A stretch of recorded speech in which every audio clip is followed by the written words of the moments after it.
Some people had no idea who they were messing with until it was far too late. Welcome back, anointed ones.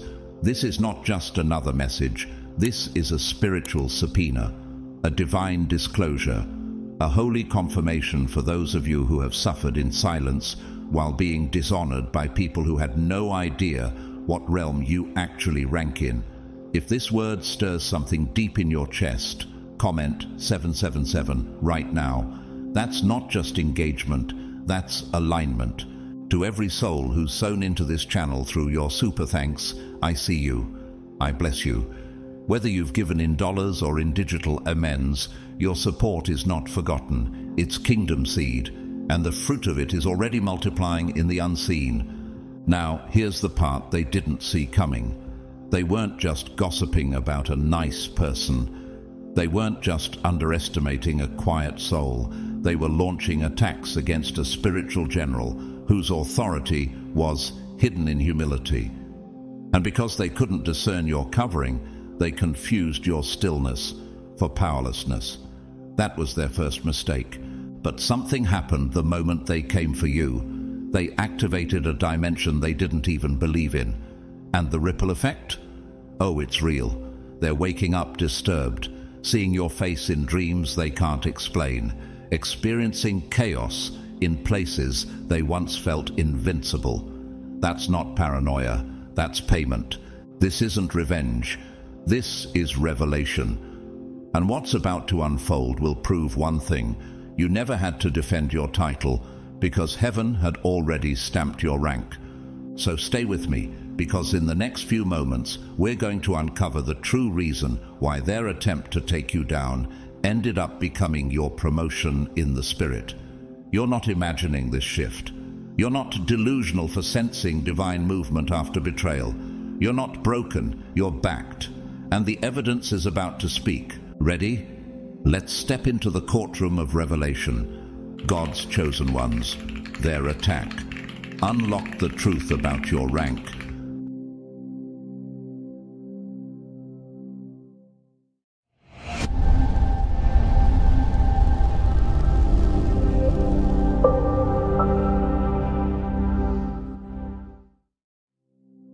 They thought your quiet meant you were disqualified, that your humility was a lack of rank, but they didn't understand. Heaven often wraps its generals in gentleness. You weren't silent because you were scared. You were silent because the king had not yet commanded you to speak. That stillness they mocked, it wasn't passivity, it was divine restraint. You didn't respond when they slandered you. You didn't expose them when they lied. You didn't retaliate when they tried to humiliate you. And to the untrained eye, it looked like weakness. But have they ever seen a thunderstorm holding back behind the clouds? Power doesn't always present itself with noise. It often waits for timing. What if your lack of reaction was actually your clearest answer? And what if heaven was measuring their hearts by how they treated someone it had secretly crowned? When Jesus stood before Pilate and refused to defend himself, Matthew 27:14, it wasn't because he had nothing to say. It was because he was letting heaven speak. His silence was not surrender, it was strategy. That's the kind of power they couldn't interpret, and neither could those who underestimated you. You see, when ego is driving, people assume anyone who isn't shouting must be losing. But that's not how kingdom power works. Real authority doesn't advertise. It doesn't need applause. It doesn't compete for the spotlight. It simply holds space and shifts atmospheres without explanation. You didn't need to strike back, because the fact that you endured without flinching was already a blow.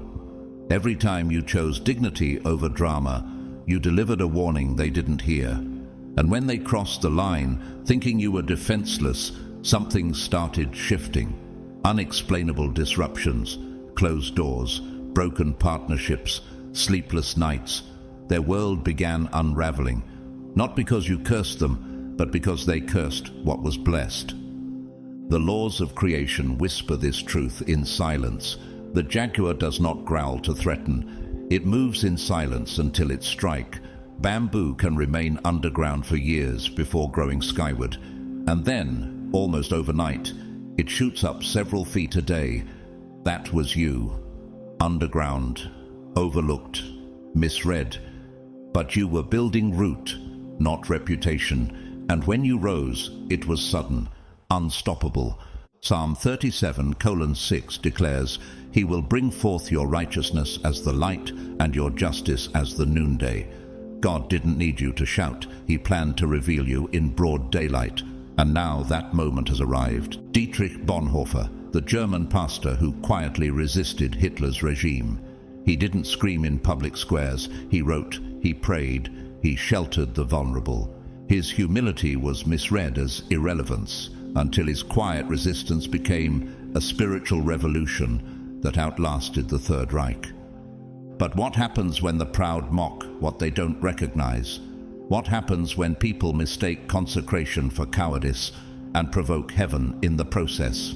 Take Elizabeth Holmes, the founder of Theranos.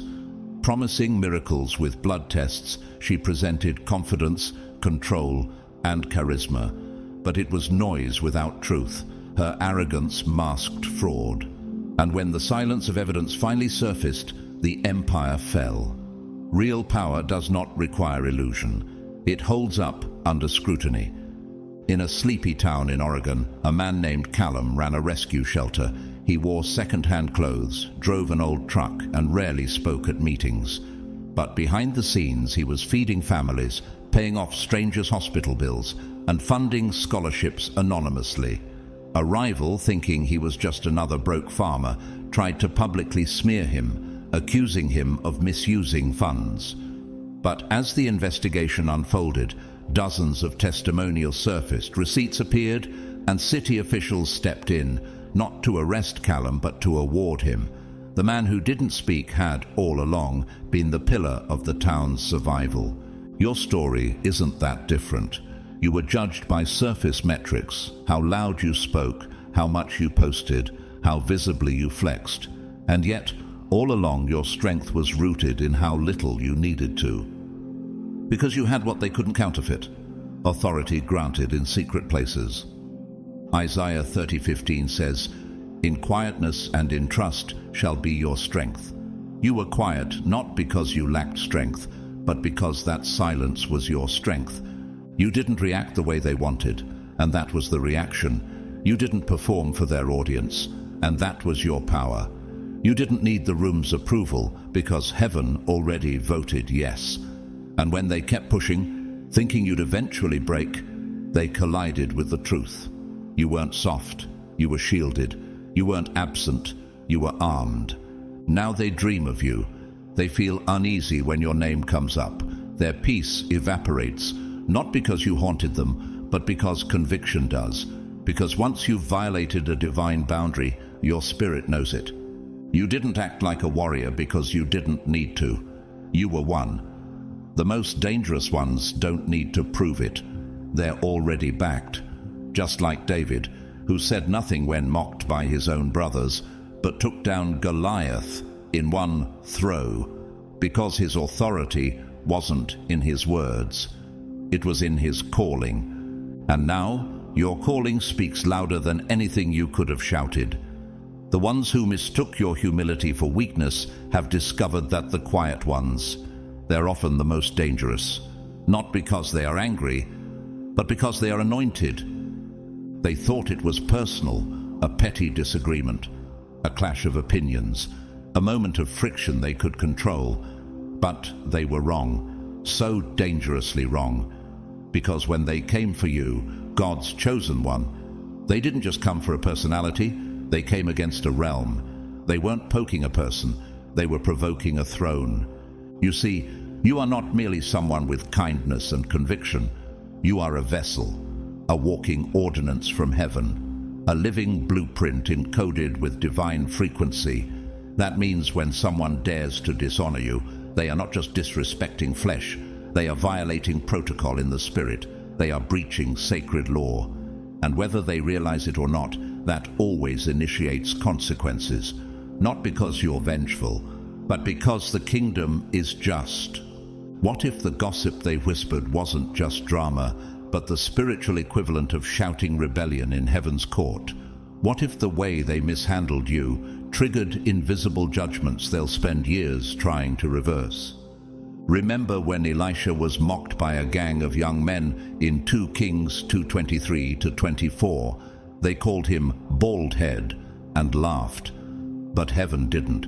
Immediately, a divine consequence unfolded. Not because Elisha retaliated, but because the anointing on him demanded respect. The realm responded for him. That's the principle at work in your life. You didn't have to curse them. You didn't even have to speak. But heaven took notes. Angels logged the insult. And when you stayed quiet, the spiritual world did what your mouth never needed to. A hive doesn't retaliate because it feels petty. It retaliates because its queen is threatened. And when the queen carries the future of the colony, protection becomes instinctual. So it is with you. The divine realm has wrapped you in layers of invisible defense, not because you're fragile, but because your calling is fertile. You carry legacy, destiny, instruction, and anything that threatens that gets neutralized.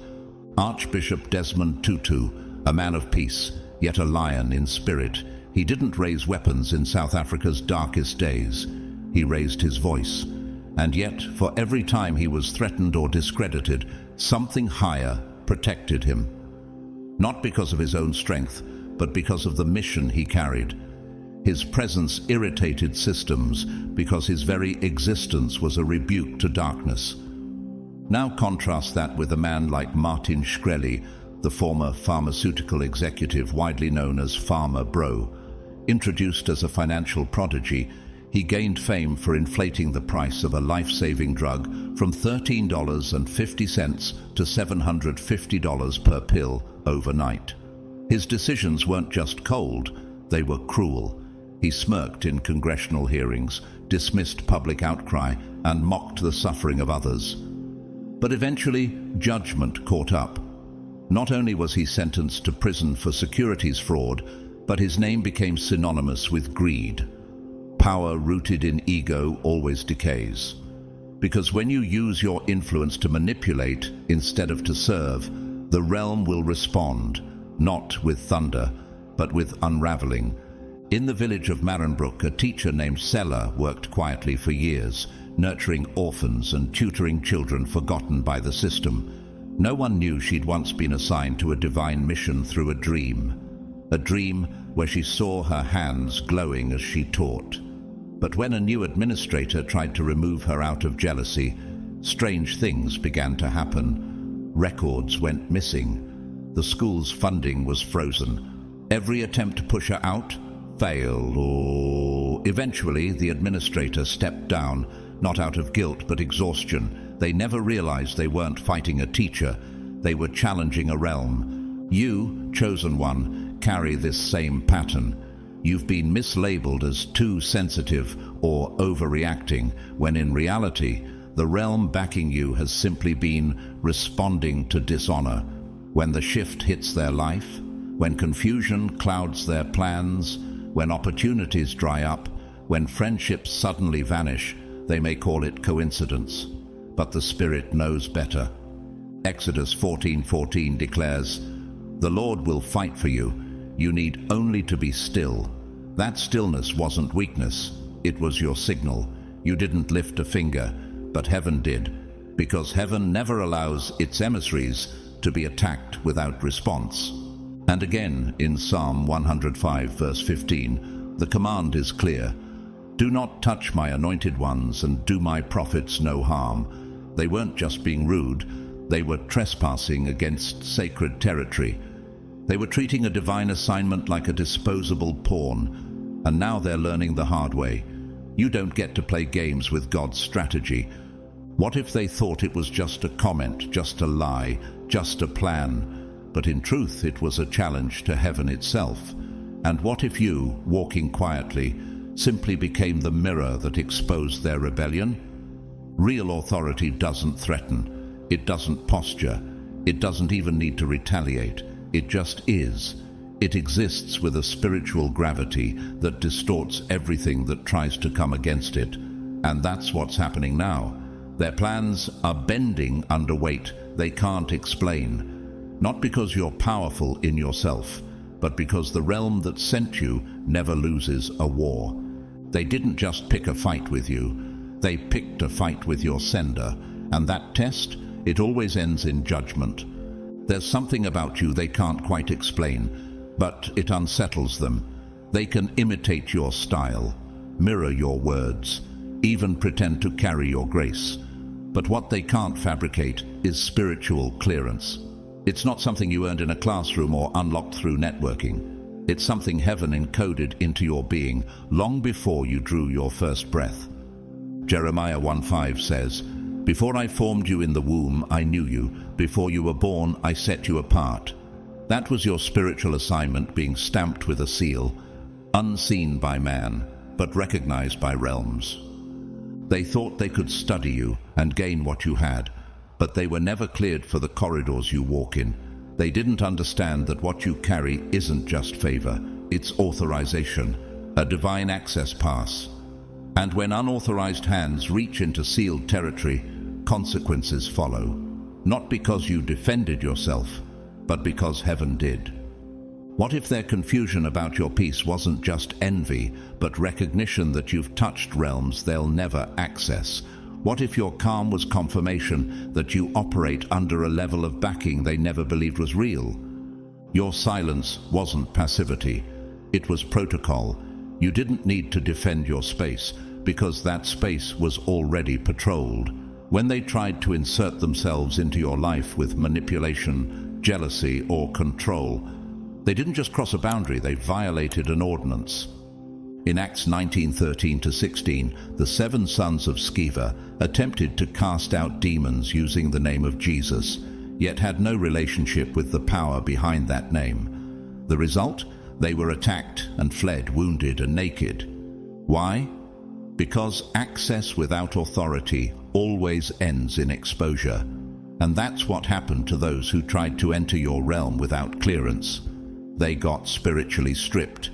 Not every bird can fly into certain altitudes. The eagle alone can soar above storms because of how its lungs and wings are designed. And just like the eagle, your spiritual design allows you to operate where others suffocate.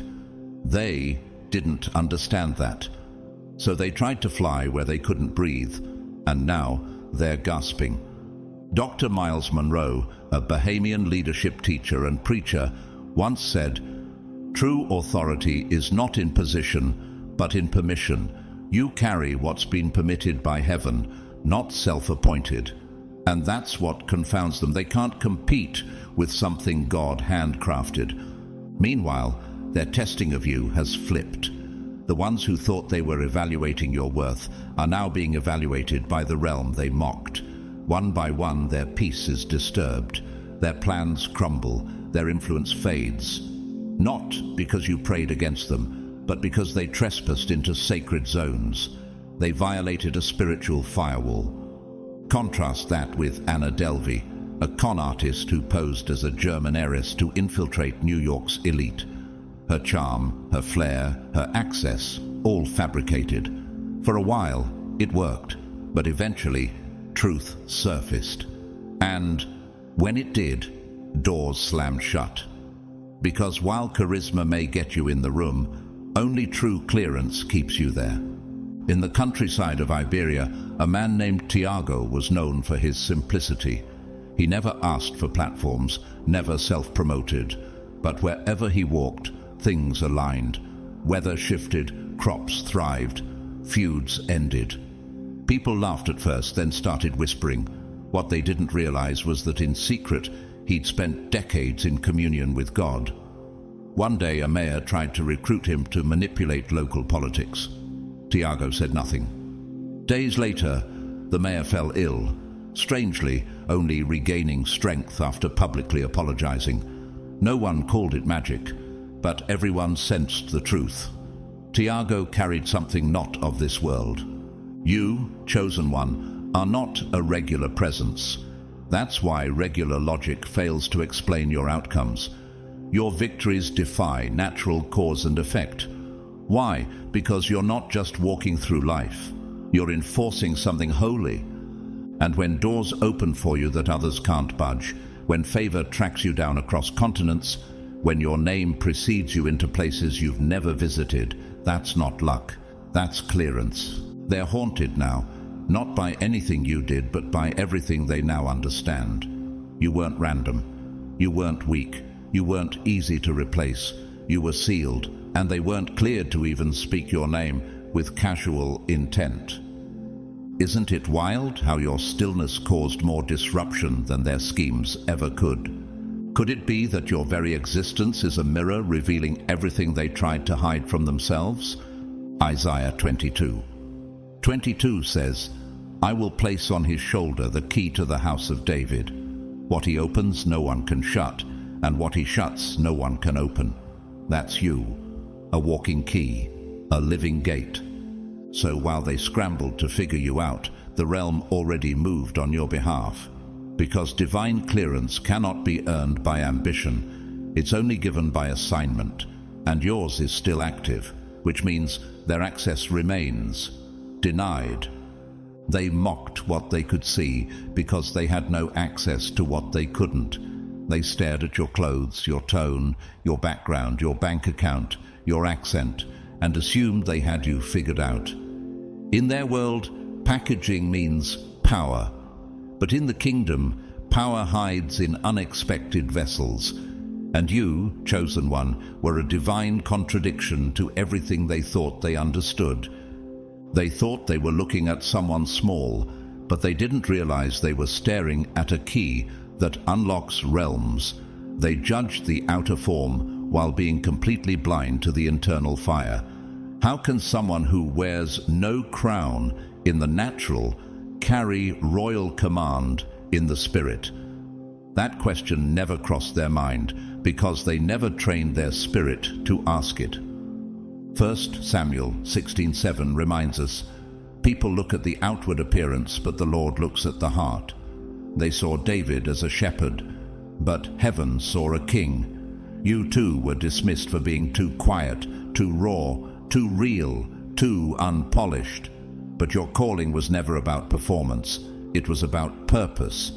They thought you came to impress them, but you were sent to disrupt them. You weren't meant to fit their mold. You were designed to expose the mold. Every system built on ego, every mask of spiritual performance, every illusion of control, your very presence began to crack it. What if your authenticity was the earthquake to their illusion? What if their rejection was really just a response to their inability to dominate you? They mocked your gentleness, but now they flinch in the silence. They scoffed at your journey, but now they're imitating your rhythm behind closed doors. You didn't change to prove anything, but your consistency proved everything. Even Jesus was mocked in his vessel. "Can anything good come from Nazareth?" John 1:46, they asked. As if divine assignments require glamorous geography, they crucified the king because his crown was hidden beneath wounds. That pattern hasn't changed. People still mock what heaven calls sacred simply because it doesn't look familiar. Even in nature, some of the most potent remedies grow from unremarkable soil. The lowly dandelion, often seen as a weed, holds healing properties that pharmaceuticals try to replicate. Power isn't always beautiful. Sometimes it's rooted. Take Viola Davis, Academy Award-winning actress. Before the spotlight, she was raised in poverty, often mocked for her appearance and skin tone, but she stayed rooted in purpose. Today, she's not just respected for her craft, but for her weight, her substance, her unshakable authenticity. She didn't dress her gift in performance. She dressed it in truth. But let's not forget those on the other end. Billy McFarland, the creator of the infamous Fire Festival, dressed himself in wealth, luxury, and fabricated fame. He mocked authenticity, glorified illusion, and it all collapsed. Lawsuits followed. His reputation imploded because, in the long run, performance always shatters under pressure. In the town of Ambronia, a woman named Ziva ran a quiet market stall. Every morning she prayed before selling anything.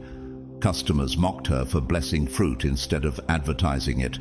But week after week, people kept returning. Not because she had the cheapest prices, but because what she carried brought peace.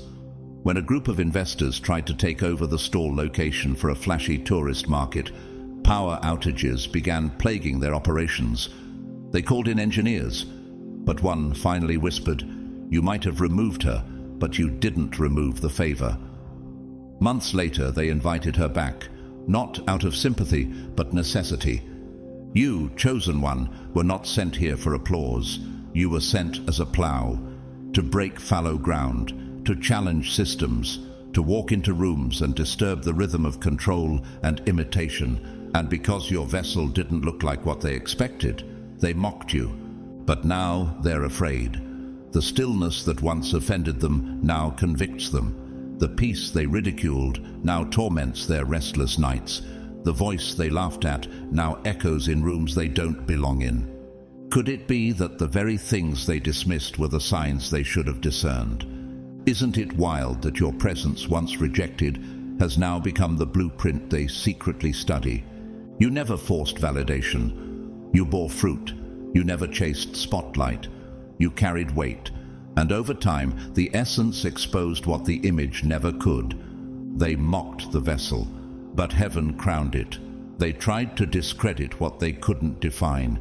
And now they realize the most dangerous vessels often come unannounced. You moved in silence. For years they overlooked you because you didn't announce yourself. You walked through storms without explaining the weather. You kept your head down, not out of fear, but out of faithfulness. You healed in private. You obeyed in secret. You grew in places no one was clapping. And while the world saw an ordinary figure, heaven was recording the birth of a warrior. They didn't know your hidden years were holy years. They assumed your anonymity meant you lacked impact. But heaven had already stamped your identity before your enemies even learned your name. You were known where it mattered most. The throne recognized your yes. But here's what they never anticipated, that by testing you, they would activate something in the spirit realm that could never be undone. What if their attack was the spark that lit the battlefield? What if the insult they threw was actually the key that unlocked your public authority? In Job 1:8-12, Satan didn't go after just anyone. He went after Job because God himself acknowledged Job's spiritual authority before the courts of heaven. "Have you considered my servant Job?" And once the battle was approved, hell trembled at what it accidentally helped reveal. That's what's happening now. Your trial was your unveiling. You didn't clap back. You didn't curse them, but your ability to withstand the fire without turning to ash, that was a language the realm of darkness could no longer ignore. Your name, once whispered in confusion, is now echoing in both realms. Heaven rejoices. Hell panics. Volcanic islands form under pressure.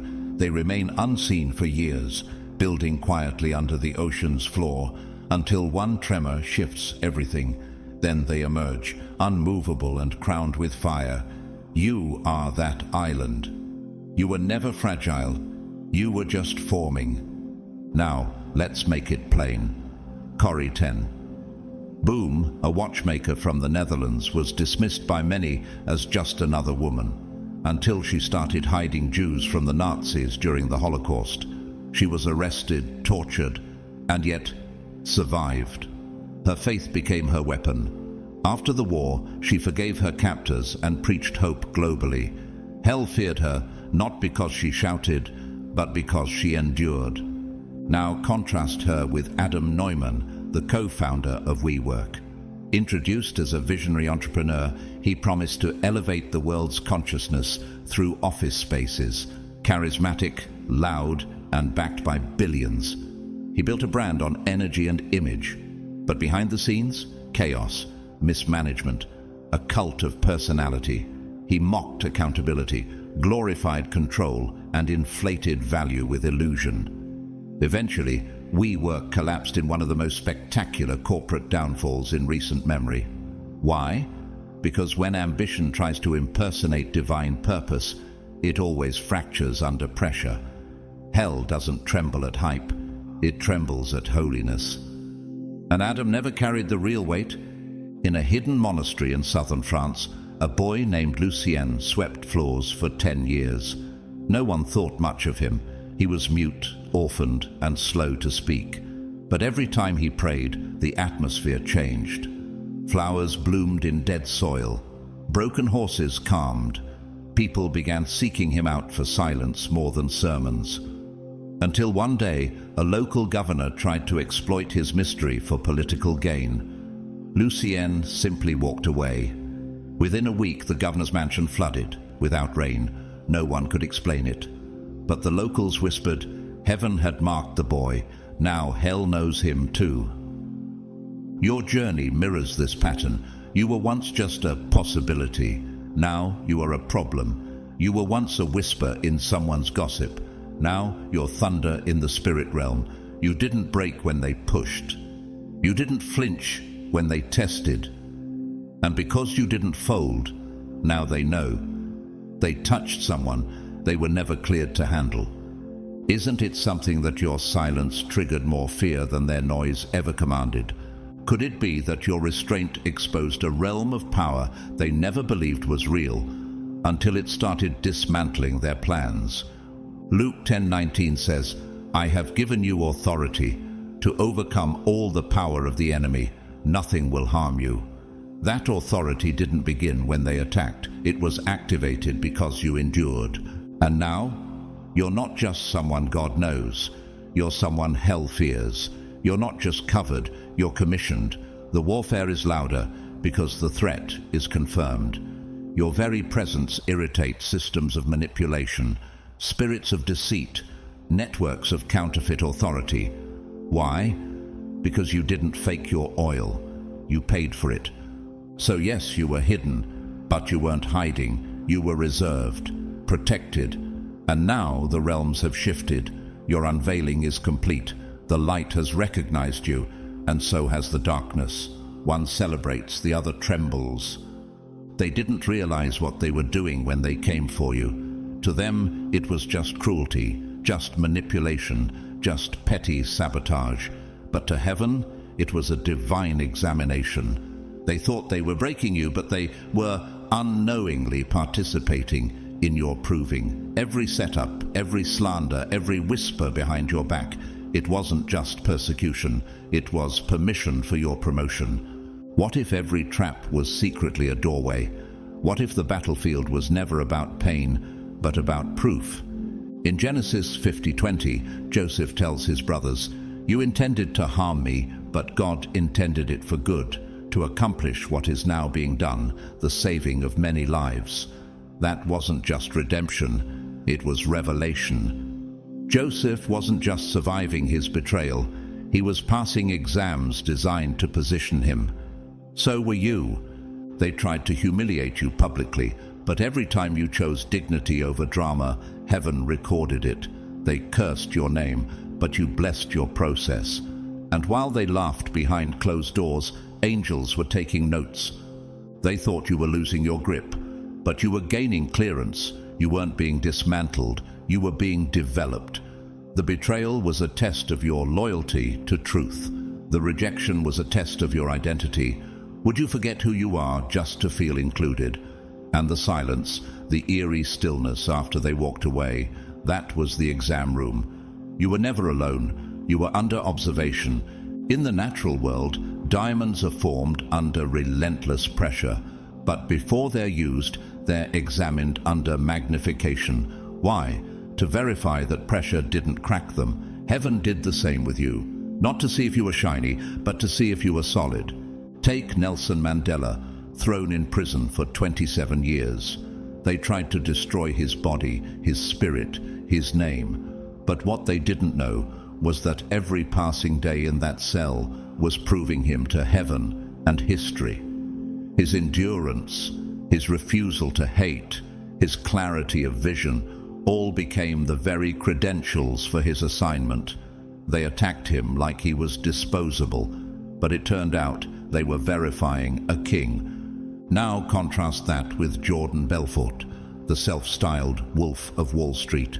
He lived fast, built quickly, mocked authority, and fell even harder. His life was filled with signs he refused to heed. Every lawsuit, every ruined relationship, every failed cover-up was an exam he cheated on until the final test stripped everything. Because when character is absent, the storm is always fatal. In the city of Narvik, a woman named Anina worked as a hospital cleaner. Every time a patient died alone, she stayed behind to whisper prayers no one asked for. No one saw her sacrifices, until one day, a surgeon accused her of stealing. She said nothing, but when security footage cleared her name, the hospital board also discovered she'd been anonymously donating blood for 10 years, enough to save 300 lives. What was meant to shame her elevated her instead. The attacker gave her a platform. Her purity did the rest. They didn't know, chosen one, that your silence was strategy, that your tears were not wasted, they were counted. Psalm 56:8 says, "You keep track of all my sorrows. You have collected all my tears in your bottle." Your pain was data in heaven's court. Your response was evidence. And your restraint? That was the proof of spiritual rank. You didn't retaliate. You didn't fall apart. You passed. Not with ease, but with excellence. Not because it didn't hurt, but because you refused to hand them your identity in exchange for temporary satisfaction. That's spiritual maturity. And now, the very people who mocked your breakdown are watching your breakthrough. What they meant as your funeral became your formation. Your endurance didn't just shock them, it unsettled realms. Because now it's undeniable. They gave you their worst, and you still didn't fold. Could it be that your scars were not signs of defeat, but stamps of divine qualification? Isn't it wild that the very ones who tried to test your spirit now fear the strength they accidentally revealed? Heaven didn't need you to shout. You proved it in the quiet. You passed in the pain. You succeeded without ceremony.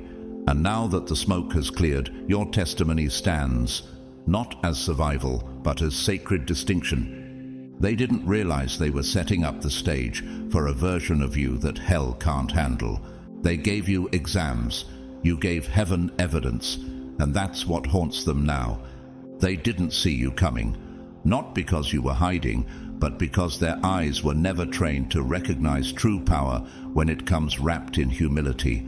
They weren't foolish in the world's eyes. Many of them were articulate, respected, well-dressed, clever in conversation.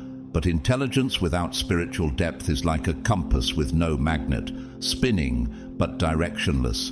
They didn't underestimate you because they lacked intellect. They underestimated you because they had never been initiated into spiritual things. And what the uninitiated don't understand, they mock.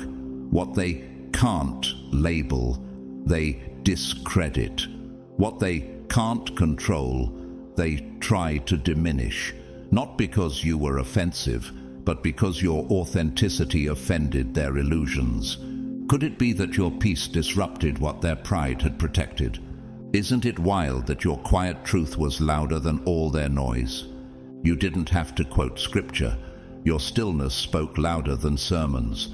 Your boundaries exposed their chaos, and your presence, unshaken, unperformed, became a mirror to their own spiritual delay.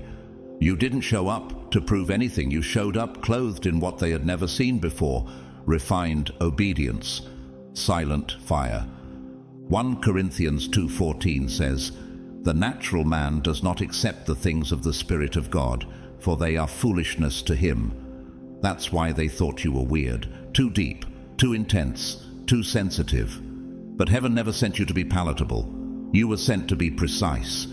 They couldn't recognize you because your credentials weren't printed on paper. They were carved through pain, through nights soaked in prayer, through fire that didn't destroy you, but forged you. You earned rank in silence, not by seeking stages, but by surviving shadows.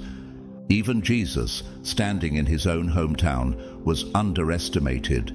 Isn't this the carpenter's son, they asked in Matthew 13:55. And they took offense at him. Why? Because the spiritual rank he carried made no sense to their natural minds.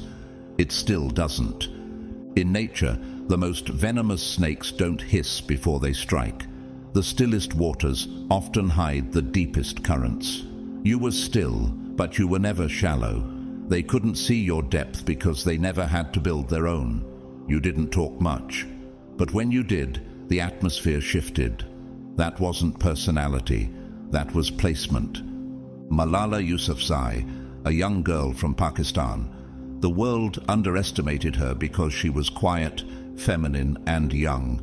But her spirit had been forged through oppression, near death, and mission. She didn't scream her authority. She walked in it. And now her name is echoed across nations, not because she forced her way forward, but because her story carried weight that no culture could suppress. Now contrast that with Sam Bankman-Fried, hailed as a crypto genius running FTX. On the surface, brilliant, strategic, dominating headlines, but spiritually uninitiated. He played with trust like it was a toy. And when the structure collapsed, it wasn't just financial, it was moral. Because when spirit isn't forged, intellect becomes a weapon of self-destruction. In a remote village named Leora, a young woman named Irina was often laughed at for her simplicity. She read old prophetic scrolls and prayed for hours in fields. Locals said she was odd, but during a devastating drought, the land around her house remained green. Her well never dried. Scientists were called. No answers. A pastor visited.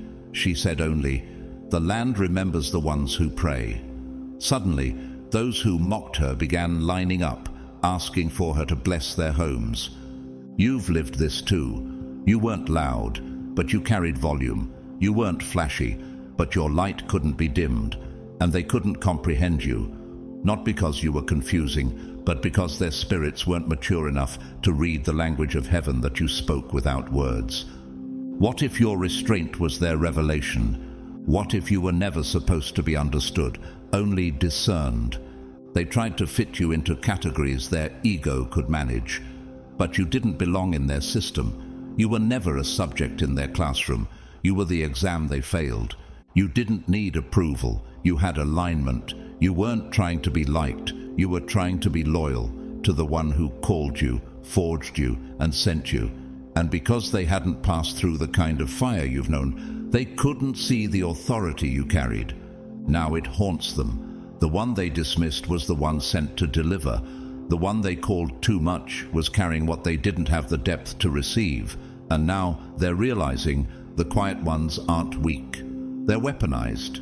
You didn't show up with ego. You showed up with essence. And that's why heaven knows your name, and hell won't forget it.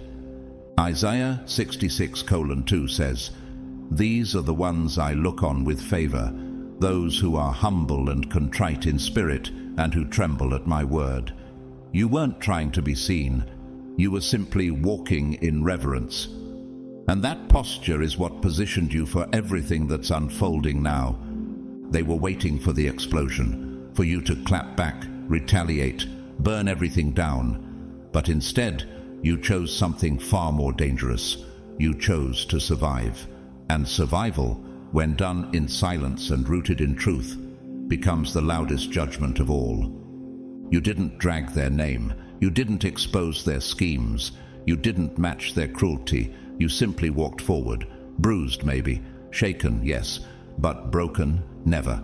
And now that quiet decision, that refusal to be baited, is what haunts them most. You didn't curse them, but your peace did. Your joy became the evidence. Your glow became the consequence. Isn't it wild how your silence became the courtroom? Could it be that your resilience preached a sermon their souls weren't ready to hear? Romans 12:19 says, "Beloved, never avenge yourselves, but leave it to the wrath of God. For it is written, 'Vengeance is mine, I will repay, says the Lord.'" You didn't have to repay anything, because heaven already scheduled the reckoning. Your only assignment was to endure, and you did. They wanted you to act out. They needed you to self-destruct so they could say, "See," told you they were unstable, but instead you rested, you healed, you rose. And now they're faced with the uncomfortable truth. Their power was always imagined. The arrows they launched didn't pierce your purpose. They only punctured their own masks. Creation understands this rhythm instinctively. A tree struck by lightning doesn't shout back. It simply keeps growing, slowly, quietly, until its rings tell a story of storms survived. You are that tree, still rooted, still rising. Your growth is not vengeance, it's vindication. Look at Brandon Leake, a poet from a modest background who won America's Got Talent with spoken word, not with glitter, not with noise, but with vulnerability and truth. Growing up, he was mocked for being too soft, too emotional. He didn't curse the doubters. He turned pain into poetry, and his survival of ridicule, of grief, of rejection, that became the very light that elevated him to a national platform. His presence testified without performance. Now contrast that with Lori Loughlin, once known as a beloved television actress and role model. She played wholesome characters, wore the image of moral perfection, but behind the scenes, she was involved in one of the biggest college admissions scandals in US history, paying for her children to secure spots through bribery. It wasn't public enemies who brought her down. It was exposure. Quiet, surgical, spiritual exposure. Her career didn't end with a curse. It ended with headlines, handcuffs, and the loss of public trust. Because when someone builds their future on false favor, time eventually lifts the curtain.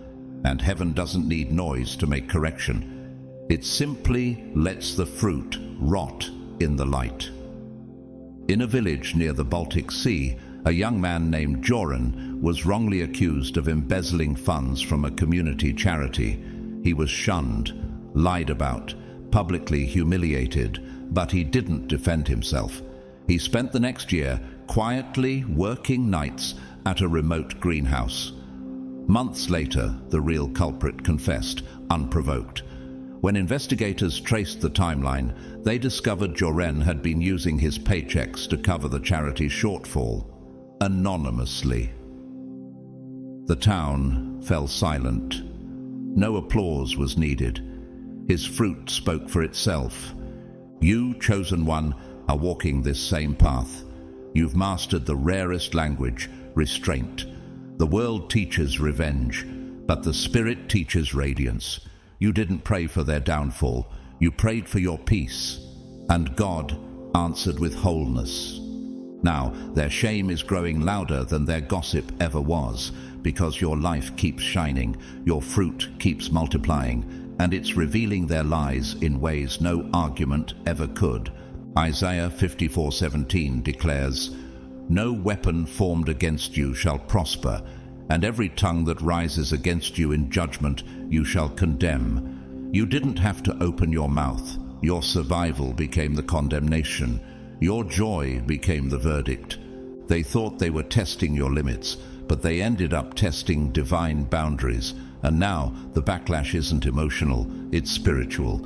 Dreams interrupted, peace disturbed, favor drained. Not because you hex them, but because truth has a frequency, and yours is thundering. What if survival was your sharpest weapon? What if your wholeness is the justice they never expected? You didn't curse them, you just didn't die. And for someone like you, that's all it takes to change the atmosphere. They didn't want your smile, they didn't want your personality. What they craved, what they envied, was your spiritual substance, the weight you carry without saying a word, the atmosphere that shifts when you enter a room, the oil on your life that makes dry places bloom and darkness back up. But here's what they didn't understand. You didn't find that power in a book or borrow it from a mentor. You were forged in fire, and that anointing came with blood. What if the thing they were mocking was actually the mantle they were trying to counterfeit? What if their obsession with you wasn't about attention, it was about unauthorized access? They wanted the influence without the breaking, the visibility without the valley. They wanted the crown but refused the crucifixion. But spiritual weight cannot be pirated. It must be pressed. Your rank didn't come easy. You didn't manifest it in a moment of bliss. You bled for it, obedience in private, suffering in silence, saying yes to God when every cell in your body was begging you to run. Your oil was extracted, not gifted. In 2 Samuel 6:7, Uzzah touched the Ark of the Covenant without being sanctified, and he died on the spot. Why? Because no matter how noble the gesture, touching the sacred without preparation is still trespassing. That's what they did when they tried to imitate you. They stepped into frequencies their spirit wasn't designed to hold, and the realm responded. They wore your words, mimicked your mannerisms, and even tried to walk in your assignments. But heaven knows whose tears paid for what. The oil on your life can't be cloned, because God doesn't anoint performance. He anoints process. The design of creation honors this law without debate. The baobab tree survives harsh seasons by storing water deep within its core. On the outside it looks bloated, strange, even mocked. But when famine comes, every creature turns to it for sustenance. The weight you carry doesn't always look glamorous, but when the drought hits, it's the oil bearers who remain standing. Maya Angelou, whose voice was once stolen by trauma so deep she didn't speak for 5 years. They saw her poetry. They envied her platform, but few saw the price she paid in silence and survival. Her authority didn't come from exposure, it came from excavation, and every word she wrote carried a frequency they couldn't fake. But contrast that with Anna Sorokin, a con artist who posed as a German heiress, exploiting relationships to gain access to wealth and status she never earned. She copied culture, she mimicked wealth, she forged access. But when the truth caught up, the realm corrected itself. Not because someone cursed her, but because spiritual theft always ends in collapse. And no matter how polished the presentation, heaven knows when something's hollow. In the village of Theranova, a quiet woman named Elzara lived without platform or title, but everyone who came near her left different, not inspired, transformed. One day, a rising prophet tried to study under her, but he grew bitter when she wouldn't promote him. In secret, he began to preach her revelations. At first, people applauded him, but then things shifted. He started hearing voices. Dreams tormented him. His favor dried up. Years later, he confessed, "I was speaking words I hadn't survived, and the words turned on me." Some realms don't just require understanding, they demand initiation. You, chosen one, were initiated through affliction. That's why your presence convicts, not because you're loud, but because you're legal. The weight on your life is authorized. They didn't know that trying to imitate your spirit was spiritual perjury. They thought it was branding, but heaven saw it as blasphemy. Could it be that they triggered judgment not by cursing you, but by impersonating the journey you bled for? Isn't it wild that they tried to dethrone someone who was never seeking a throne, only serving an assignment? Isaiah 61:3 says, "To give them beauty for ashes, the oil of joy for mourning, the garment of praise for the spirit of heaviness." You wear that oil now, not because of charm, but because of cost. Heaven honors authenticity, and authenticity is always born in pain. You never asked for their collapse, but the moment they tried to steal something sacred without paying the price, the realm answered. Not with thunder, but with disruption. Now their plans are unraveling, their peace is thinning, their shadows are speaking. And you're rising, not as revenge, but as revelation. A walking reminder that the oil can't be copied. It must be earned, in tears, in tests, in trenches. You weren't trying to be powerful, you were trying to survive. And somehow, survival became the loudest judgment of all. You didn't come adorned in gold. You didn't arrive with a trumpet announcing your entrance. There was no title, no royal entourage, no grand introduction. You came with something far heavier than a crown, an assignment. And that's why they overlooked you. They couldn't recognize purpose when it wasn't polished. They expected influence to come loud, but you came low. They expected status, but you came with substance. What they didn't realize is that heaven doesn't send celebrities, it sends servants. What if their disrespect was actually a response to your difference? What if they were never meant to recognize you, only to be reshaped by your presence? Philippians 2:7 says Jesus made himself of no reputation, taking the form of a servant. You too were assigned, not to be admired but to be aligned, to walk into chaos and quietly install divine order, to shift atmospheres, not through volume, but through vibration, the frequency of someone who's been through fire without smelling like smoke. That's why rooms changed when you entered, not because you spoke, but because your spirit registered. That's why some people felt agitated around you without knowing why. You were never aggressive, but your alignment exposed their disorder. You didn't train for this in stages. You were crushed for it in closets, in the silence, in the nights no one saw, in the hidden moments where you chose obedience over applause. That's where your anointing was carved. The tectonic plates beneath the earth shift in silence, yet birth earthquakes that reshape entire landscapes. You are that spiritual shift, unannounced but undeniable, a force that doesn't ask for attention but reorganizes the room. Look at Fred Rogers, the gentle children's television host, soft-spoken, unassuming, not the kind of man you'd expect to carry societal impact, yet his compassion, consistency, and quiet authority reshaped generations. He didn't preach, he embodied peace, and to this day, his legacy carries more weight than those who shouted for influence. Now contrast that with Dan Bilzerian, a man once seen as the image of success. Money, women, weapons, noise. He built a brand on performance, but when the facade cracked, lawsuits followed. Disillusionment set in. Why? Because you can borrow attention, but you can't fake authentic weight. In the mountains of Kalundborg, a woman named Aura was known only for tending her goats and humming prayers into the wind. But every time conflict arose in the village, leaders sought her counsel. They didn't know why. She didn't wear robes, didn't speak loudly, but peace followed her. Her presence pulled confusion into clarity. One day, a warlord mocked her and claimed her wisdom as superstition. Within a month, his alliances fractured. Crops failed, and his own men left him, not because she cursed him, but because he disrespected a force he didn't understand. Aura didn't wear a crown. She wore assignment. You, chosen one, move in the same mystery. Your assignment is not noisy, but it is nuclear. It doesn't come to impress. It comes to interrupt. You didn't show up to be feared, but fear followed because your spirit didn't bend. You didn't walk like a performer.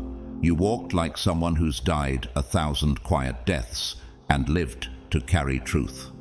Isaiah 11:2 says, "The Spirit of the Lord shall rest upon him, the Spirit of wisdom and understanding, the Spirit of counsel and might, the Spirit of knowledge and the fear of the Lord."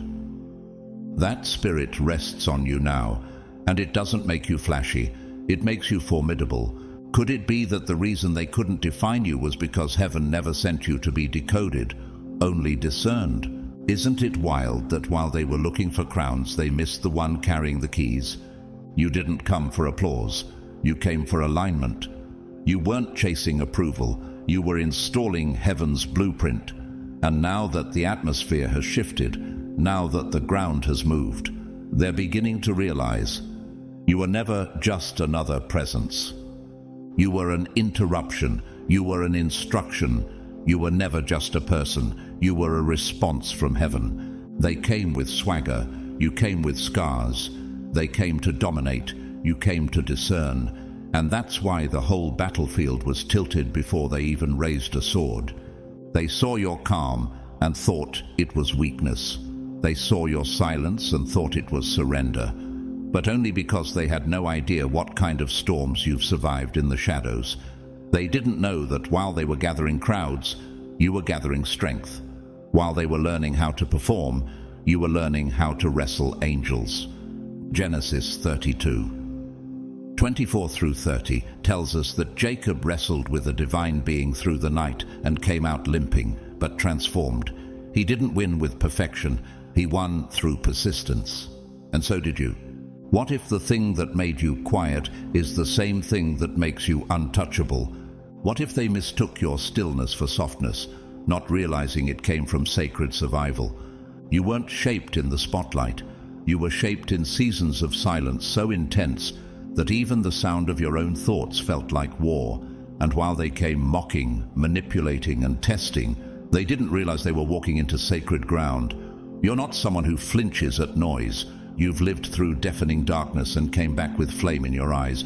That's what makes you dangerous. Not ego, but endurance. The elements themselves reveal this truth. The obsidian stone is formed in the aftermath of volcanic eruption. Black, dense, sharp. It's not polished by hand, but birthed through pressure. It looks still, but it's the residue of eruption. You are that.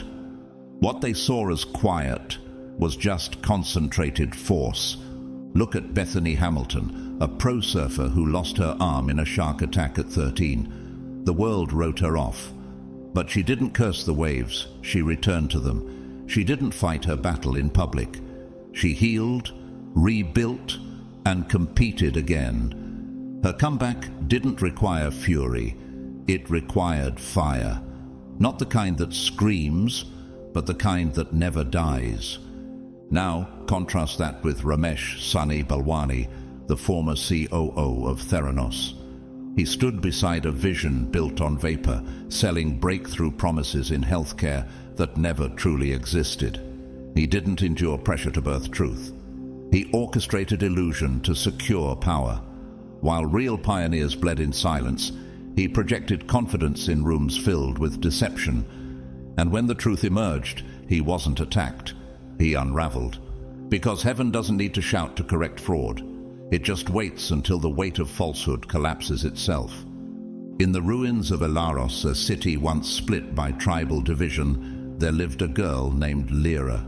She was mute by choice, not because she couldn't speak, but because she had seen what words could destroy. As war raged, both sides mocked her silence, until one night a prophecy returned, handwritten in her childhood script. Her silence had been sacred listening, her vision accurate, her guidance flawless. And suddenly the city remembered what they tried to dismiss. They were never fighting a girl. They were confronting a legacy in disguise. You, chosen one, carry that same paradox. The less you explained, the more the spirit world recognized you. Because heaven doesn't anoint volume, it anoints veracity. When you speak, it shakes foundations. When you move, disorder flees. You weren't just sent, you were survived. Isaiah 43, 2 promises. When you walk through the fire, you shall not be burned. The flames shall not consume you. And Romans 8:37 declares, in all these things we are more than conquerors through him who loved us. You don't just overcome, you emerge reformed. Isn't it something that they were mocking what heaven already marked? Could it be that your scars scared them more than any sword you could have raised? They thought they could dominate you, but you were never trying to win in their system. You had already graduated from wars they don't have the stamina to survive. You weren't shaped by flattery, you were shaped by fire, and they're just now realizing that version of you, the one who walked through death and came back without bitterness, that version was never theirs to play with. That version is heaven's to deploy. They called you arrogant, but what they were really feeling was weight. Not the weight of ego, but the weight of alignment. They couldn't name it, so they labeled it. They couldn't match it, so they mocked it. And because your confidence didn't bow, your certainty didn't stutter, and your voice didn't shake. They projected insecurity and called it discernment. You didn't boast. You didn't demand attention. You just didn't shrink. You walked in rooms like someone who had already wrestled with doubt and won. That kind of authority unsettles those who have only ever known affirmation by applause. You weren't being arrogant. You were being whole. What if the resistance you faced wasn't because of your volume, but because of your vibration? What if your stillness sounded like thunder to people whose souls were still fragmented? Luke 4:32 says of Jesus, "They were amazed at his teaching because his message had authority." He didn't speak more loudly than the Pharisees. He spoke with more weight. So do you. And that's what made people uncomfortable. They thought you were competing, but you weren't playing their game. You were enforcing a frequency. You weren't walking in pride. You were walking in permission. Real authority, the kind that shifts atmospheres and provokes silent conviction, doesn't require titles. It's not handed down from institutions. It's born in the wilderness, crafted in solitude, tested in silence, and you, chosen one, paid for it. Creation itself affirms this. A lion doesn't roar for approval. It moves quietly, and the land yields. You are that lion. You don't puff your chest. You carry a calm so dense, it unnerves the unanchored. Look at Angela Bassett, a woman who never had to scream to be seen. Her presence commands. Her tone heals and convicts at once. Her power isn't in her pitch, it's in her poise. That's not arrogance. That's alignment born through decades of discipline. Now contrast that with Carlos Ghosn, the once celebrated CEO of Nissan and Renault. He was praised as a corporate savior, hailed for turning companies around and expanding global empires. But behind the accolades was a man entangled in greed, secrecy, and self-preservation. The world applauded his rise until heaven exposed the rot. He was arrested for financial misconduct, accused of using company funds for personal luxury. And instead of facing accountability, he fled justice, hiding in shadows. That's what happens when someone carries position but not purity. When you try to wield influence without inner alignment, the realm doesn't stay silent. He didn't fall because someone cursed him. He fell because spiritual law doesn't honor image over integrity. In a small town named Erinth, a teacher named Zale never raised his voice. Yet every rebellious student grew silent when he entered the room, not from fear, but from reverence.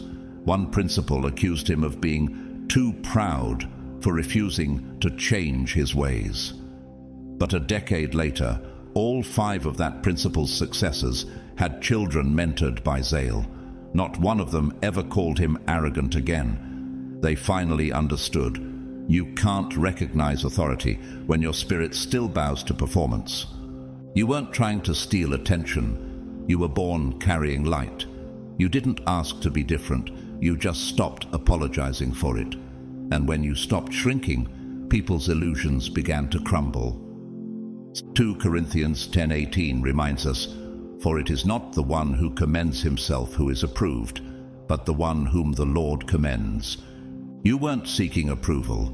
You were responding to assignment. You were commissioned, not crowned. Could it be that your presence offended their performance? Isn't it wild how your identity, carved through surrender, became a mirror they couldn't survive looking into? They weren't reacting to arrogance. They were recoiling from truth. And that truth wasn't even loud. It was just undeniable. You didn't come to be praised. You came to pierce the veil of ego. You didn't show up to dominate. But heaven made sure your presence would disrupt everything built on false foundations. You weren't arrogant. You were just done apologizing for being awakened. They thought they were brilliant, calculated, clever.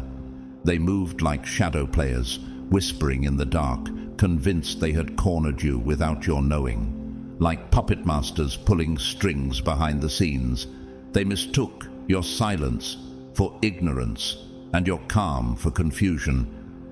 But what they didn't realize was chilling. They were trying to play chess with a being who already knew the entire map of eternity. While they obsessed over pawns and traps, you were seated beside the one who authored the very rules of the game. You weren't scrambling, you were discerning. Every pause was on purpose, every silence was strategy. Because when your moves are ordered by the creator of time, you're not responding to earthly chaos. You're flowing with heaven's choreography. They saw stillness, but heaven saw precision. What they interpreted as hesitation was really synchronization. You weren't behind, you were beyond. What if your quiet confidence wasn't about being one step ahead, but 10 dimensions above their understanding? What if the reason you never reacted was because you already saw how their play would end? Jesus didn't flinch when Judas leaned in to kiss him. He didn't interrupt the Last Supper to call him out, didn't plead with Peter to stop the betrayal, didn't dodge the cross, because he knew the betrayal was part of the blueprint. Luke 22:21 says, "But behold, the hand of him who betrays me is with me on the table." He was never blind to the game, he was simply above it. And so were you. They mistook the chessboard for a battlefield and thought they were the generals, but they didn't realize you were receiving intelligence from the throne room. You moved with prophetic foresight. You knew who was smiling falsely.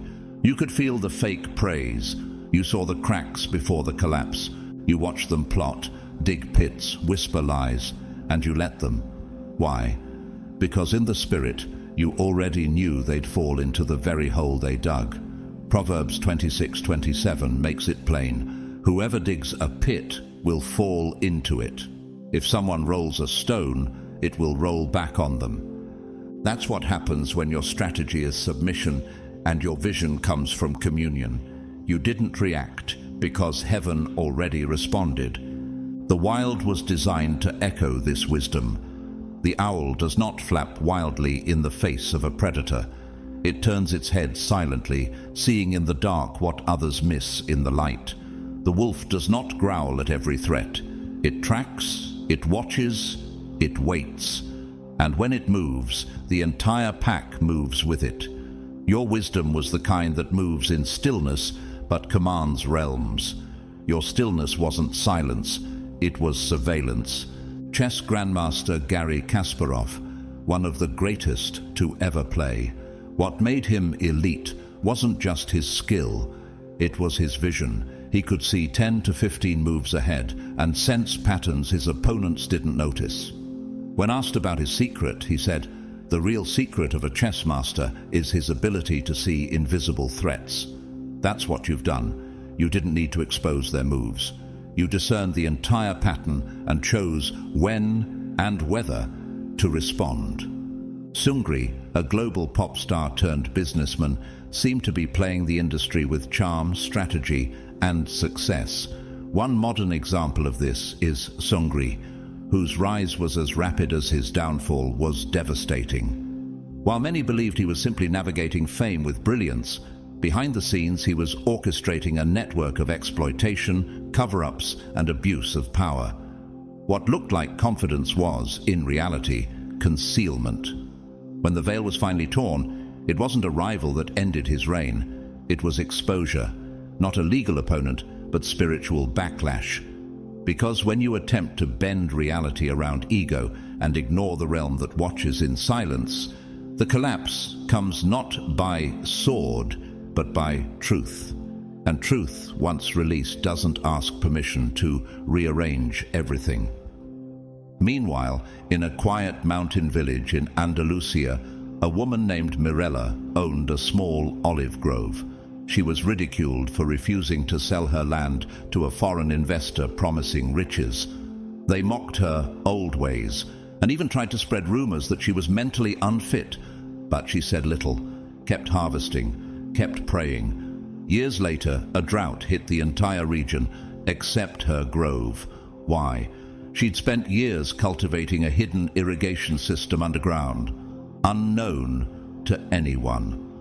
The very woman they mocked ended up supplying the town's only oil harvest that year. Her wisdom wasn't reactionary, it was prophetic. Chosen one, this has been your rhythm all along. While they were watching the board, you were listening to the architect. While they were reacting to moves, you were following eternal timing. You weren't just protected, you were pre-informed. Every betrayal triggered an upgrade. Every setback, a divine reroute. Every time they thought they had you in checkmate, God changed the rules mid-game. You weren't walking with calculation, you were walking in covenant. That's why it didn't matter how smart they thought they were. Your assignment outranked their intellect. Their ego was never a match for your anointing. And now the board has flipped. The trap has turned. The ones who thought they had you boxed in are now boxed out. Because the player they underestimated wasn't playing alone. You were seated at the table with the king. And when you play with the king, checkmate belongs to heaven. At first they didn't flinch. You seemed too still, too quiet, too unimpressive by worldly standards. You didn't walk with an entourage. You didn't defend yourself when falsely accused. You didn't announce your assignment, and because your presence was wrapped in restraint, they mistook it for irrelevance. But what they couldn't see was what surrounded you, what covered you, what walked beside you. They thought they were confronting a person, but what they touched was a protocol, a heavenly mantle, a realm, and now they fear you. Not because you threatened them, but because the air changed when they tried. What if the very silence they mocked became the silence that haunts them now? What if your calm wasn't absence but divine insulation? You were never unprotected. You were just hidden. Hidden like Moses in the reeds before his time. Hidden like David among the sheepfolds before the crown. Hidden like Jesus growing in favor and wisdom before his first miracle. They didn't recognize the hiding as preparation. They read it as weakness. Isaiah 54:17 declares, "No weapon formed against you shall prosper, and every tongue which rises against you in judgment you shall condemn. This is the heritage of the servants of the Lord." You didn't even need to speak. Heaven already issued the verdict.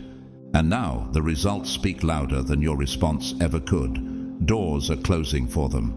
Rest is fleeing. People are leaving their side without explanation. Truths they buried are bubbling up from places they forgot they buried them. The judgment wasn't loud. It was layered, delayed only long enough for repentance. But now it's visible. Nature understands what they didn't. The pufferfish doesn't expand because it wants to fight.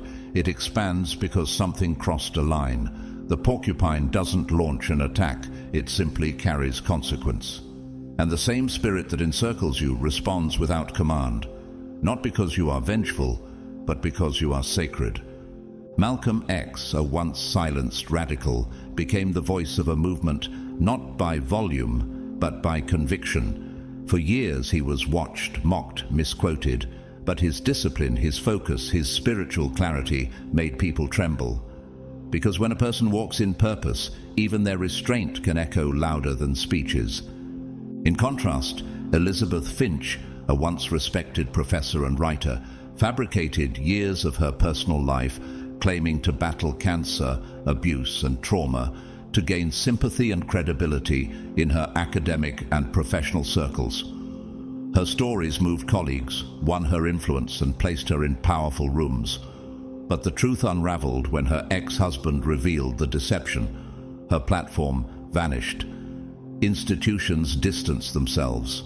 Her own words became evidence against her. She didn't collapse because someone cursed her. She collapsed because she trespassed emotional sacred ground, weaponizing compassion to manipulate reality. And when you exploit pain for power, you're not just deceiving people, you're defying the spiritual laws of truth. And those laws respond in silence, then in storm. Somewhere in Morocco, a quiet seamstress named Amira stitched prayers into every hem she crafted. She never advertised, never shouted her story, but when a wealthy merchant tried to underpay her and steal her designs, strange things began to happen. His shipments failed, his warehouse flooded, his license was revoked. No one could explain it, except Amira, who simply whispered, "I am protected." She wasn't feared because she fought. She was feared because heaven answered on her behalf. You too have been answered, not with lightning, but with divine shifts. They pushed you, but couldn't move you. They cursed you, but couldn't stop you. And now they whisper your name differently, cautiously, carefully, because something in their spirit recognizes what their ego ignored. You're not alone. You never were. Psalm 91:11 reminds us, "For he will command his angels concerning you to guard you in all your ways." You weren't guarded because you asked. You were guarded because you were chosen, and that kind of backing isn't earned, it's inherited through fire. They judged you by volume, but they didn't discern vibration. You weren't broadcasting power, you were vibrating with it, and the spiritual realm they trespassed into now follows them like shadow. They mocked your stillness, but now they're rattled by it, because it wasn't silence, it was weight. It was holy protocol. The same reason the priest couldn't just walk into the Holy of Holies uninvited. There are consequences for approaching sacred things casually.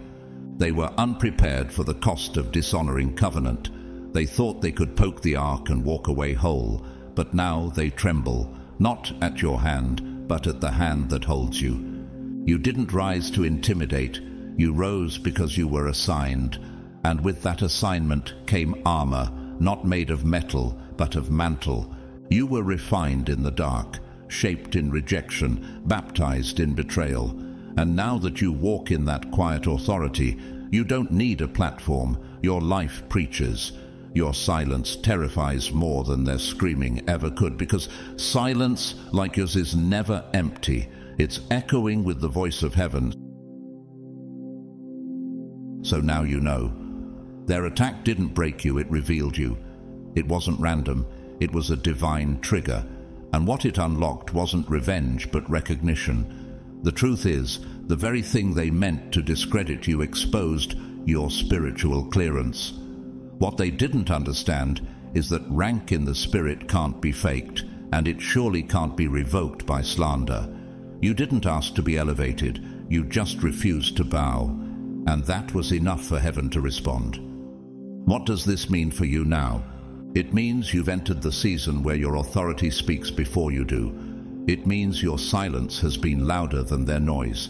It means your alignment has outranked their agenda.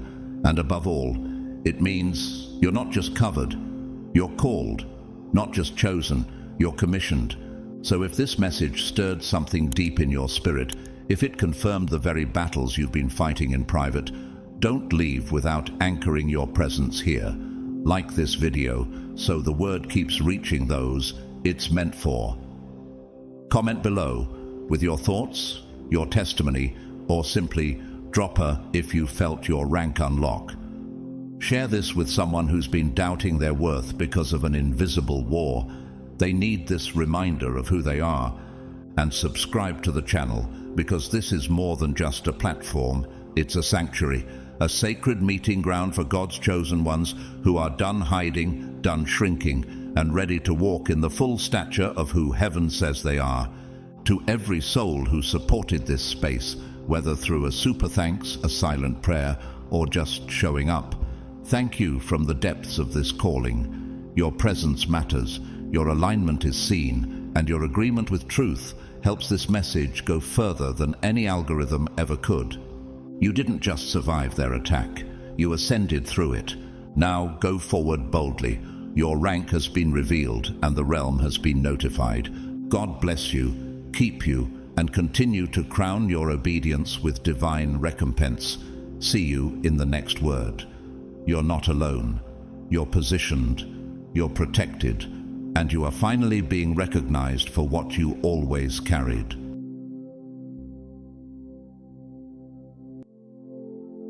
Welcome back, God's chosen ones. There's something in the air tonight, something heavy, something trembling just beneath the surface. You can feel it, can't you? A strange stillness in the atmosphere, a shift in how certain people look at you, an eerie quiet from the ones who once had so much to say.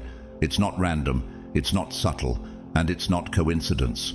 That silence you're sensing, that sudden avoidance, it's the sound of a lie losing oxygen. But not just any lie. No, this one was personal. This was the kind of lie spun not in ignorance but in intention, not out of confusion but out of calculation. They didn't just misunderstand you, they misrepresented you to someone crucial, to someone divine, to someone who could have blessed you, partnered with you, or even carried your name into your next elevation. And now they're dodging eye contact like their eternity depends on it. Because maybe it does. Comment 777. If you're already feeling something in your spirit, wake up, because today's message is not just a word. It's a revelation. It's confirmation. And for some of you, it's the release you didn't even realize you were waiting for.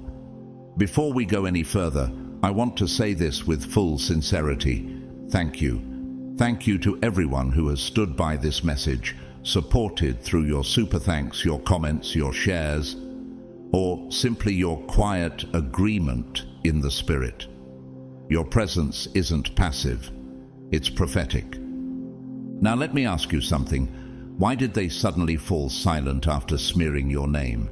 Why did the energy shift so drastically in that group chat, that workspace, that circle of influence? Why is it that when you enter the room now, the atmosphere tightens and faces suddenly look for the floor? Here's the unsettling truth. They're not avoiding you because they're over you. They're avoiding you because the truth is starting to rise and their lie is starting to rot. You see, lies are like shadows. They can only exist in the absence of light. But chosen one, you are the light. The moment your presence walked in, their false narrative started unraveling. They crafted a version of you meant to sabotage your favor, but what they didn't anticipate was that your authenticity would speak louder than their fiction. And now their manipulation has turned into a mess they can't clean up, because the person they lied to wasn't just anyone. It was someone anointed, someone aligned, someone who was heaven sent to be part of your next. And now, here comes the divine reversal. What they meant for your discredit is turning into your deliverance. The lie they hoped would destroy you is becoming the very reason you're being elevated. Because heaven doesn't just watch. Heaven responds. God doesn't just hear rumors. He judges hearts, and he's about to make sure the truth gets the final word. So don't take their silence as power. Take it as panic. Don't interpret their distance as peace. It's torment. The backfire has already begun. And you haven't even spoken a word. That's the real plot twist. You didn't have to fight for your name because heaven is defending it for you. Stick with me, chosen one, because what we're about to uncover is not just gossip. It's spiritual warfare. It's strategic. And the fallout that's coming, it's not poetic, it's biblical. Let's unravel it together. God's chosen ones, they're avoiding you because their lies are about to backfire.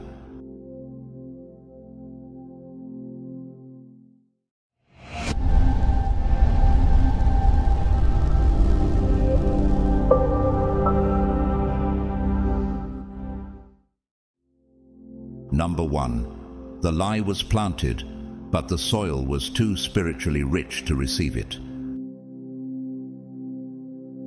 They didn't just speak out of frustration. They launched a campaign, a subtle, deliberate, and spiritual assassination attempt, and you, God's chosen one, were the target.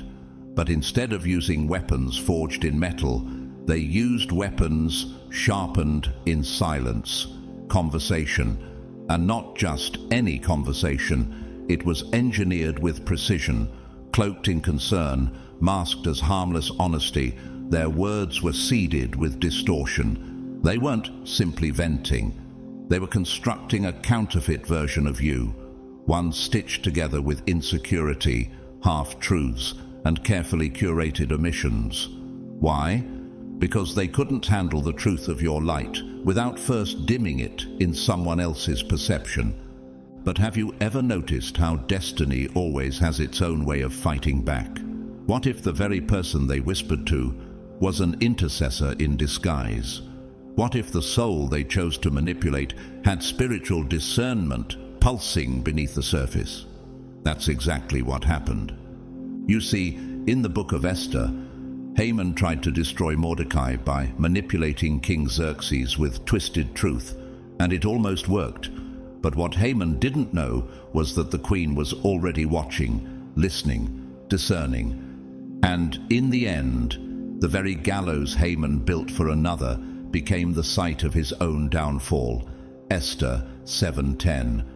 The story echoes now through your own, because the person they confided in, expecting blind loyalty, turned out to be a watcher, a modern-day gatekeeper, someone with ears tuned not just to words, but to frequency. And as time passed, they didn't speak up, they didn't confront, they simply watched. And as they watched, the truth began to emerge, not through your defense, but through your lifestyle. You didn't know you were on trial. You weren't performing. You were simply walking in peace. You weren't calculating your words.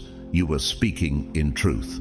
And like Joseph in Genesis, you weren't in the room when the lie was told, but your fruit followed you.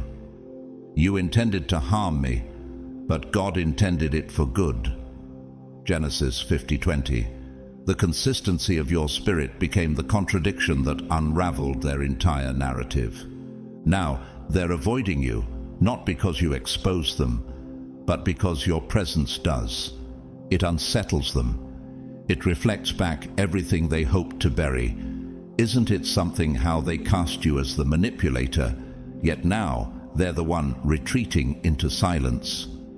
Isn't it strange how the one who created the illusion is now terrified of the reality you represent?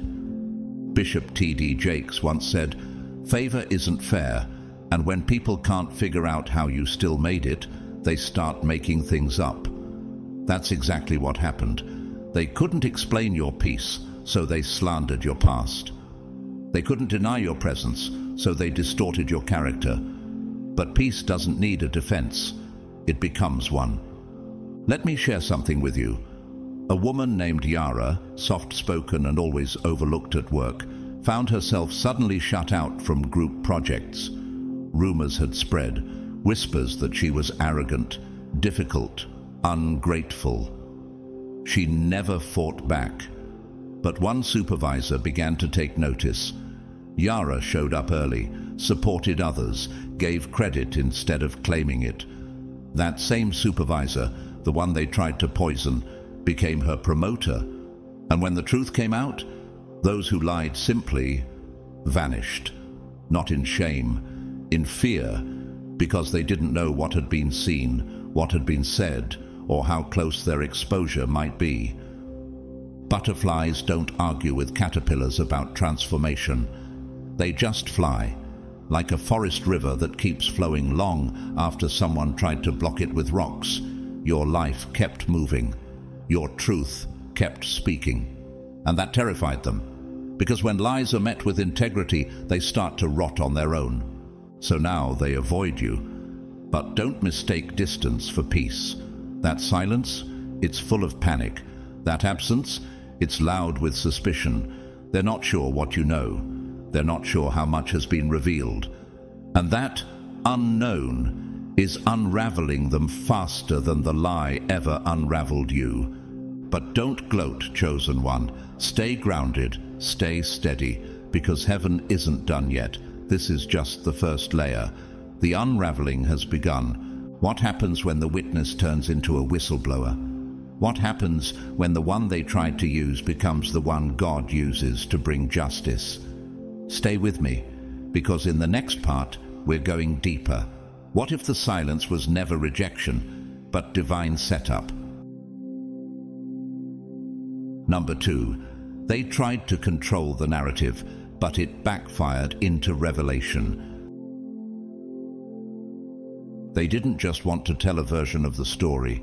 They wanted to own it, not through truth, but through distortion. You, God's chosen one, were not simply a character in their drama. You were the perceived threat to the script they were desperately trying to direct. What they did wasn't accidental. It was architected. They weren't careless. They were cunning, and that's what makes the aftermath so poetic. They weren't just lying to deceive, they were lying to contain. Why? Why go to such lengths? Because they knew something sacred. If the right soul ever saw you clearly, unfiltered, untainted, unprovoked, their influence would evaporate, their mask would melt, and their story, it would collapse under the weight of your truth. So they did what manipulators often do. They moved early. They preempted your presence with poison. They sprinkled their words with subtle anxiety. They told half-truths with a trembling voice and feigned concern, hoping that the listener would never dig deeper. But they made one miscalculation. They mistook subtlety for spiritual blindness. Have you ever noticed that when the serpent approached Eve, he didn't shout? He whispered. Did God really say? Genesis 3:1. That's the nature of manipulation. It masquerades as care, but its intention is chaos. Just like Satan in Eden, your accuser whispered distortion into the ears of someone else, hoping it would steer perception permanently. But the garden didn't stay silent, and neither did heaven. They expected disgust, but curiosity awakened instead. The one they hoped to deceive didn't draw back. They leaned in. Why did your energy contradict the image painted? Why did your actions break the box you were placed in? Why did your peace feel too sincere to be the performance they'd warned about? This wasn't a misunderstanding. This was a dismantling. The more you showed up, humbly, quietly, but powerfully, the more the cracks in their story widened. Your very presence became a verdict, not because you spoke against them, but because you didn't need to. Just like Daniel, who kept praying even when accused, even when thrown into the lion's den. He didn't fight the narrative. He let heaven write the ending, Daniel 6:22. And in the end, the king declared, "He is the living God, and he endures forever," Daniel 6:26. The mouths of lions were shut, not by shouting, but by alignment. In modern times, it reminds me of how Cardinal Robert Sarah, a voice of reverence and inner stillness in the Catholic Church, was mischaracterized by critics as being too rigid, too silent, too disconnected. But over time, those same critics began quoting his works, because the fruits of silence bore wisdom louder than the noise of accusation. He didn't chase narrative, he embodied truth. Or take the story of Elijah, who was called a troublemaker by King Ahab, 1 Kings 18:17. But in reality, it was Ahab and Jezebel who had stirred destruction. Elijah didn't need to shout to defend his character. His very existence, his fire-backed prayers, and heaven's response revealed the true narrative. The truth may hide for a moment, but it always outlives performance. You don't need to correct them. They've already corrected themselves by exposing how far they're willing to go to hold what was never theirs. That's the irony. They lied to secure power, but the lie itself revealed their powerlessness. A few months ago, I encountered a story about a man named Dalen, a small business owner who was falsely accused by a former friend of unethical behavior. The whisper spread quickly, just enough truth mixed in to sound convincing. But one client, curious rather than convinced, chose to spend a week observing Dalen's team and process. What she saw didn't just contradict the accusation, it rewrote it. She became one of his biggest supporters, and the friend who'd started the lie. He hasn't shown up since, not because he lost a fight, but because he lost the illusion of control. And you're the butterfly they tried to label as a threat while you were still in cocoon. But once your wings emerged, it was too late to contain the beauty. A butterfly doesn't go back to being a caterpillar just because someone's afraid of its color. The real backfire isn't just in what they lost, it's in what was revealed. Their obsession with narrative control became the very thing that exposed their spiritual instability. Now they avoid you, not because they figured out how to win, but because they finally realized they can't predict how the truth will unfold. And that uncertainty, it's louder than your words could ever be. But what if this backfire wasn't just for your vindication, chosen one? What if it was heaven's way of pruning the voices that can no longer walk with you into the next chapter? Because in the next part, we'll explore this. What happens when your silence becomes the loudest sermon in the room, and your consistency becomes the catalyst for someone else's awakening? Number 3. The lie became a mirror, and it reflected them, not you. They didn't come to tell the truth. They came to tell on themselves, but they didn't know it. When they opened their mouth to speak about you, they were convinced they were weaving a believable narrative. Carefully chosen words, feigned concern, subtle pauses, all to paint you as a threat, a manipulator, someone not to be trusted. But what slipped through their lips wasn't revelation, it was reflection. You weren't the one they were describing, they were. And the person they were speaking to, far more spiritually awake than they expected, caught it. Not immediately, but enough to raise a quiet red flag. Because some people don't just hear what's said. They sense what's missing, they catch the tone, they read the room. And slowly, what was meant to make them turn away from you only made them lean in closer. That's what happens when a lie turns into a mirror. There's a moment in 2 Samuel when the prophet Nathan approaches King David after his sin with Bathsheba. He tells him a story about a rich man stealing from the poor, stirring David to anger, until Nathan pierces the illusion with one sentence, "You are the man." 2 Samuel 12:7. It wasn't just a parable, it was a confrontation with the reflection David had tried to ignore. That same unveiling is happening here. The person your accuser hoped to influence didn't call it out, didn't argue, didn't stir the waters. They simply stepped into spiritual observation. They began watching both of you, listening not just to words, but to behavior. And the more they observed, the more everything misaligned. You weren't erratic. You weren't reactive. You weren't even aware your name was being passed around like stolen currency. You were just living. Quietly, faithfully, steadily, building, growing, healing. And that contrast, it was louder than any defense. Jesus faced similar accusations. The Pharisees said he had a demon, that he blasphemed, that he broke the law. But each accusation revealed more about them than it did about him. Their need for control, their fear of disruption, their addiction to attention. Jesus never fought to prove his worth. His very presence dismantled every projection. A similar pattern emerged in the life of Joni Eareckson Tada, paralyzed as a teenager, yet rising to become one of the world's most respected Christian voices. Early in her ministry, some accused her of being emotionally unstable, too fragile to lead. But her life of devotion, clarity, and endurance turned whispers into irrelevance. She didn't defend herself, her witness did. Something similar unfolded in a non-profit where Kadeem, a quiet, detail-oriented coordinator, was falsely portrayed as cold and manipulative by a colleague threatened by his excellence. The colleague hoped to influence a supervisor with quiet warnings and veiled observations. But the supervisor, a woman marked by both faith and discernment, started to notice the mismatch. Kadeem's actions were consistent, his motives clean.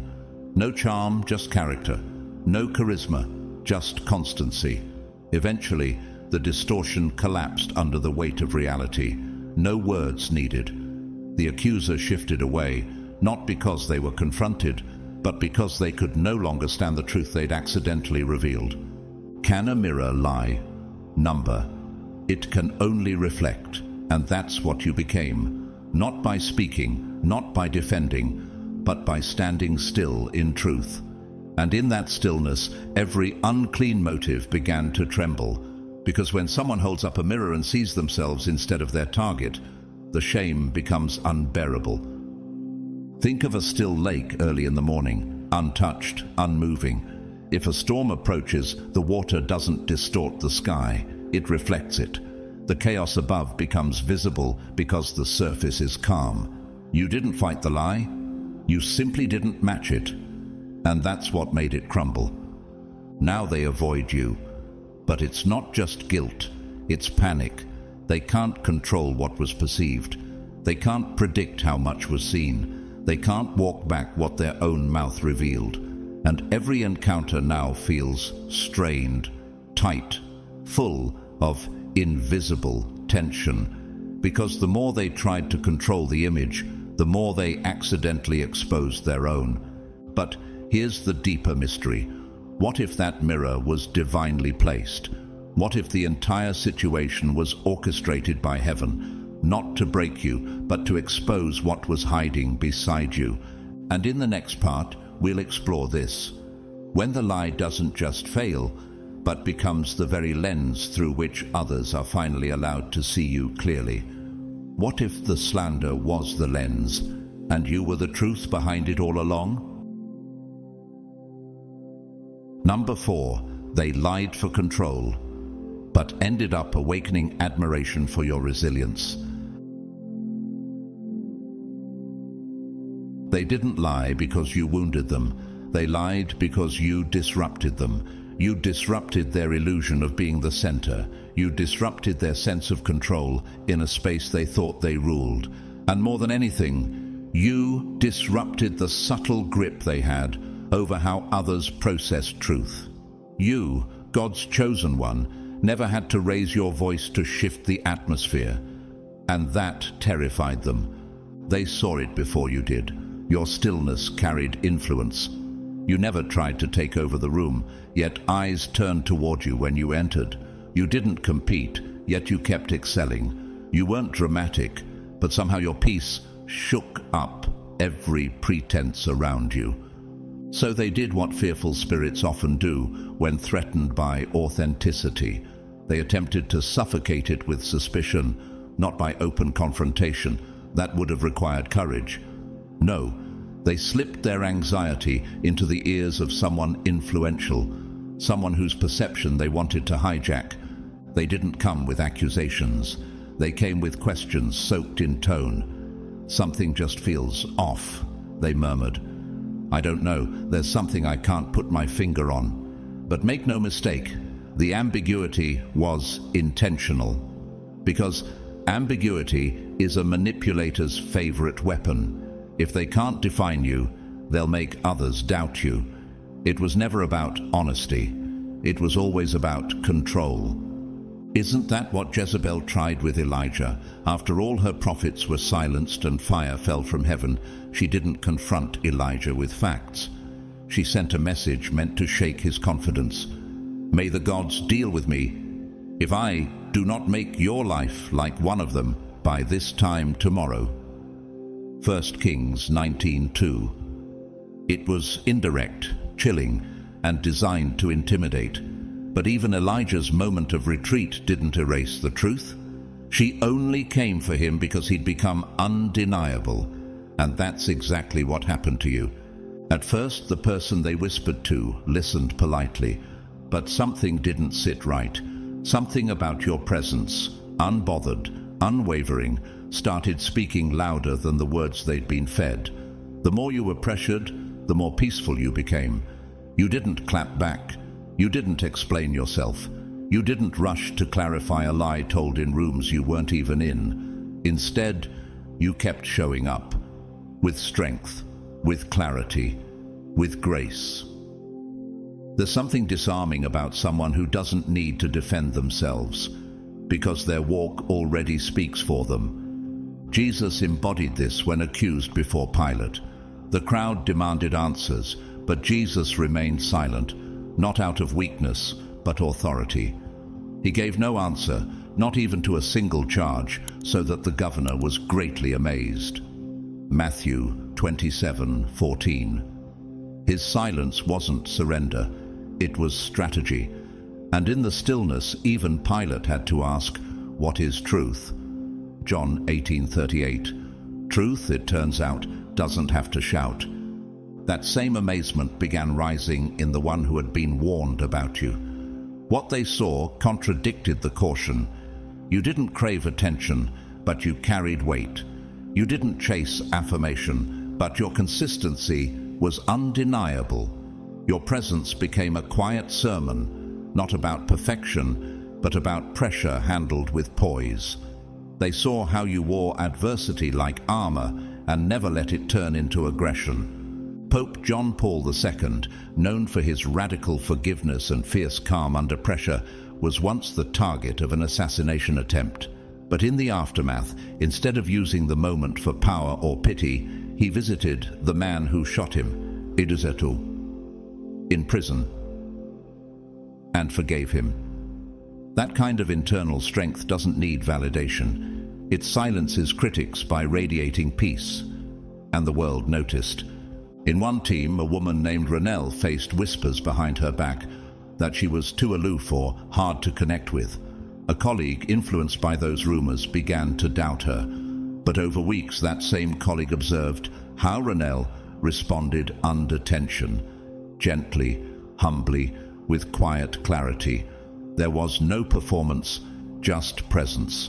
And slowly, admiration began replacing suspicion. The one who'd been warned started leaning in, not to investigate drama, but to study dignity. Have you ever watched a mountain stand while everything else around it shakes? That's what you became. A reference point, an anchor. And when people see that kind of resilience, they don't just notice it. They respect it. And when respect enters the room, lies lose oxygen. That's when silence began to fall, not because the liar felt guilty, but because they felt exposed. They sensed that the person they tried to manipulate was beginning to admire you instead. And admiration is dangerous to a deceiver because admiration asks deeper questions. It wonders, what if I was wrong? It re-examines everything. It sees the cracks in the mask. So now they avoid you, not to protect you, but to protect their own illusion from fully collapsing.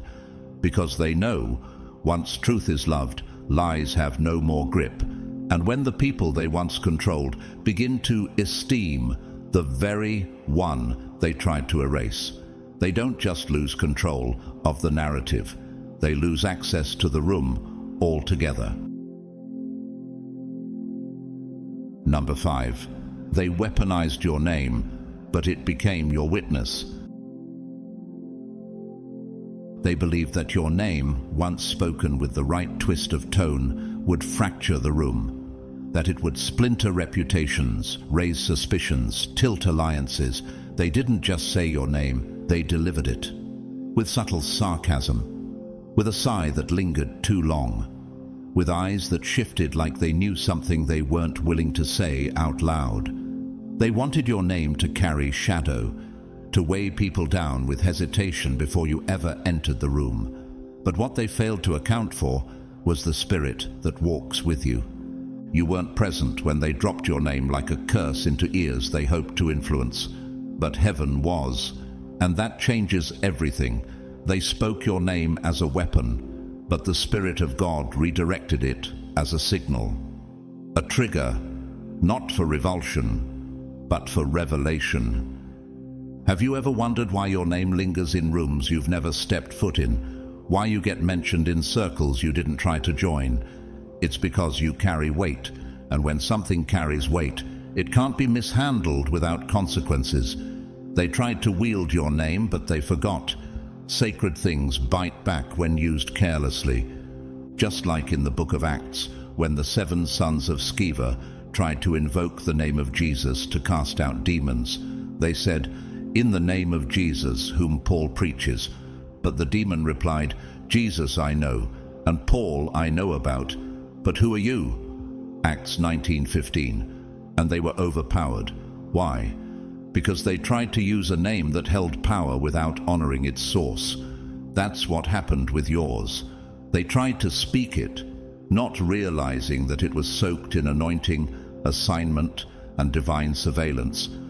What happens when your name becomes a litmus test in the spirit? At first, the person they tried to manipulate paused. They noted the hesitation, the layered tone, the unspoken judgment. But something didn't feel clean. It felt rehearsed, engineered. So they didn't dismiss you. They started watching, silently, objectively, from a distance that allowed them to see clearly. And as they watched, what emerged wasn't scandal, it was strength. You weren't out there being defensive. You weren't trying to win people over. You weren't posting cryptic messages or seeking validation. You were just moving, building, focused on what God put in your hands. And the more they observed, the more they realized. The warning they'd received wasn't protection, it was projection. The same dynamic played out with David. When Saul spoke David's name in fear and suspicion, hoping to turn others against him, he didn't realize he was creating curiosity. Is that the same David who killed Goliath? The one who plays the harp? The one who doesn't touch Saul even when he could? David's actions began speaking louder than Saul's accusations, and even Saul's own son, Jonathan, began to admire the one his father called enemy. In our time, Chimamanda Ngozi Adichie, the renowned Nigerian author, faced quiet slander in academic and literary circles for speaking boldly about womanhood, truth, and clarity in identity. Her name at times was spoken with warning. Too radical, too bold, too different.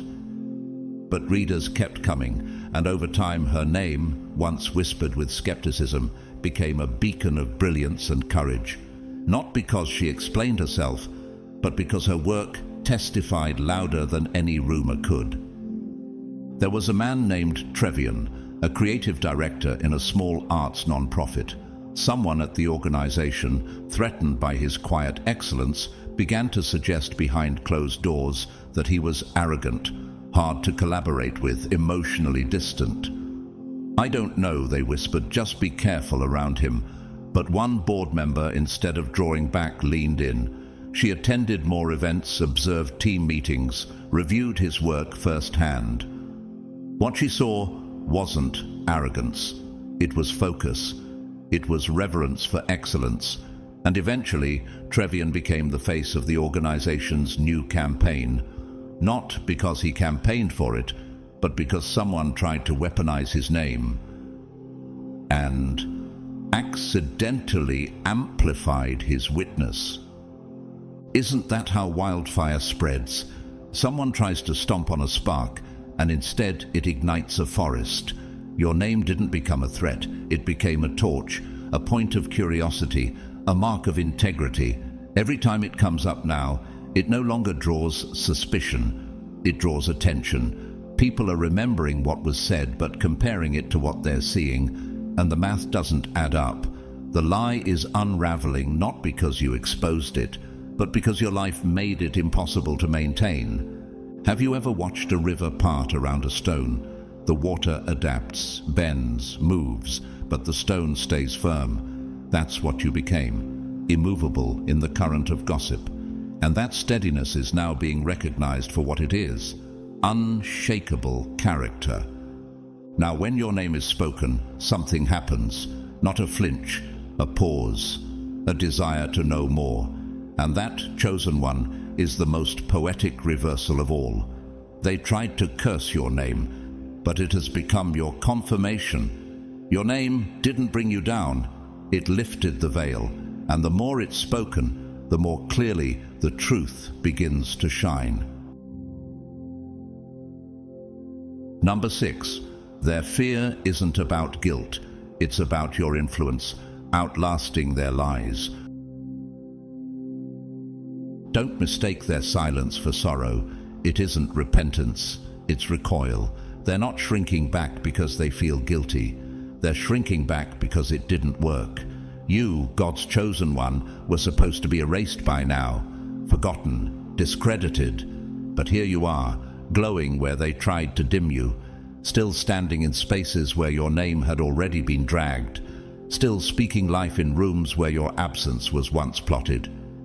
And that, more than anything, is what has them disturbed. They were never counting on your failure. They were counting on your disappearance. The lie they crafted was not a burst of emotion, it was a blueprint, precision, timing, delivery. They spoke just early enough to poison perception before you arrived, and they delivered it with calm confidence, hoping the room would never look deeper. But what they didn't expect was the staying power of your consistency. They underestimated what happens when character is allowed to testify longer than drama is allowed to breathe. Have you ever asked why some people panic when others begin to admire you, even quietly? Why their energy shifts, not because you confronted them, but because you simply kept rising. In Genesis 26, the Philistines filled up the wells that Isaac's father Abraham had dug, hoping to cut off his provision. But Isaac dug again and again, until finally the enemy stopped contending and declared, "Now the Lord has given us room, and we will flourish in the land." Genesis 26:22. They couldn't bury his blessing, and they knew it. Just like them, your enemies weren't trying to fight you directly. They were hoping to quietly suffocate your favor. But they forgot that favor isn't soil deep. It's covenant rooted. That's why the fear has grown. Not because they forgot what they said, but because others didn't believe it. Not because they're haunted by guilt, but because they're watching your influence stretch into places they tried to bar you from. You were supposed to be dismissed. Instead, your name is showing up in proposals, in meetings, in whispered admiration they can't control. And that's the real threat. This same story echoed through the life of Nehemiah, who was rebuilding the walls of Jerusalem. His enemies sent word after word to distract him, to stir fear, to create suspicion. They were all trying to frighten us, thinking, their hands will get too weak for the work. Nehemiah 6:9. But Nehemiah didn't come down from the wall. He stayed building, and in the end it was their fear that grew, not his. Modern figures experience this too. Amanda Gorman, the youngest inaugural poet in US history, was once dismissed and quietly critiqued for her age and confidence. Whispers suggested she wasn't ready, that her eloquence was more performance than substance, but her consistency silenced every critic. Her grace, her clarity, her command of presence became undeniable, and suddenly the same circles that once doubted her were inviting her in. That's what your life is doing, turning doubters into spectators. There's a woman named Tasha who led a small wellness program in her city. A competitor in the same field, feeling threatened by her growing presence, began planting stories, hinting that Tasha copied content, that she wasn't qualified, that she lacked credentials. But over time, Tasha's program didn't just survive, it flourished, quietly, consistently. And soon, the very community that had been poisoned by rumor started turning toward her with trust. Not because she responded, but because her results kept showing up, with or without applause. Have you noticed how a tree never shouts when it grows? It simply stretches upward, and its roots deepen in silence. And one day, even the ones who tried to cut it down are forced to sit in its shade. Now they're avoiding you, but not because you caught them. They're avoiding you because the fruit is visible. The seeds they tried to bury are blooming. The people they tried to turn against you are circling back with questions in their eyes and honor in their tone. That wasn't supposed to happen. You weren't supposed to rise again, but you did. You are. So the silence remains. Not holy silence, not convicted silence, strategic silence, an attempt to minimize the damage to their ego, but every step you take forward declares something louder than they ever expected.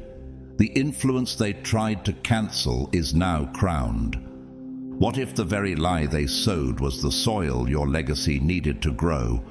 What if the campaign they designed to end your credibility only pushed your calling into the spotlight? Because next, we'll uncover something they never saw coming. The root of their miscalculation wasn't your resilience. It was their blindness to the realm you came from. They tried to diminish a vessel, not realizing they were poking at a mantle. Number 7. They lied to the wrong person. A destiny connector, not a follower. They thought they were whispering to someone small, someone pliable, someone who would let their bitterness echo without ever questioning the frequency. But the room they entered wasn't neutral, it was holy ground. They weren't talking to just anyone. They were speaking into the ears of someone chosen to align legacies. A destiny connector, someone who doesn't just hear, they discern. Have you ever watched a lie backfire in slow motion? When the room doesn't react with outrage, but with observation. That's what happened here, because the one they thought they could influence wasn't built for gossip. They were built for guidance. This person wasn't just spiritually awake, they were spiritually entrusted. They've been through too many battles to be deceived by a well-packaged lie. The moment your name was dropped in conversation, something stirred. The tone felt rehearsed. The timing felt strategic. And what was intended to break your credibility only raised curiosity, not about you, but about the one who brought you up. In Numbers 23, Balaam was hired to curse Israel, but standing in spiritual proximity to a blessed people disrupted his agenda. He confessed, "How can I curse those whom God has not cursed?" Numbers 23:8. What was meant as sabotage became sanctified. That's what unfolded here. The more they tried to inject distortion into the atmosphere, the more heaven responded with clarity. Instead of blindly believing, the listener paused. And in that pause, they began to observe you directly. Not through tainted opinion, but through divine lens. The way you handled pressure, the way you spoke when no one asked for your opinion, the way your energy didn't chase attention, yet commanded it. It all started speaking louder than the narrative ever could. Jesus experienced this same strategy. His accusers brought him to Pilate with accusations cloaked in political language. But Pilate, sensing the imbalance, asked, "What is truth?" John 18:38. In that question was a hesitation, a divine crack in the narrative. The story wasn't adding up, and now the eyes were shifting. Before global recognition, Ava DuVernay was quietly mischaracterized in the industry. A studio executive was warned that she was too controlling, too confident. But after observing how she handled vision, collaboration, and chaos, the label faded. Her results became the only testimony that mattered. Now her name carries weight in the very rooms that once tried to shrink her. Jayla managed a hospital unit known for burnout and high turnover. A rival, feeling threatened by her solutions-focused leadership, quietly warned a visiting medical board that Jayla lacked empathy and might not be team material. But during a critical care event, the board witnessed Jayla organize chaos into calm, speak life into staff under pressure, and make decisions with gentleness and resolve. It became impossible to believe the slander. Jayla's presence overpowered the planted perception, not by countering it, but by living above it. Have you ever seen a pine tree on the edge of a cliff, bent by decades of wind yet unmoved, scarred by storms yet still green? That's what you've become in this moment, something that stands long enough for others to realize. Whatever was said about you couldn't have been true. So now the person they tried to influence, the one they hoped would turn against you, is looking again, closer. They're no longer watching you through the lens of someone else's insecurity. They're watching the liar instead, the one who offered too much concern with too little cause, the one whose timing was too precise to be pure. And suddenly everything is shifting. The atmosphere is adjusting. Not because of confrontation, but because truth has a frequency that lingers. Could it be that they never hated you? They feared what stood behind you, what walked with you, what you carried. Could it be they sensed a connection being formed that they weren't authorized to interrupt? What if the one they lied to is the very key God intends to use in your next open door? Because next, we uncover a sharper revelation. They didn't just underestimate you. They didn't realize you came from a realm they weren't qualified to engage. And the moment they lied about you, they triggered a heavenly intervention. Number 8. They lied because the truth would have made you irresistible. This wasn't an accident, it was strategy. They didn't lie out of ignorance, they lied with full awareness. Your name didn't catch them off guard. Your presence didn't confuse them, it threatened them. Not because of anything you said or did, but because of the atmosphere that follows you. You never had to ask for attention. Your alignment attracted it. You walked in rooms like someone who belonged there without trying to prove it. You carried peace like a quiet revolution, and that unsettled them. Because some people survive on performance, applause, appearances. But you glowed without effort, and that to the insecure is unacceptable. Have you ever noticed how fear dresses itself as concern when someone's influence begins to shift? They didn't just lie to defend themselves, they lied to interfere with a spiritual frequency they didn't understand. They sensed something forming between you and someone important, an alignment, a connection, perhaps even covenant. And instead of facing their own insecurity, they reacted. Fast, false, forceful. The Pharisees reacted the same way when Jesus' presence began shifting the crowds. In John 11:48 they said, "If we let him go on like this, everyone will believe in him." It wasn't his teachings they feared, it was the effect. His truth was too compelling, and yours was too. The person they tried to poison was already drawn to you. Maybe they hadn't even admitted it yet, not out loud, but your authenticity was speaking, your presence was echoing, and the liar saw the bond forming before you did. So they inserted their narrative just in time, laced it with care, and pretended to protect when all they were doing was preventing. They didn't interrupt sin, they interrupted truth. Joseph knew this kind of sabotage. His brothers couldn't handle the vision on his life. In Genesis 37:4, it says they hated him and could not speak a kind word to him. Not because of failure, because of favor. So they acted fast, sold him before the dream could manifest. Jealousy doesn't wait for confirmation. It moves when potential is sensed. Maya wasn't even seeking promotion when her name started rising in the firm.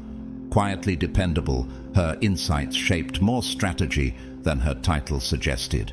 But someone noticed, and before she could even enter the meeting, a colleague leaned close to leadership and whispered concerns. "She's sharp, but something about her is off." They didn't elaborate, just enough doubt to plant a question. But over time, results told a different story. Maya's consistency turned silence into trust. And soon, the very person who was warned about her was advocating in her name. Trevor Noah, before becoming a global voice, was once dismissed by media circles who saw his South African perspective as too niche, his demeanor as too soft. But what some tried to disqualify became the very reason he ascended. His clarity, his cultural balance, his conviction without noise. The resistance wasn't about truth, it was about readiness to receive it. Think of the Northern Lights, hidden most of the time, silent, but when the atmosphere is right, they take over the sky. No one debates their beauty, no one questions their worth. They just appear, and everything else becomes still. That's what your presence does. And they knew it.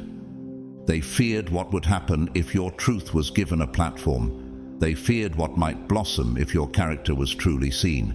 So they tried to shadow it, not by force, by fiction. Have you wondered why the air still feels tense even though nothing has been said? That's not guilt. It's residue. of manipulation, of delayed clarity, of a connection that was almost severed, but not quite. And yet, the story isn't over. The lie didn't destroy the alignment.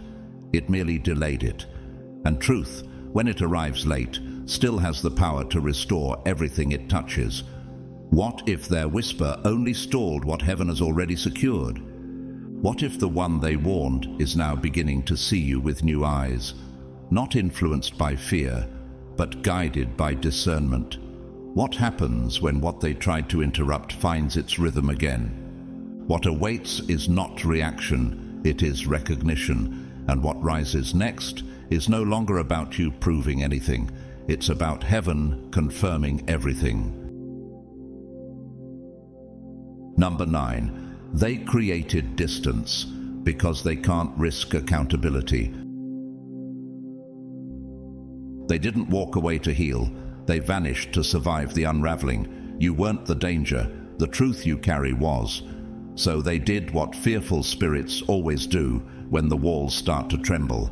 They ran, blocked, muted, disengaged, not to reclaim peace, but to preserve illusion.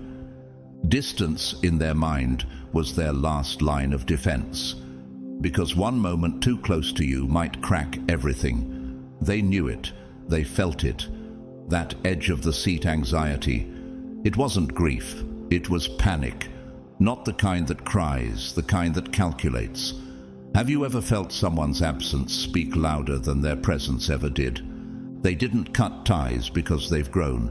They retreated because they couldn't keep the lie breathing near your clarity.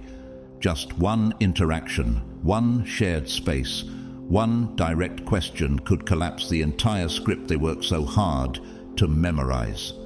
And so they vanished, not because they were finished, but because you've started seeing clearly. In Acts 5, Ananias and Sapphira lied about their generosity and thought no one would know. But in the presence of apostolic truth, their deception couldn't breathe. Peter didn't even accuse them. He just asked the right question. How is it that Satan has so filled your heart that you have lied to the Holy Spirit? Acts 5:3. Their lie wasn't exposed by confrontation. It was crushed by proximity to the Spirit. That's what your presence does. It carries weight, not the weight of accusation, but of revelation. It triggers something in those who have something to hide. Not because you try, but because light doesn't negotiate with shadow. Their silence now is not peaceful, it's paranoid. And the deeper irony, they're watching from a distance, still tracking what you say, how you move, who you're with, not out of care, out of fear, because they don't know who knows what anymore. The story they constructed is starting to warp. Sympathy is slipping, side eyes are forming, and every time your name surfaces with strength and stillness, it stretches the cracks in their foundation. Jesus confronted this same dynamic. After his resurrection, his enemies paid guards to lie, claiming the disciples stole his body. But the truth walked among them, appeared, taught, ate, witnessed. They couldn't erase the resurrection, so they tried to discredit it through distance and deflection. But no barrier could stop the spread of what was real. Lies grow brittle when truth keeps walking. Early in her career, Brené Brown faced quiet sabotage from peers who felt her language of vulnerability exposed their control. Rumors circulated that her theories were too emotional, not academic enough. But as more people listened, resonated, and healed, the critics got quiet. Not because they accepted her, but because fighting her presence started to expose their own rigidity. Amir, a community leader, once hosted a series of outreach projects. When his results drew recognition, a former colleague began to spread doubts that Amir manipulated data, that he took credit for others' work. The whispers reached key donors. Tension rose. Then Amir was invited into a strategy meeting. Calmly, without defending himself, he presented his systems, process, and integrity. The lie withered without a word of defense. Afterward, the accuser resigned. Not from guilt, but from the pressure of being near the truth. Like a glacier floating in still water, your presence seems calm, but beneath the surface is weight, and people who have built fragile boats can feel it. They won't admit it, but they know it. Getting close to you now would demand more honesty than they can afford, because everything they've gained, the pity, the influence, the side-switching, is propped up by a false version of you. Have you noticed how silence, when loaded with fear, becomes its own form of noise? They're not ghosting you to recover. They're disappearing to delay consequence, but their timeline is no longer protected. Truth has its own rhythm, and it's catching up. So why does your walk still rattle them? Why does your peace still press on their pressure points? Why is your name still heavy in rooms they hoped would forget you? Because what they feared wasn't confrontation, it was correction. And what's about to surface won't be your vindication alone, it will be their exposure. Number 10. You became the proof of their manipulation, simply by existing. You didn't need a press release. You didn't need to plead your case, post a thread, or prepare a dramatic monologue. You didn't lift your voice because your presence was already doing the talking, quietly, powerfully, undeniably. They built an entire case against you, framed your character, manipulated narratives, and curated a version of you designed to collapse under pressure. But pressure didn't break you. It revealed you. Have you ever noticed how some people begin to unravel the moment you choose peace instead of panic? They were betting on your breakdown, counting on your reaction, waiting for you to spiral so it could confirm the story they sold to others. But instead of combusting, you kept showing up, unshaken, clear-eyed, steady, not explaining, just existing. And that to them is unbearable. In Daniel 6, when Daniel's enemies couldn't find fault in his actions, they attacked his faith. They manipulated law to trap his devotion. But when Daniel stayed consistent, praying, trusting, standing, the very lions they released turned into the stage of his vindication. My God sent his angel, and he shut the mouths of the lions. Daniel 6:22. That's what your silence has done. Shut the mouths that once roared with accusation. Every time your name is spoken in admiration, every time someone mentions your consistency, every peaceful step you take in public view, all of it becomes a mirror, and that mirror is not flattering for them. The story they told is crumbling, not because you fought back, but because your life doesn't match the script. They said you were unstable, you're thriving. They said you were dishonest, you're surrounded by trust. They said you were manipulative, you've been operating in clarity and peace. Jesus never argued with Pilate. He didn't try to correct the Sanhedrin. When falsely accused, he simply stood, bruised but radiant, because truth, when carried with consistency, will eventually contradict every lie. Pilate himself asked, "What is truth?" John 18:38. And even in that tension, Jesus never flinched. In her early work, Viola Davis faced rejection not for lack of skill, but because she didn't fit the image others were comfortable with. But over time, she kept showing up, in roles that demanded depth, in interviews that carried conviction. She didn't silence the critics with argument, she did it with excellence. And now, those who dismissed her are left confronting a reality they can no longer rewrite. A logistics coordinator named Imani was once whispered about in her department. She's hard to work with, they said. She's distant. But her team knew better, and so did the numbers. Her systems ran on precision. Her projects finished early. And when upper management started noticing outcomes instead of opinions, the gossip stopped, not because it was confronted, but because it lost relevance. Imani didn't say a word. She just delivered. Have you ever seen the sun rise behind fog? The haze may blur it temporarily, but the light always pierces through. That's what you've done. Your clarity has broken through their confusion. Your alignment is louder than their assumption. So now, when your name is brought up, they flinch, not because of what you said, but because of what they can no longer deny. You became the evidence, not out of strategy, but out of authenticity. You didn't manipulate the narrative, you dismantled it by being whole. What happens when the very thing meant to destroy you becomes the timeline others follow to find the truth? What do they do when the smear campaign begins to look more like a confession? Why is their silence so loud when your name enters the room? Could it be that the image they crafted is now haunted by your reality? They thought you'd be forgotten by now, but you are still standing, still trusted, still invited, still increasing, and that alone undoes the lie, thread by thread. And what you carry next, it's not vengeance, it's validation, not in words, in presence. The lie is fading. But you're beginning to blaze. What unfolds now won't be about your defense, it will be about your record. Number 11. They were trying to dominate someone who has already wrestled with angels and lived. Their lie was never just about damaging your name. It was about survival. Theirs. A last-ditch effort to hold together a mask that was already cracking under the weight of your authenticity. You didn't just trigger their jealousy. You triggered their collapse. Your presence, it wasn't loud, but it was disruptive.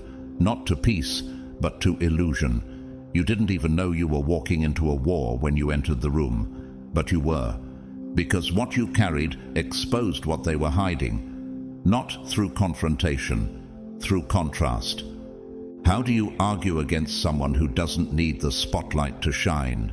How do you compete with someone who isn't even playing the same game? How do you protect a fragile narrative when the truth has bones and breath and glory? You weren't trying to threaten them, but your very being, your peace, your consistency, your alignment, made them feel seen in a way they couldn't control, and that terrified them, because they had built their image in shadows, carefully constructed roles, the wounded one, the peacemaker, the wise but weary soul who gave so much and asked for so little. That's what they wanted others to believe. But when your clarity walked in, it was like heaven held up a mirror, and in that mirror they saw their own performance unravel.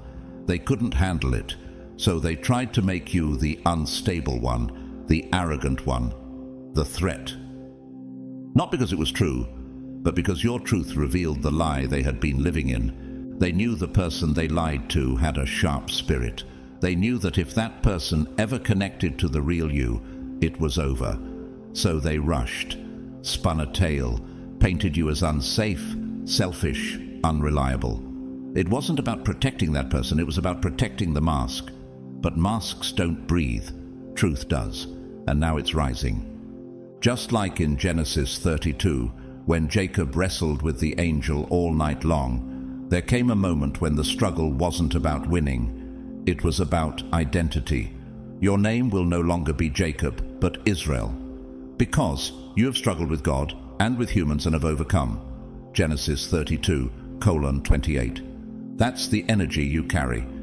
You've wrestled with things most people would have broken under. And now, just your posture, upright, undeterred, terrifies those who still rely on manipulation to feel powerful. Nelson Mandela, after decades of wrongful imprisonment, emerged not bitter, but bold. The regime that once lied to control the narrative could no longer stop what his presence now commanded. His truth made their propaganda obsolete. His dignity dismantled their distortion. In a small publishing firm, a woman named Jeline was whispered about as difficult and prideful. Her co-worker, the one who spread the rumors, wore a mask of helpfulness, always the first to offer a smile and share her concerns. But when leadership shifted and someone new began watching with clear eyes, the story started to shift. Jaylene's brilliance, her structure, her calm under chaos began to reveal itself. The whisperer, exposed, not by drama, but by discrepancy. Even the ocean bears witness to this truth. A wave can look massive from the shore, terrifying even, but once you dive in and find your rhythm, you realize it was never as strong as it looked. What seemed overwhelming was mostly noise and surface tension. And you've learned to breathe beneath it. You've become the kind of presence that unmasks storms. So now, they're the ones walking on eggshells. Not because you've said anything, but because you haven't. Not because you've retaliated, but because your life is speaking louder than anything they could fabricate. Have you felt the tension when you enter the room? Have you noticed how their confidence starts to fade when your peace doesn't flinch? Do you see how the people they once tried to poison are beginning to ask questions? And can you feel it? The slow unraveling of every performance they crafted in your absence. Their silence now isn't spiritual, it's strategic. It's the hush before exposure. It's the mask trembling before the fall. And the longer you stay true to who you are, whole, unwavering, radiant, the more their false identity buckles under its own weight. You never had to fight them. You just had to survive them. Because while they were preserving a lie, you were embodying a promise. Number 12. They're avoiding you because you're the one who could expose the pattern. This isn't about awkward tension, it's about calculated distance. They're not avoiding you because the air is uncomfortable. They're avoiding you because your presence threatens their pattern. You weren't just another name they smeared. You're the one person they couldn't deceive. You've seen too much, felt too much, discerned too much. And while others may have fallen victim to their tactics, you tracked the blueprint. You were never just a recipient of their manipulation. You became the observer of it. You didn't just endure it, you decoded it. That's why they're nervous. Have you ever noticed how the people who once tried to dominate the conversation go silent when you enter the room? They thought their silence would protect them, but what they didn't realize is that you've already seen the threads. The shifting alliances, the sudden intimacy, the strange timing of breakdowns disguised as accidents.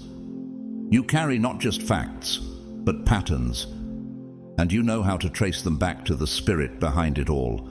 That's what unsettles them. Not your anger, your accuracy. Jesus saw the same pattern. When he encountered the Pharisees, he didn't just confront their lies, he exposed the system. You are like whitewashed tombs, he said in Matthew 23:27, which look beautiful on the outside, but on the inside are full of the bones of the dead and everything unclean. He didn't shout, he revealed. And when you carry revelation, your silence feels like thunder. They've manipulated others for years, quietly, cleverly, hiding sabotage under smiles. But now they're running, not from consequences, but from exposure. Because you, chosen one, are the first person with both the anointing and the authority to unravel what they worked so hard to veil. Have you considered that their retreat wasn't a reaction to your attitude, but a response to your discernment?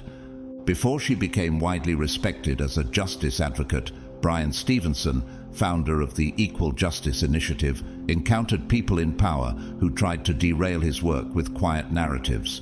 They planted doubt in circles of influence, painting him as naive, too ambitious, idealistic. But as his results began to speak and lives were saved through his efforts, the narratives collapsed under the weight of reality.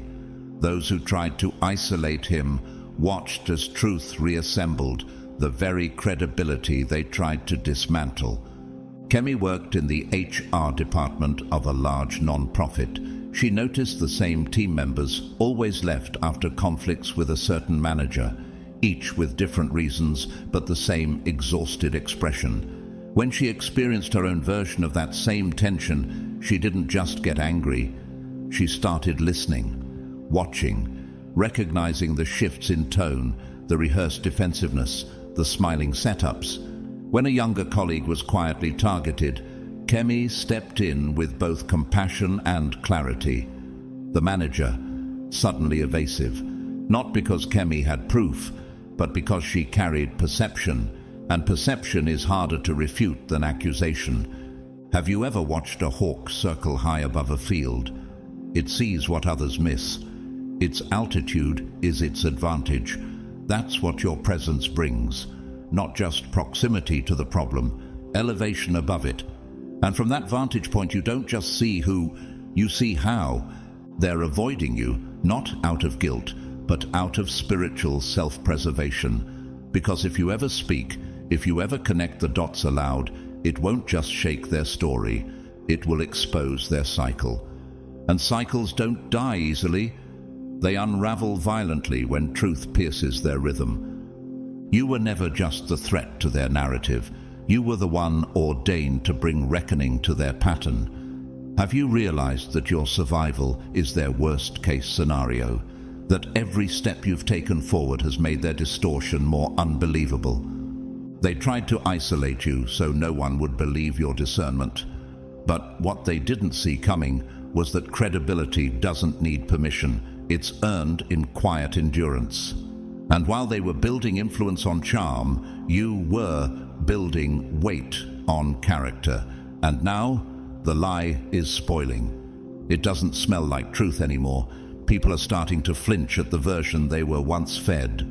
Questions are forming. Energy is shifting. And worst of all for them, you're still standing, still rooted, still rising, still radiating the very clarity they feared you'd never survive long enough to embody. But what happens when the one they tried to discredit becomes the one the room begins to trust? What unfolds next is not just reputation repair, it's a reckoning. Because truth is no longer whispering, it's awakening. Number 13. They lied to isolate you, but ended up isolating themselves. They thought their strategy would corner you, that if they cut off your relationships, your credibility would wither, that if they said just enough to seed suspicion, you'd shrink in response. But the opposite unfolded. You didn't disappear, they did. The very people they tried to sway are now leaning back, not toward you immediately, but away from them. Not because you explained anything, but because your presence told the truth they tried to bury. And the longer you said nothing, the more your silence began to glow with credibility. Have you ever watched a room subtly shift when someone walks in? Not because of intimidation, but because of exposure. The story they built is aging poorly. Their tone has changed. Their confidence is cracked. The narrative, once loud, is now fragmented because your fruit has outlived their fiction. You weren't just surviving their attack. You were silently gathering evidence, not in documents, but in growth. In 2 Timothy 4:17, Paul wrote, "But the Lord stood at my side and gave me strength, so that through me the message might be fully proclaimed." That same strength carried you, not to retaliate, but to remain. And while they plotted exit strategies for you, heaven was writing expansion plans. They thought they were pushing you out of favor, but all they did was accelerate your refinement. Now their smiles feel strained, their silence feels forced, and their excuses, they don't land the same anymore. People are noticing what they didn't want noticed. The room is remembering what it was like before the manipulation. David's rise in Saul's court mirrored this. Saul tried to pin spears of suspicion into David's back, jealousy masked as protection. But every attack only widened the gap between the people's love for David and Saul's crumbling credibility. The more David stayed steady, the more Saul looked unstable. And eventually, the throne no longer respected the one who wore the crown. That's what's happening now. The very tactic meant to break you has become the mirror that exposes them. Michelle, a program lead in a social impact startup, was intentionally left out of strategy meetings. A colleague, subtly threatened by her intuition and calm leadership, began feeding the founder half-truths, positioning Michelle as unavailable, hard to read, not team-centered. For months, Michelle worked in the shadow of that distortion, but when a major conflict emerged in the team, her voice became the one others instinctively trusted. Not because she fought to be heard, but because her consistency made her unavoidable. Brené Brown, researcher and speaker, once said, "Don't try to win over the people who are hell-bent on misunderstanding you." And yet, ironically, the very people who tried to misrepresent you are now misunderstood themselves. Not because you exposed them, but because they underestimated what spiritual integrity looks like in motion. Have you noticed that no matter how much they avoid you, your name still lingers in rooms they hoped you'd be erased from? They thought if they controlled the narrative, they could control the memory. But memory is shaped by impact, not impression. And your impact keeps outlasting their invention. Imagine a volcano buried under centuries of silence. The surface seems dormant until the pressure beneath becomes too potent to hide. Your peace looked passive, but it was power in disguise. And now that it's rising, their discomfort is palpable. You're not louder, just more undeniable. You're not chasing confrontation, but truth is walking in ahead of you anyway. And now, the ones who tried to script your exit are standing on shaky ground, not because you pushed them there, but because their lie couldn't carry the weight of your calling. They lied to isolate you, but the lie became a wall that boxed them in. They created a void they now can't fill. The people they rallied are backing away slowly, not out of drama, out of discernment, because something in their spirit knows the math isn't mathing anymore. So ask yourself, what happens when the smear campaign doesn't destroy the target, but awakens their purpose? What does it do to a manipulator when their prey becomes the proof? How do you handle a truth that refused to die and instead came back with fruit? Could it be that your stillness was heaven's judgment in disguise? What they couldn't predict was this, that your silence would become a sanctuary, not a sentence, that your grace would not just protect you, but prophecy for you. And what's being revealed now, it isn't just about them, it's about the authority you carry and the fact that it can't be stolen, only recognized. Which brings us to the next unveiling. They weren't just afraid of exposure. They feared you'd gather the whole board, because deep down they suspected you've already seen the entire game. Number 14. They avoid you because you're the living reminder that they couldn't kill what God called. They keep their distance not because they've healed, but because they've been haunted. Your presence is too loud for the lie to keep pretending it's the truth. You were supposed to vanish. According to their calculations, your spirit should have collapsed under the avalanche of slander. But you didn't. You evolved. They whispered with precision. They sabotaged with smiles. They aimed to destroy your credibility before you even walked into the room. They sowed their version of your story into ears they thought would never question the script. But what they didn't expect was for you to outlive the narrative. You weren't supposed to flourish. You weren't supposed to be standing here, whole, radiant and chosen. But you are, and that's what burns them. You're not just surviving, you're prospering in front of people who bet against your breath. You're shining in spaces they tried to shut you out of. You're embodying the kind of quiet power that cannot be conjured by applause or platform. It only comes from surviving betrayal with your identity intact. They thought time would make people forget you, but time instead exposed them. And now, with every step you take, you bring heaven's conviction into the rooms they once controlled with manipulation. You don't have to explain yourself. The truth walks before you. The truth surrounds you. The truth echoes after you leave. That's what unnerves them. The lie isn't aging well, but your legacy is. They used to enter spaces with confidence. Now they hesitate. Now the smile is forced. Now the tone is cautious, because you've become the one variable their scheme couldn't predict. They avoided you because the fire didn't consume you. It refined you. And now, whether they admit it or not, your very existence is their reckoning. You're not the threat because you fight dirty. You're the threat because you don't need to. You didn't have to retaliate.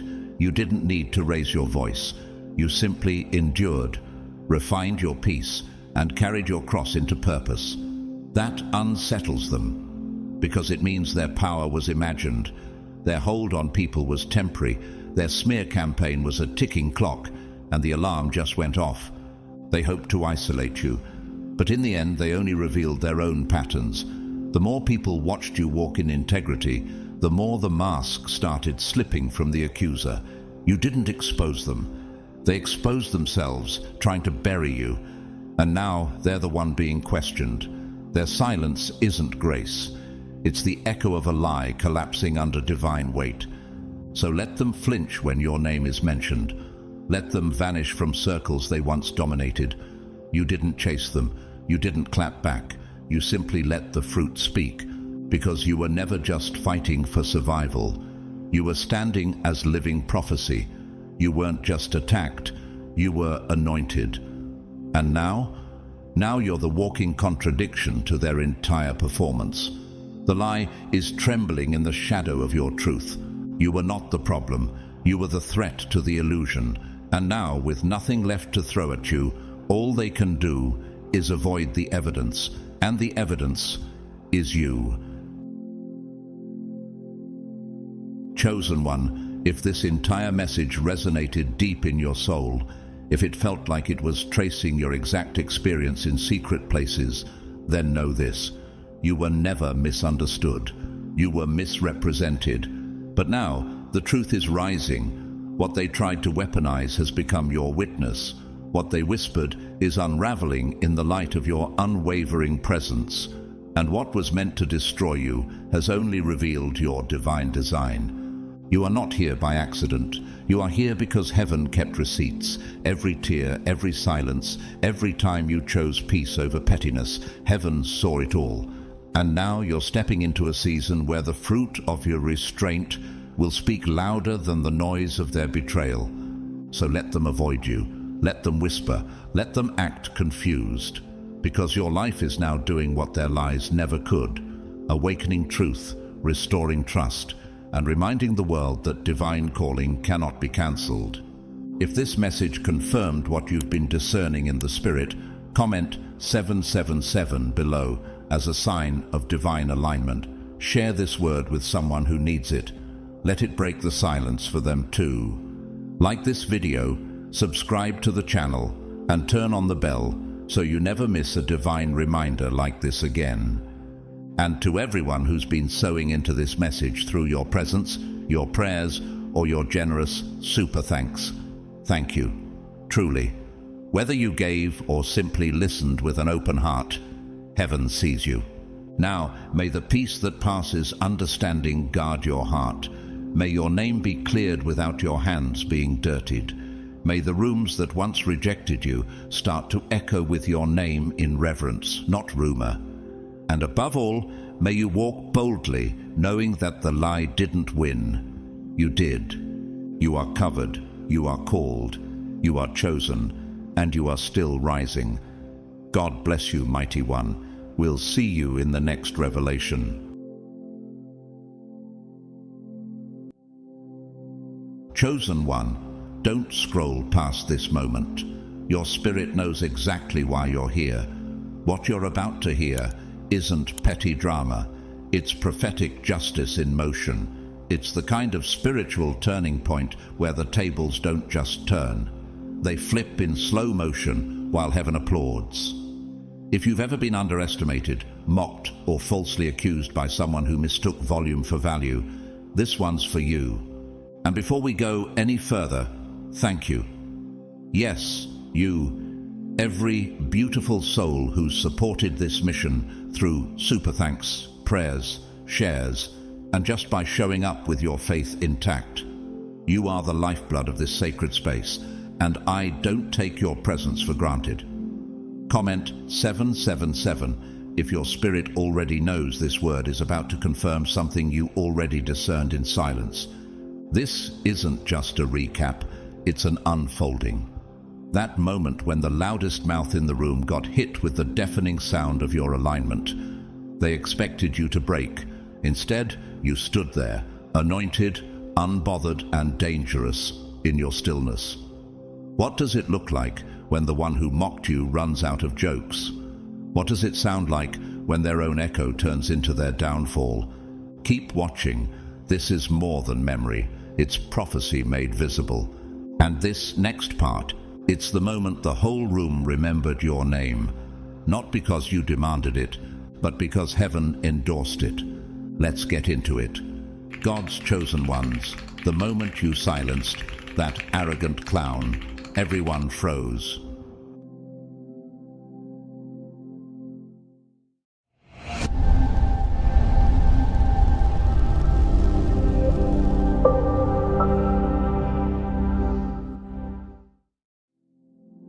You didn't raise your voice because your silence was a weapon crafted in heaven. You didn't clap back because your restraint wasn't weakness, it was warfare. While they were busy putting on a theatrical display of pride and noise, you remained still. And that stillness, it wasn't passive, it was nuclear. It dismantled their stage with the precision of a surgeon. You didn't throw a single verbal stone, and yet the structure of their ego collapsed in front of everyone like a cathedral built on sand. Why did the room go silent when you said nothing? Why did the laughter turn into coughs, the applause into fidgeting, the cheer into shame? Because the moment you withheld your energy, the frequency of truth disrupted the entire performance. That wasn't just maturity, it was mastery. The book of Proverbs says, "A fool gives full vent to his spirit, but a wise man quietly holds it back." Proverbs 29:11. You didn't argue because you weren't sent to participate in their circus. You were sent to expose it. Like Christ before Pilate, who refused to dignify empty accusations with a response. You stood in kingdom composure while the arrogant clown unraveled under the weight of their own delusions. And isn't that how spiritual authority often moves? Quietly, deliberately, letting the enemy swing wide until they fall on their own momentum. They wanted an audience, but what they didn't expect was for the audience to see through them. The loud voice, the exaggerated confidence, the performative outrage, all of it was architecture built on insecurity. And when you didn't clap, you didn't just rob them of applause, you collapsed the illusion. Isn't it strange how performance requires participation to remain powerful? The moment you starved the spectacle, the stage lights began to flicker, and suddenly what was once mesmerizing became embarrassing. Like the northern lights, beautiful, yes, but only when observed in silence. Your presence forced everyone to finally see what had been disguised by sound and speed. What do you do when someone demands your reaction and you give them none? What happens when a person builds their identity off opposition and you stop giving them access? You created a vacuum, a sacred absence, and the echo of their own noise was louder than any insult you could have crafted. No weapon formed against you shall prosper, and every tongue which rises against you, in judgment you shall condemn. Isaiah 54:17. But in your case, heaven didn't need your rebuttal. Your peace condemned the lie. Psychologically, this moment triggered cognitive dissonance in everyone watching. The mind naturally resists holding two opposing truths. So when the crowd saw your calm against their chaos, their brains began re-evaluating everything they once believed? Was the clown really confident or just loud? Were you ever truly weak or just wise? You created what behavioral psychologists call a mirrored collapse, where an unstable ego, deprived of response, folds inward on itself. This is what happened to Lucien, a young, ambitious man who ran a startup with charisma but belittled everyone in meetings to prove dominance. For months, people clapped, laughed, tolerated, but then his quiet intern, Maya, stopped reacting. No eye rolls, no defense, no counter comments, just stillness. One by one, the team followed suit. Lucian's jokes turned awkward. His temper began to flare. His investors withdrew. Within a quarter, the board replaced him. Maya never said a word, but she silenced the tyrant. In Scripture, we see this mirrored in the downfall of Haman. He plotted, he paraded, he performed, until Queen Esther, through divine strategy, allowed his own trap to become his undoing. So they hanged Haman on the gallows he had prepared for Mordecai. Esther 7:10. You let them build the rope. You gave them space, and it undid them. Visualize a predator plant like the Venus flytrap.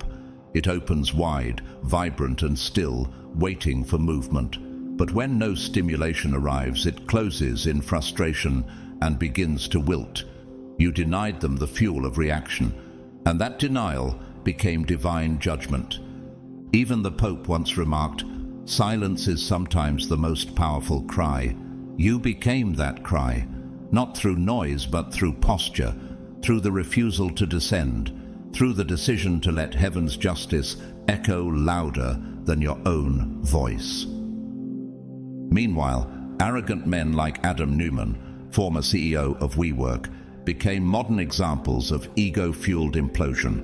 A charismatic visionary, yes, but behind the scenes, exploitation, manipulation, unchecked pride. He spoke endlessly, deflected criticism, mocked restraint. Until the empire cracked, investors fled, and his billion-dollar dream dissolved in scandal. The mic he held became the sword that cut him down. You watched a similar moment unfold. A person who believed their charm could cover their cruelty, who used laughter as a weapon and spotlight as armor. But what happens when the lights fade, when the crowd looks closer, when the illusion meets the truth? How long can someone perform before their real frequency leaks through? How long can a mask last under the scrutiny of silence? What happens when someone built to dominate dialogue is forced to exist in stillness? You orchestrated that confrontation without ever lifting a hand. And when the moment came, when the faces around you shifted, the mood dropped, the energy cracked, everyone finally saw it. Not your anger, not your pain, but your clarity, your discipline, your authority. You moved like someone who already read the script and knew exactly how it would end.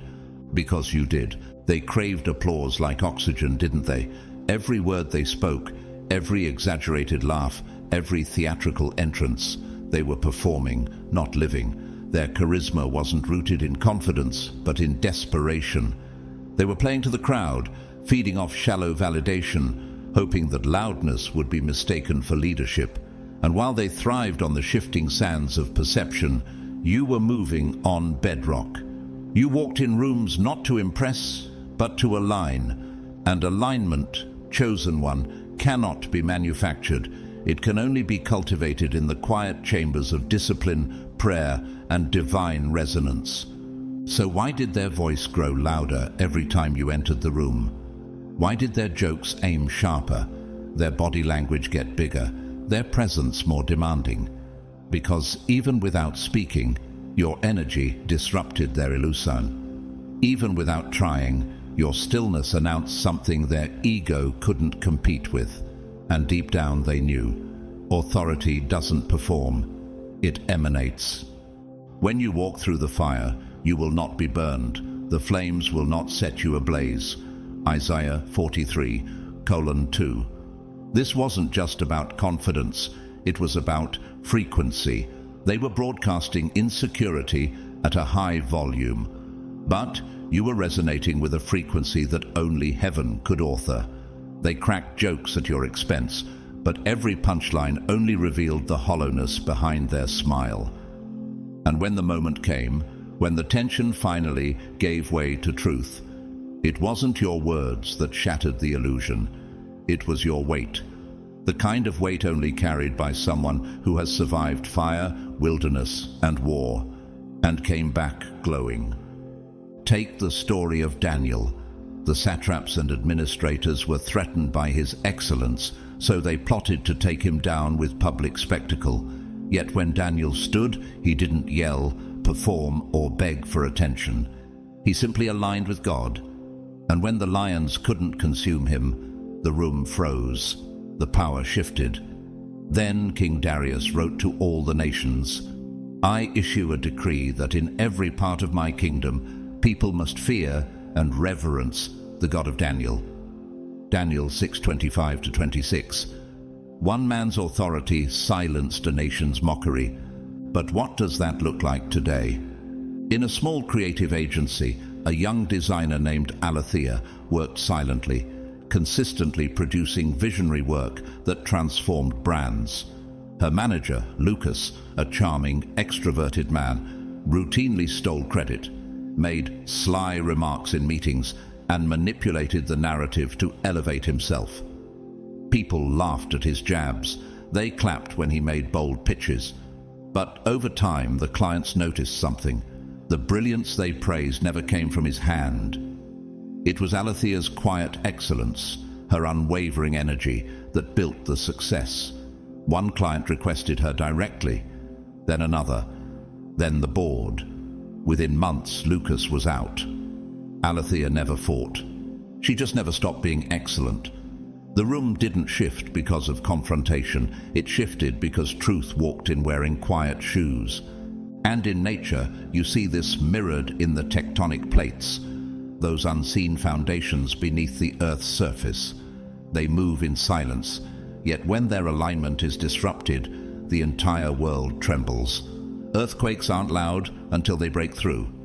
And you, chosen one, you are tectonic.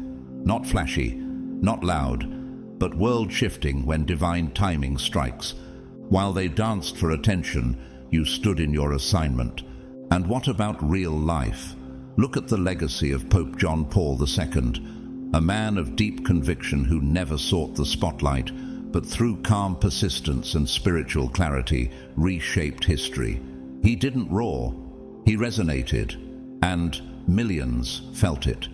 Contrast that with a figure like Elizabeth Holmes, once hailed as the next Steve Jobs, her confidence crafted through sleek branding and persuasive performances.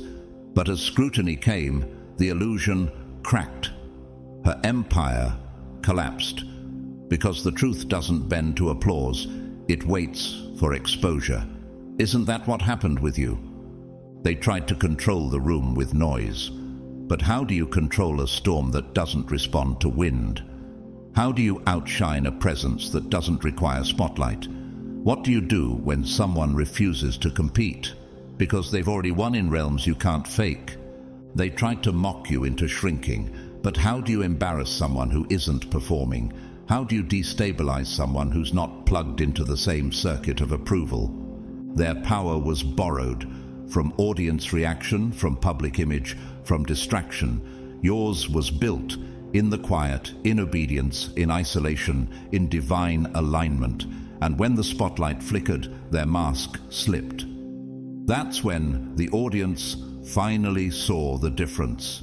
Their charisma was clever, but your clarity, it was crushing. You didn't ask for respect, it followed you.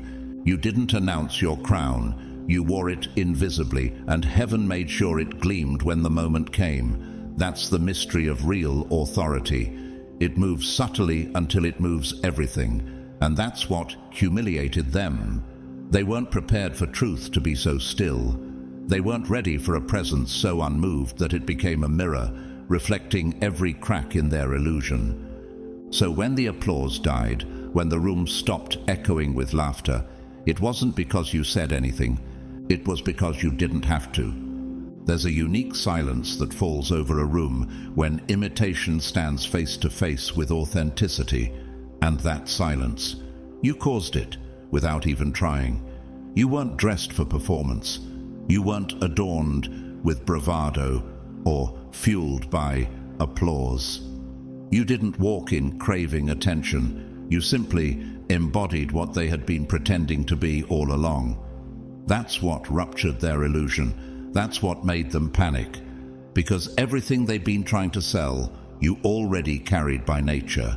They didn't expect their costume to unravel just because someone real walked in. But that's what happens when frequency meets counterfeit. The contrast becomes unbearable. They had spent so long crafting a persona: loud voice, dominant posture, calculated wisdom, borrowed confidence. But it was all scaffolding, an architectural shell designed to look sturdy from a distance, but hollow under pressure. And when you entered the atmosphere, you didn't speak to impress, you didn't perform to dominate, you simply were. And the vibration of your authenticity shook loose every lie they had been using as scaffolding. What happens when someone is mimicking strength while another is strength? What happens when the room finally notices the difference between practiced presence and divine alignment? Their performance didn't fail because you interrupted it. It failed because truth, when it arrives, makes pretense intolerable. Wisdom calls aloud in the street. She raises her voice in the public squares. Proverbs 1:20. But your wisdom didn't scream, it radiated. You didn't compete with their noise because you didn't need to. Heaven had already validated you in secret.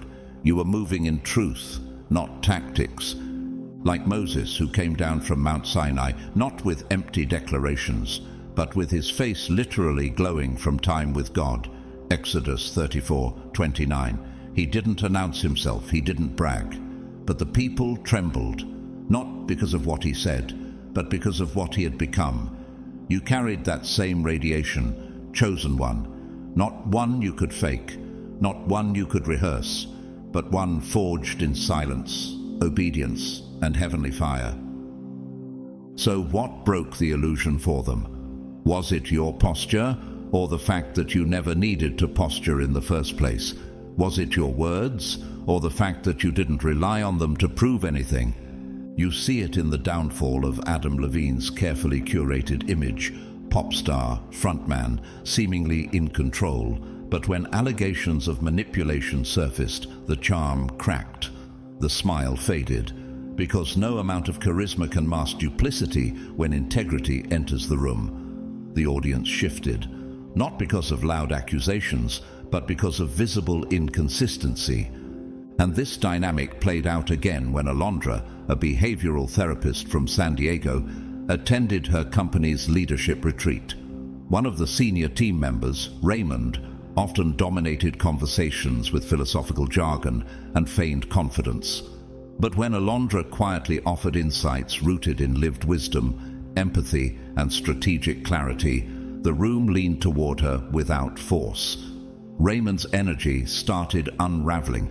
The harder he tried to reassert his relevance, the more out of sync he appeared. By the end of the retreat, leadership invited Alondra to lead internal mentorship programs. Raymond didn't lose his voice because she attacked him. He lost it because the room discovered something better. In nature, this principle holds true. A peacock may spread its feathers wide to attract attention, but when a hawk lands silently nearby, the spectacle loses all meaning. The bird whose beauty relies on performance cannot compete with the creature who commands presence without noise. That was you.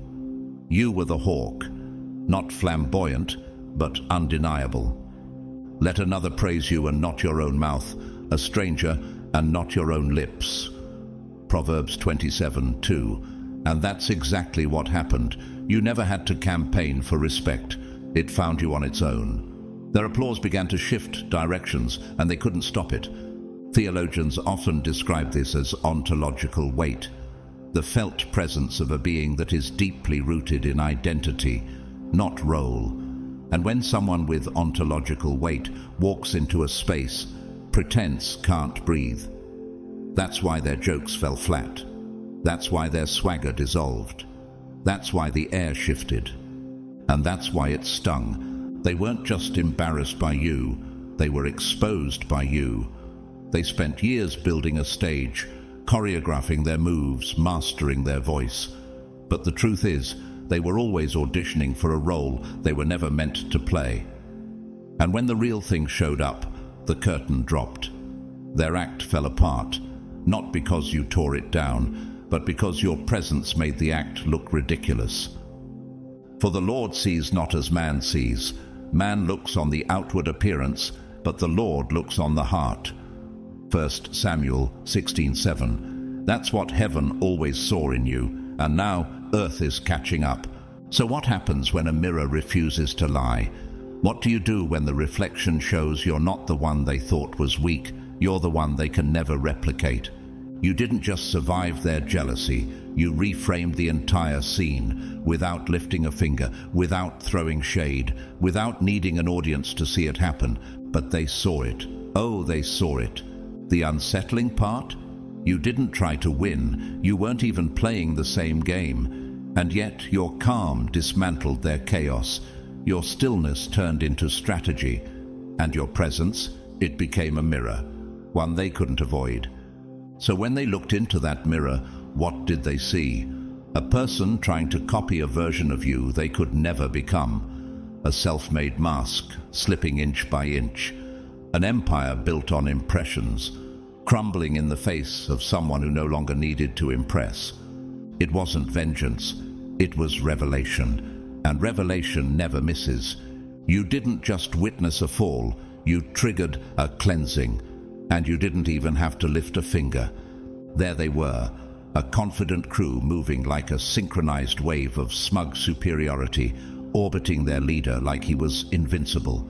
Every entrance you made used to spark the same rehearsed ritual. Snickers behind screens, bold stares masking fear, subtle jabs dressed as jokes.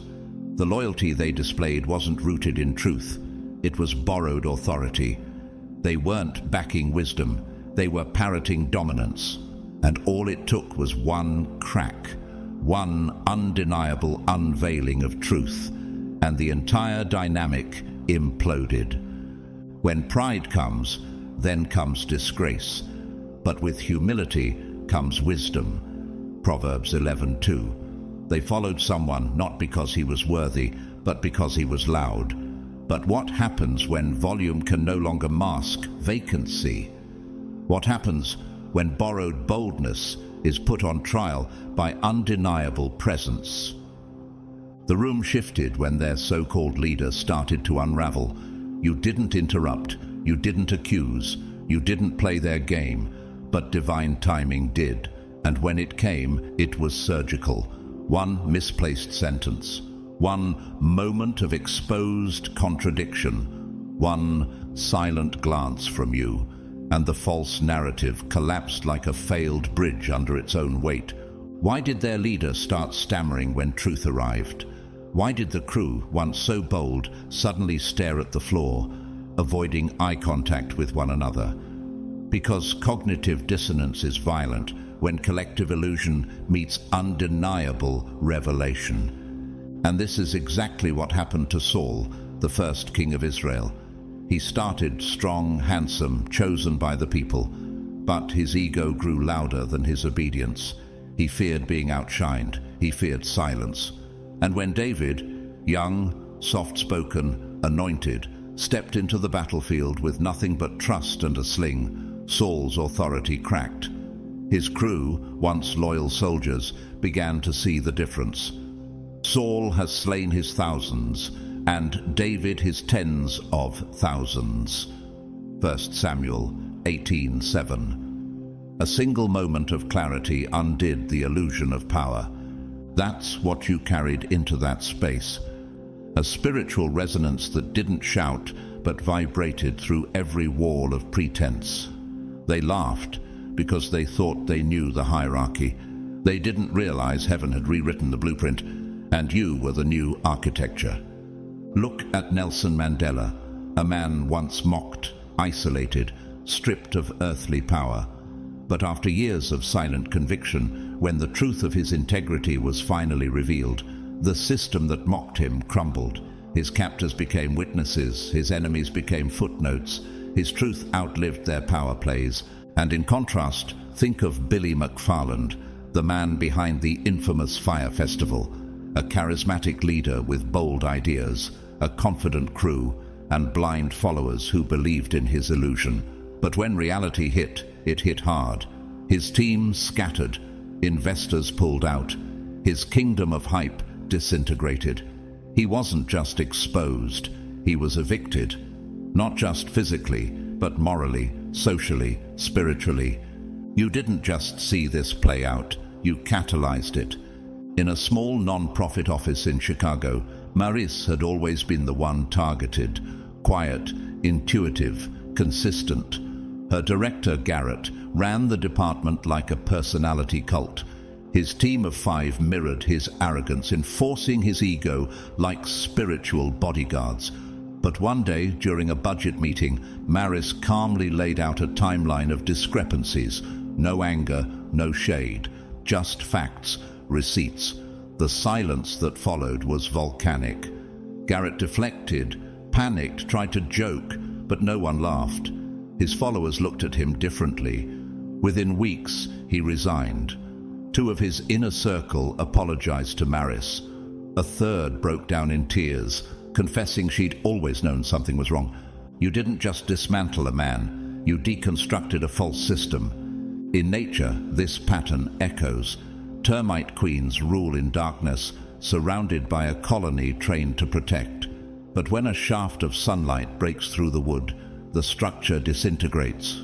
The workers scatter. The queen is no longer shielded and decay becomes visible. Light doesn't scream, it exposes. Have nothing to do with the fruitless deeds of darkness, but rather expose them. Ephesians 5:11.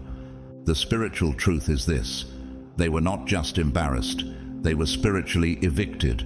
Their authority had expired, but they kept performing as if the lease hadn't been terminated. But heaven issued a notice, and you were the mail carrier. Why did their supporters start avoiding their calls? Why did the jokes stop mid-sentence? Why did their confidence evaporate so suddenly? Because loyalty, when built on illusion, cannot survive truth. The crew that once moved as one now moved in confusion. Discomfort replaced agreement. The energy died without you having to touch it. That's not revenge. That's the sound of divine alignment snapping the bones of counterfeit influence. The wise inherit honor, but fools get only shame. Proverbs 3:35.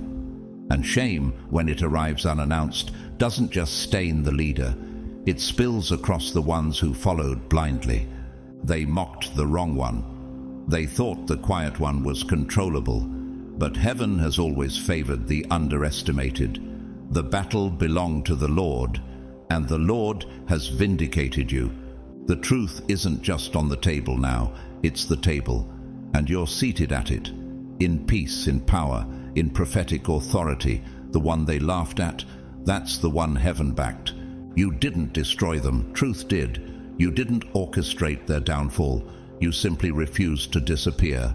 And while they invested every ounce of energy into crafting your collapse, you kept showing up with nothing but integrity, patience, and terrifying consistency. They built lies like walls, hoping you'd suffocate inside them. They manipulated perceptions with the precision of illusionists, twisting facts, poisoning conversations, engineering false consensus. Why? Because they never thought you'd survive long enough for the truth to outlive the performance. But you did. You survived the storm without ever raising your voice. You walked through their fire, not untouched, but undestroyed. You didn't clap back. You didn't retaliate.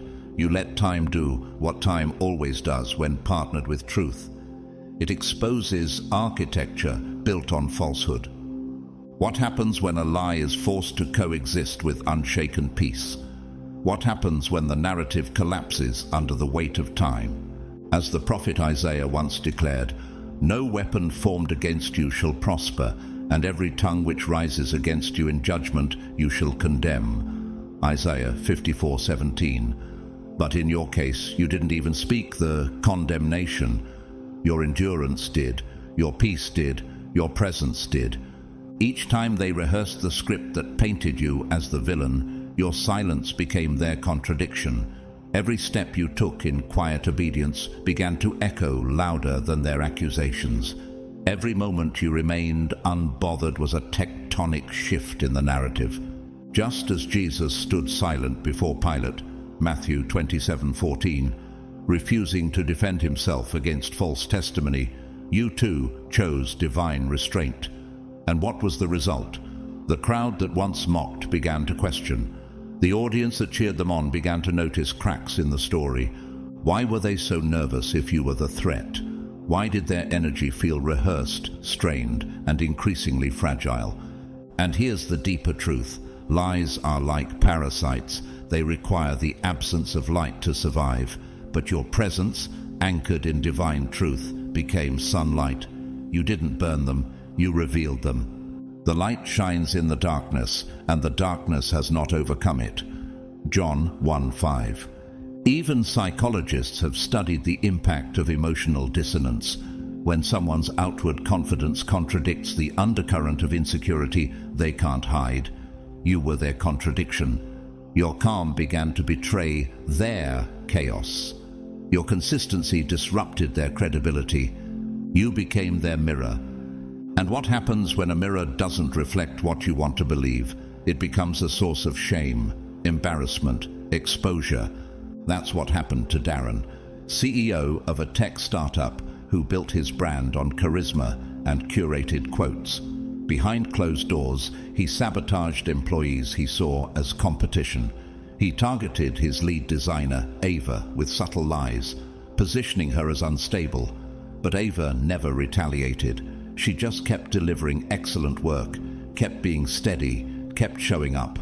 Eventually, clients started requesting her by name. Investors questioned internal dynamics. Darren cracked. His inconsistencies became visible. His team left. Ava didn't just survive the setup, she outlived it. Isn't that exactly what you did? Like the basalt cliffs carved by millennia of crashing waves, your resilience wasn't loud, it was geological. While others eroded with every opinion, you held your form. You were not shaped by applause or public perception, but by time, pressure, and divine design. The more their narratives beat against you, the more your authority stood out, not because you resisted, but because you endured. Eventually it became clear, you weren't just standing, you were movable. Even in the scriptures we see this principle at work. Haman didn't die because Esther accused him. He died because he constructed his own gallows.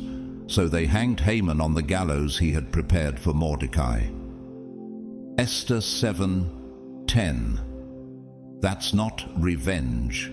That's divine geometry, where the equation of truth always balances eventually. You didn't need to argue because your survival was the rebuttal. And what about Martin Luther King Jr.? He didn't scream back at those who spit venom. He walked, he marched, he endured. And while his enemies raged, time revealed who was truly built to last. The oppressors are remembered in shame. He is remembered in glory. They assumed you'd fold before the mask slipped, but every time you showed up with dignity, their hands shook. Every time you remained unshaken, their version of reality crumbled a little more. Why did they grow more erratic as you grew more peaceful? Why did their story require constant updates while your character remained steady? Because truth doesn't evolve, it emerges. And when it does, it doesn't scream, it stands. Stand firm then, with the belt of truth buckled around your waist. Ephesians 6:14. You didn't destroy them with words. You dismantled their illusion by existing in peace longer than they thought possible. And now, the truth isn't a whisper, it's a roar. Not because you raised it, but because God did. They tried to define you through destruction. But now, the same people they recruited are watching you walk whole, watching you walk free, watching you walk blessed. That's not revenge. That's the justice of heaven dressing you in vindication. They made your name the punchline, but heaven rewrote the punchline into a prophecy. For the longest time, your presence was their entertainment. Every room they entered, every conversation they hijacked, there it was, again, your name, their smirk, and the echo of cheap laughter. But what they never understood was this: when you mock what God has chosen, you don't just offend a person, you activate a divine reversal. They used your past like a weapon, didn't they? Your awkwardness, your softness, your silence, your peculiarities. They pointed at those things as flaws. But what if those weren't flaws? What if they were codes written into your story to conceal the magnitude of your destiny until the right time? What if the very things they mocked were the markers of your anointing? But God chose the foolish things of the world to shame the wise. God chose the weak things of the world to shame the strong. 1 Corinthians 1:27. They didn't just underestimate you, they misread the genre of your story. They thought they were watching a comedy. But heaven had scripted a divine drama with you as the plot twist, and by the time the narrative flipped, they weren't just embarrassed, they were irrelevant. Because while they were turning your name into a punchline, God was turning your silence into a setup. You never had to clap back. You never had to interrupt. You simply became. And what you became silenced every laugh, every whisper, every low-effort insult. They kept repeating the same old joke, thinking the world hadn't changed. But it had. And now, the audience was no longer laughing. They were looking at them with raised eyebrows and tightened lips. He who digs a pit will fall into it. If someone rolls a stone, it will roll back on them. Proverbs 26:27. What does it feel like when the very cruelty someone weaponized becomes the script of their own collapse? What happens when someone builds their whole identity around mocking yours and the world suddenly wakes up? That's what happened when the tides turned. In the story of Joseph, his brothers threw him into a pit, mocked his dreams, sold him like a problem to be erased. But when famine came and truth reigned, they stood before the one they once mocked, begging for mercy. You meant evil against me, but God meant it for good, to bring it about that many people should be kept alive. Genesis 50:20. That wasn't just redemption, that was divine storytelling. And your story carried that same pattern. They wrote you off, but God redrafted the page. Think of comedian Hannah Gadsby, once ridiculed for her unconventional delivery, for her quiet, trauma-infused narratives that didn't fit mainstream formats. But she didn't shift for applause. She stayed true. Then Nanette happened. The very things they told her made her unfunny. Her depth, her pain, her complexity became the reason the world leaned in. The critics became footnotes. The punchline became the platform. Now contrast that with someone like Harvey Weinstein. For years he mocked boundaries, dismissed pain, and wielded power with cruelty cloaked in charisma. He laughed in private rooms while others suffered silently. But the world shifted. The curtain lifted. The audience turned. And now, he's not feared. He's pitied, not respected, erased. You didn't plan for revenge. You simply stayed aligned. And when the story pivoted, it wasn't because you screamed. It was because divine timing does not miss a beat. In a rural town in Maine, there lived a woman named Claire who ran a small antique shop.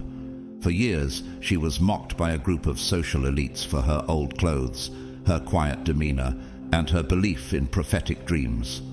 They called her Ghost Lady. Teenagers made videos mocking her. But one day, a storm tore through the town. Power grids failed. Internet went down. The only safe building left standing was Claire's, fortified with old stone, wood, and wisdom. She opened her doors. That same mocking crowd. They came in trembling, and Claire, with a quiet smile, lit her oil lamps and served them tea. She never had to say a word. The story said it for her, and nature itself holds this mystery. The octopus, a creature often joked about in cartoons for looking strange, has more neurological complexity than nearly any animal on Earth. It can edit its own RNA, camouflage flawlessly, and solve puzzles humans still don't fully understand. Misjudged, misunderstood, but brilliant in silence. That was you. Not flashy, not obvious, but operating on a level they were never wired to grasp. The stone the builders rejected has become the cornerstone. Psalm 118, verse 22. Why were they so loud when mocking you, but so quiet now that truth has taken the mic? Why did their energy shift the moment you entered with peace and presence instead of proof? Why does their laughter now sound hollow? Because cruelty only survives in ignorance. But when wisdom walks in, the air changes. You were never the fool. You were the forerunner. You were never irrelevant. You were hidden for divine unveiling. You didn't need a bigger voice. You needed a longer timeline. And now that the timeline has matured, everyone is seeing what heaven saw all along. They made you the punchline, but God made you the plot twist.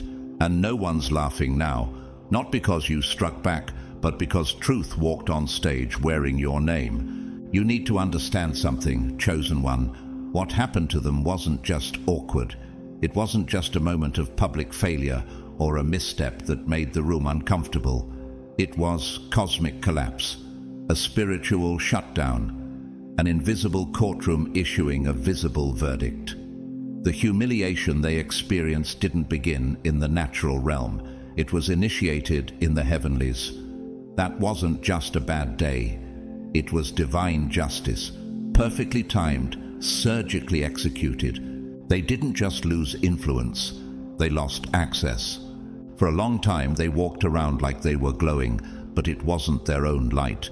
It was a reflection, a mirror ball illusion that only worked in dark rooms with no truth present.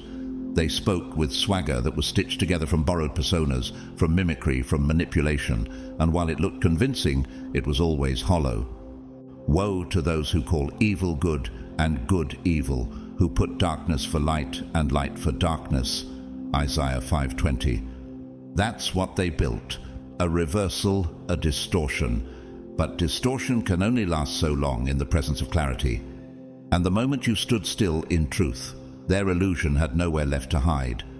Have you ever felt an atmosphere shift, not because of a storm outside, but because something unholy was just unseated?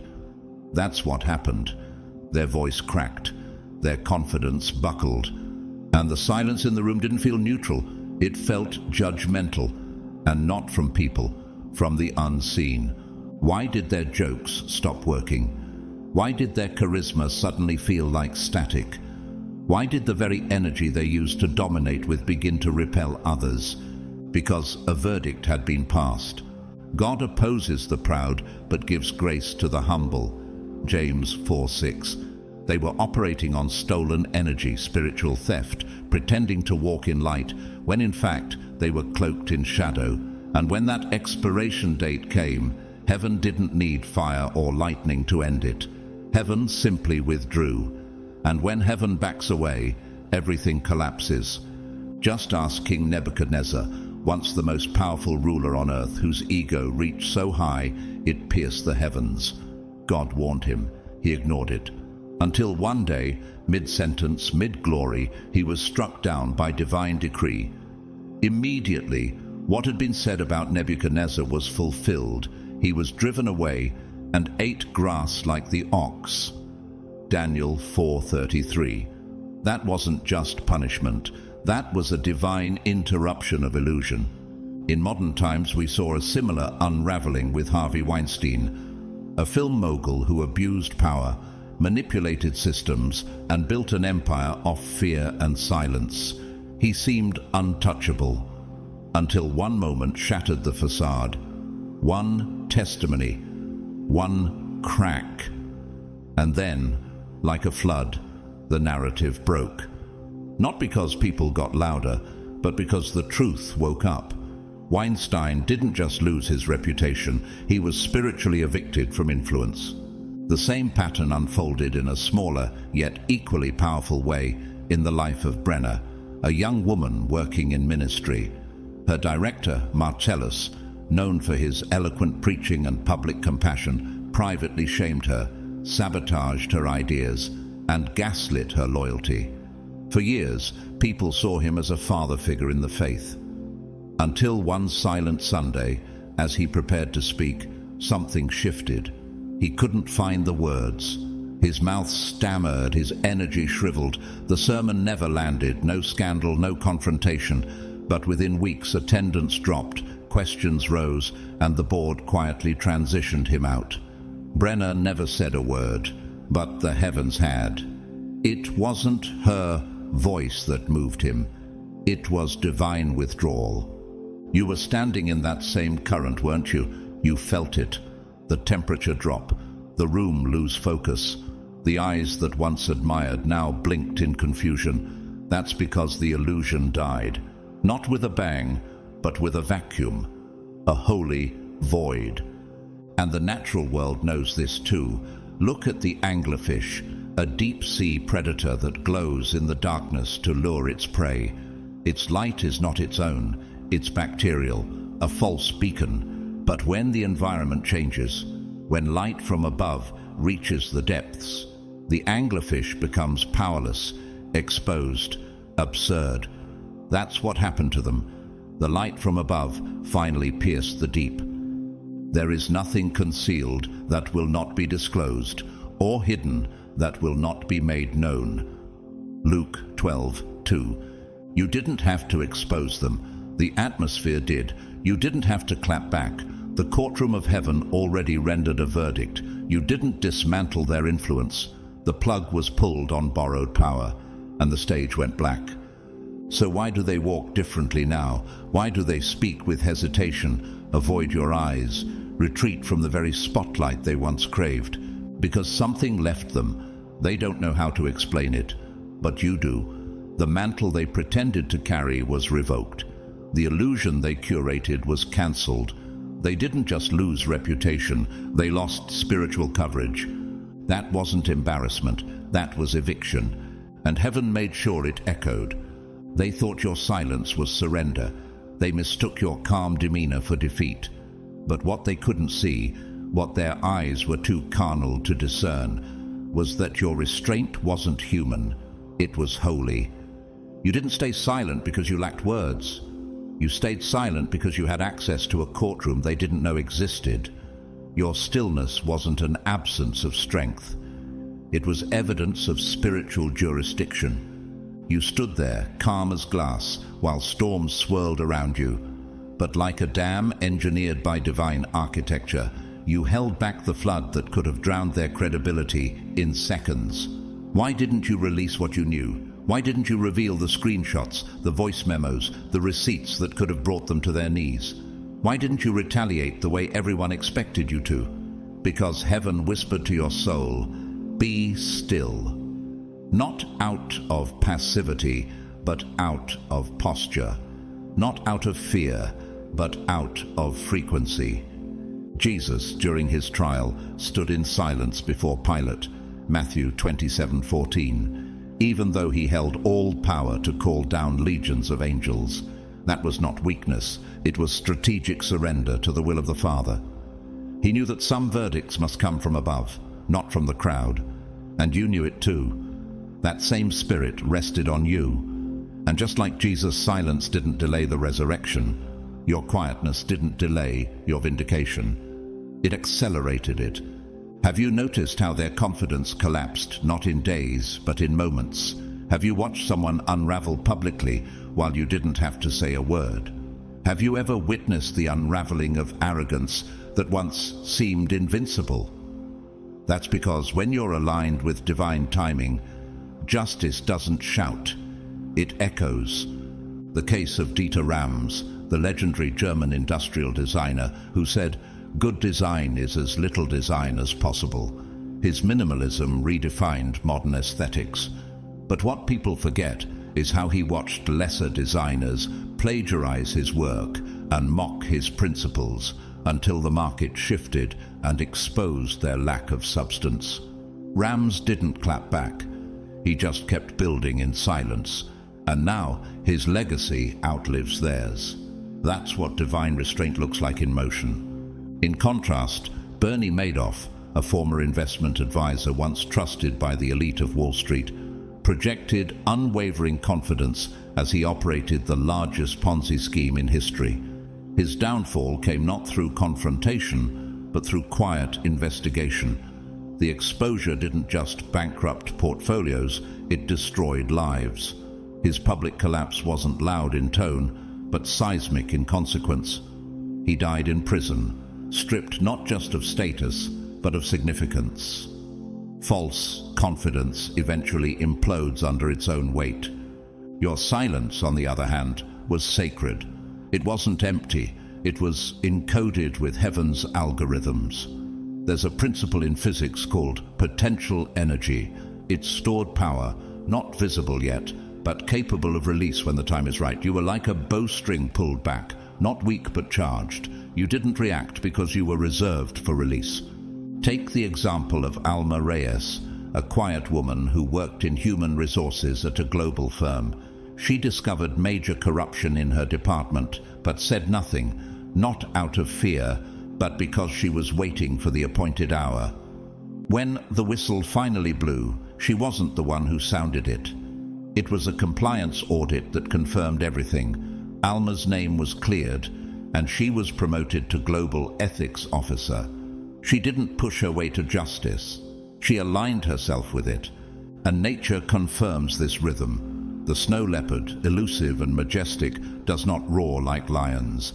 It stalks in silence, strikes with precision, and rules its terrain without fanfare.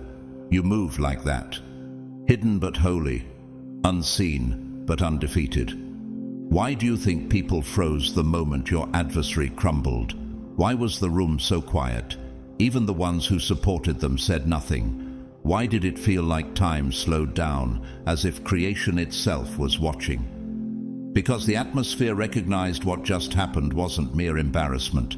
It was divine dismantling, a reconfiguration of power, a holy subtraction of influence.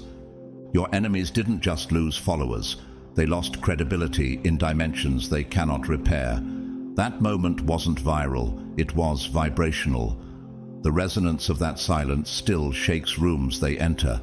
Their name doesn't hit the same, their presence doesn't feel the same, because spiritual bruising leaves a mark reputation can't cover. Psalm 46:10 declares, "Be still and know that I am God." That's not just a call to peace, it's a command for divine confidence. You obeyed it, and your stillness carried the weight of the throne. You didn't defeat them with sarcasm, you didn't destroy them with wit. You let the truth become a wave, and now they're drowning in the ripple effects of their own deception. They thought you were silent because you were scared, but really, you were strategic, and now the verdict is sealed. They didn't just cross you, they collided with someone who carries the courtroom of heaven. And as for you, you didn't just survive, you outlasted them, gracefully, quietly, righteously. You didn't win with noise, you won with authority. You didn't speak because your silence was the sentence. They didn't just enter the room, they entered like actors walking onto a stage. They carried a smirk like a prop, sarcasm like a script, and pride like a spotlight. They rehearsed their lines beforehand, imagining the laughs, the approval, the claps. They expected the crowd to join in mocking you. They assumed this would be their viral moment, the one where they'd finally break you down, humiliate you publicly, and turn your dignity into a punchline. But what happens when the script they wrote meets a stage they don't control? What they didn't anticipate was the shift, the kind of silence that descends not from boredom, but from the collapse of illusion. Have you ever been in a room where cruelty was supposed to be funny, but no one laughed? Where the air turned thick with spiritual resistance? Where the joke didn't land because it wasn't a joke, it was an attempted assassination of your character? Why did the mood sour so quickly? Why did people who used to laugh with them suddenly glance at the floor? Because mocking a chosen one always backfires in divine time.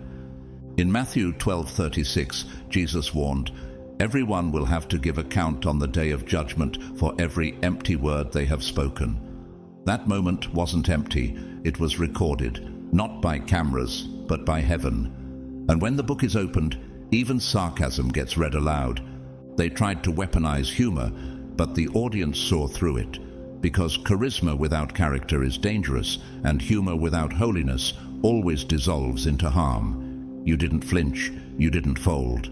You simply stood there. And that silence turned into a courtroom. They didn't know you were not alone, that angels were in attendance, that spiritual frequencies were already shifting the atmosphere before their words even finished forming. Have you ever witnessed pride combust in public? Have you seen someone's entire facade collapse in front of the very people they tried to impress? What makes a room turn against someone mid-sentence? Why does heaven sometimes respond with silence that feels heavier than thunder? John Galliano, once hailed as a fashion genius at Dior, in 2011 he launched into a drunken, hateful rant in public, mocking, ridiculing and demeaning others with venom disguised as flair. He expected his reputation to shield him, but instead of applause, he got a global outcry. Dior cut ties. His name became a cautionary tale overnight. His ego crafted a stage, but truth tore the curtains down. That moment didn't elevate him. It ended an era. And it wasn't outrage that ruined him. It was exposure. Now contrast that with Raymond Tai, a quiet professor at a small liberal arts college. During a heated academic panel, another scholar mocked his research on compassion-based leadership, calling it utopian fluff. Raymond didn't respond. Instead, he calmly shared his data and quietly left the podium. Months later, his work was cited by multiple national institutes and invited into policy discussions. His silence wasn't weakness. It was wisdom waiting for resonance. And in nature, this pattern persists. The mimic octopus, often mistaken for something small or weak, shapeshifts to avoid threats. But when it's truly provoked, it doesn't lash out. It vanishes into the depths, leaving the predator bewildered, disoriented by its own assumptions. You moved like that. You didn't retaliate. You realigned. And when you vanished from their narrative, the weight of your absence exposed their emptiness. Why did their voice crack halfway through the insult? Why did the crowd lean back instead of lean in? Why did their jokes feel like echoes in a room where heaven had already withdrawn its endorsement? Because judgment sometimes walks in quietly, but when it lands, it reverberates like thunder under your ribs. Romans 14:11 says, "Every knee will bow and every tongue will acknowledge God." And sometimes that acknowledgement doesn't come in a sanctuary. It comes in the dead silence of a social collapse. That day, they didn't lose a debate. They lost alignment. Their influence evaporated, not because you fought back, but because you didn't need to. You didn't need applause. You didn't need revenge. You just needed to stay in frequency. And that frequency rewrote the energy of the entire room. They came to entertain, but instead performed their own undoing. They wanted the spotlight, but ended up burning under it. That mic, it wasn't dropped. It was revoked by something far more powerful than applause. Divine judgment didn't yell. It whispered, and the whisper said, "This act is over." And as for you, you walked away crowned with silence and robed in relevance, not because of how loud you were, but because of how aligned you stayed. That silence wasn't awkward, it was sacred. It wasn't hesitation. It was heaven's final line. They misjudged you from the beginning, not because you lacked strength, but because you didn't flaunt it. In their shallow equations, volume equaled value. Intensity meant influence. Decibels defined dominance. So when you didn't shout, didn't snap back, didn't play their petty little games, they assumed you were fragile. They mistook your gentleness for weakness, your calm for submission, your silence for shame. But silence isn't surrender, it's strategy. And calm isn't compliance, it's calibration. You weren't adjusting yourself to fit their fantasy of control. You were aligned to a deeper intelligence. What they failed to see was the force field around your stillness. They thought power had to perform, but you were embodying a law of spiritual physics. The more potent the energy, the less it needs to announce itself. Have you ever seen a person so composed that it made others uncomfortable? Why does quiet confidence shake people louder than screaming rage? Why do insecure souls interpret self-restraint as weakness? Why do people think they can poke the calmest one in the room and get away with it? In Isaiah 53:7, it is written of the Messiah, "He was oppressed and afflicted, yet he did not open his mouth. He was led like a lamb to the slaughter." That was not powerlessness. That was prophecy moving in stealth. And like that, you chose silence not because you were scared, but because you were saturated with purpose. They talked over you because they couldn't reach within you. They paraded their noise because they didn't possess your substance. And when they saw you still standing, unmoved, unbothered, unshaken, they began to sense something ancient in your energy, something they couldn't manipulate, something they couldn't mimic. Jane Goodall, the primatologist who revolutionized the way the world understood animal intelligence, was once mocked by male academics for her quiet demeanor and lack of formal scientific tone. She didn't argue. She observed. She didn't yell. She listened. And decades later, her work transformed primatology, while many of her critics were forgotten footnotes in history. Her silence wasn't a lack of voice. It was the roar of legacy in slow motion. Compare that to Martin Shkreli, former pharmaceutical executive, who infamously raised the price of a life-saving drug by over 5,000% overnight and mocked criticism with smugness and sarcasm. He believed volume, arrogance, and media manipulation equaled power. But what began as dominance ended in disgrace. Convicted on multiple counts of fraud, he lost his company, reputation, and freedom. His name became synonymous with cruelty wrapped in confidence, proof that arrogance always ages poorly under divine time. Why do illusions collapse when truth enters the room, even silently? Why does the dignity of one person silence the chaos of many? Why do people who once laughed begin to reflect when they realize the quiet one they mocked was the one holding the mirror? Take Mara Jennings, an unassuming team coordinator who was overlooked and undervalued by her company's loud executives. When a crisis hit, data lost, clients confused, everyone panicked. Mara didn't raise her voice. She pulled up the clean backup she had quietly prepared months earlier. While others shouted, she restored.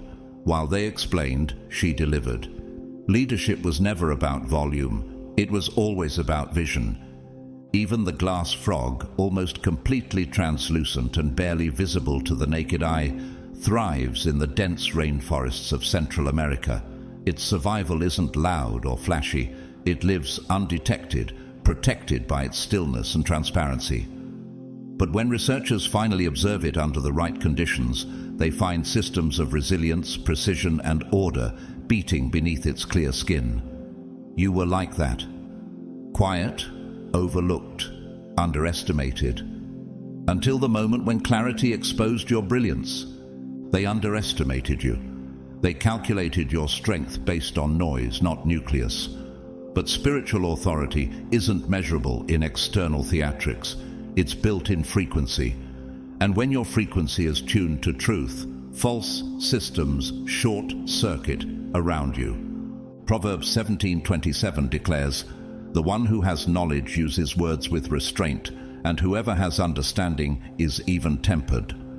That verse was written with you in mind. You didn't need to bark orders or broadcast your worth. You just needed to stand.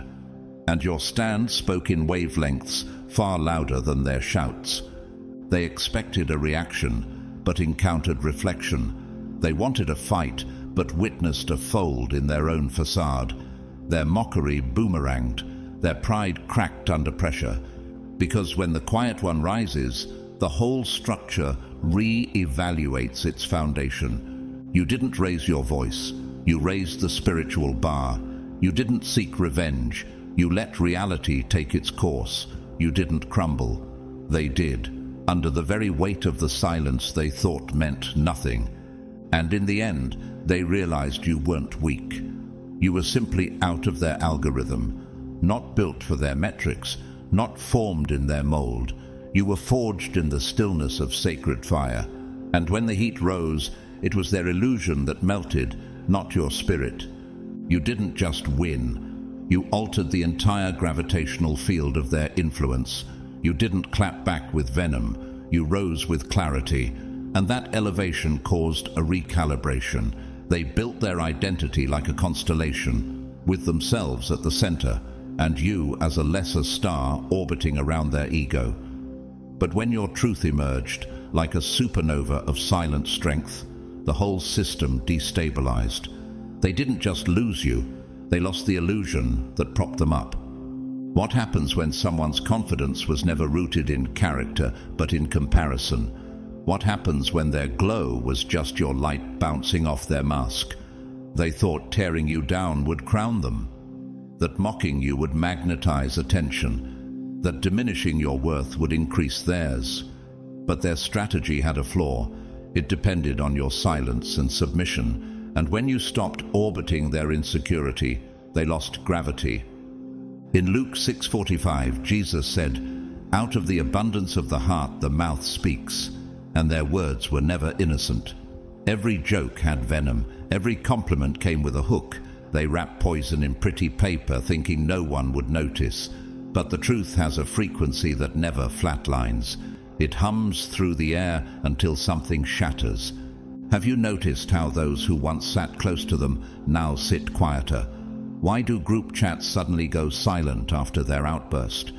Why do mutual friends seem more reserved, more hesitant, more absent? Because when masks slip, people don't always confront you. They just stop co-signing. They exit quietly. They pull their energy back like the tide before a divine tsunami. Look at the fall of Ellen DeGeneres, once seen as the queen of daytime TV, beloved, witty, untouchable. But when reports of a toxic workplace culture began to surface, the silence grew deafening. Crew members, staff, and even fans pulled back. Not all at once, but wave by wave. What was once applause turned into awkward observation. The brand didn't explode, it eroded. That's how influence truly collapses, not with scandal, but with revelation. Meanwhile, Clarence Ip, a quiet executive in a mid-sized logistics firm, endured years of being subtly sidelined by a louder, flashier manager named Brandt. Brandt built his power through bravado, public charm, private control.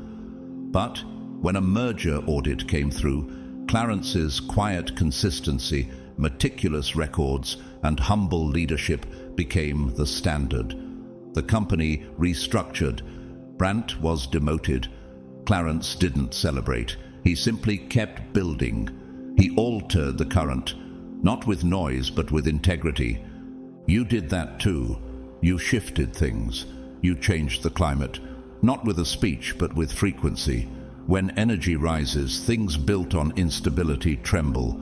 You didn't yell. You didn't demand. You just stopped shrinking.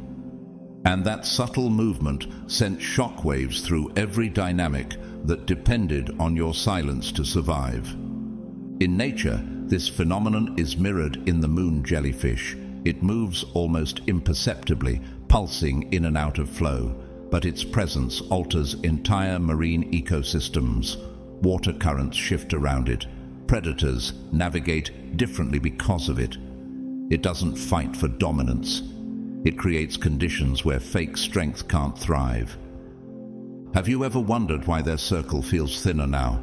Why they keep looking over their shoulder as if trying to track a threat that never declared war? Why their laugh doesn't hit the same, even to their own ears? Because exposure doesn't always come through confrontation. Sometimes it arrives through contrast. And your rise was a mirror that revealed everything they tried to disguise.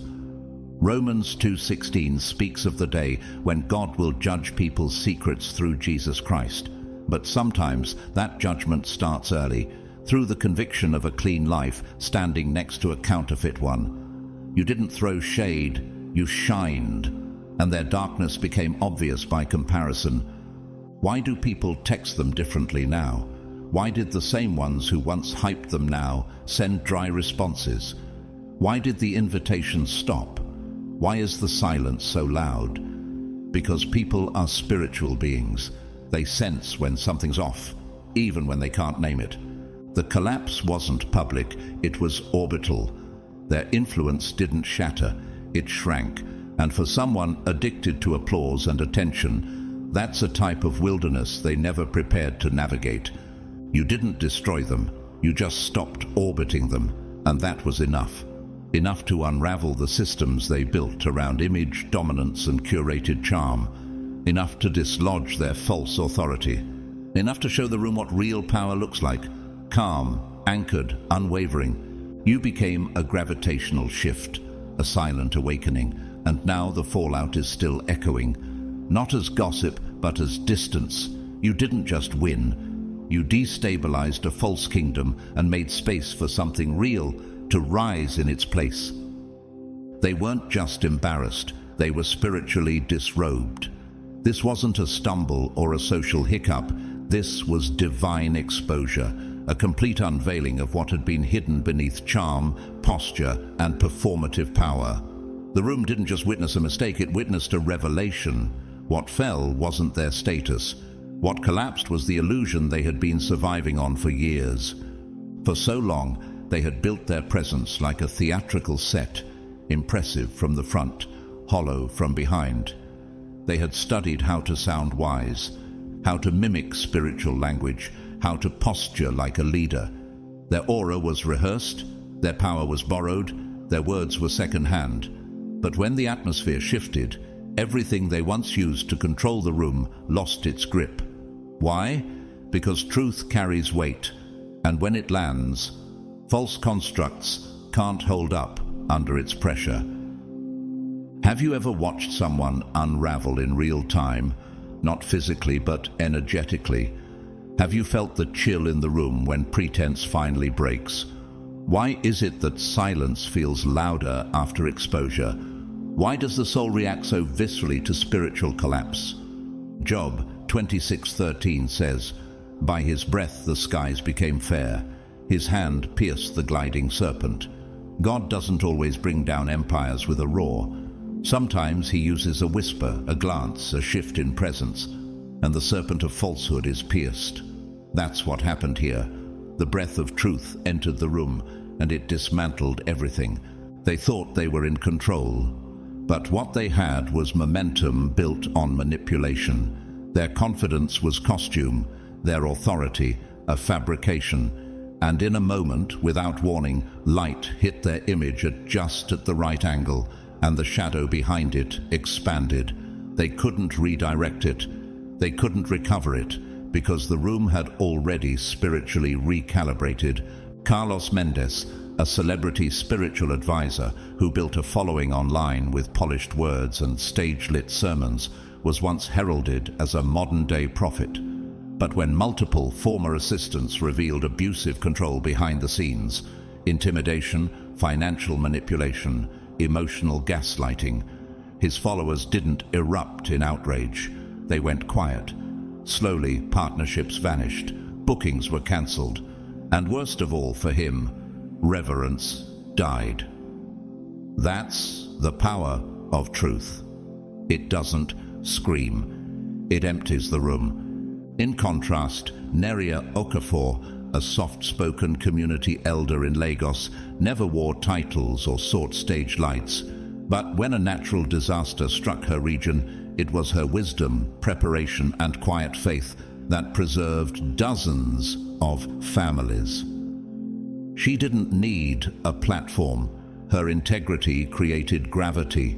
People followed not because of appearance, but because her presence radiated something real. And Marcus Yeo, a mid-level office manager in Sydney, always kept to himself. His co-worker Greg, loud and attention-seeking, often mocked Marcus in meetings, masking digs as jokes, cutting him off mid-presentation, rallying others with fake charisma. It worked for a while, until HR quietly promoted Marcus to a regional leadership role after anonymous peer reviews praised his calm, problem-solving, work ethic, and humility. Greg didn't get demoted. But something worse happened. People stopped laughing. The applause dried up.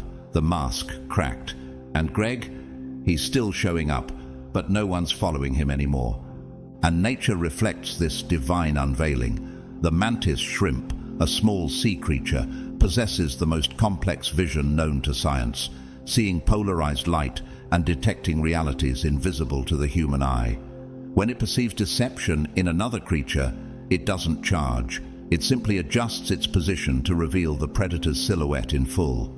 You did the same. You didn't expose them with noise. You simply stood in truth, and light did the rest. Why did their voice shake after years of dominance? Why couldn't they make eye contact anymore? Why did once devoted allies now hesitate to repost their words, reshare their image, repeat their praise?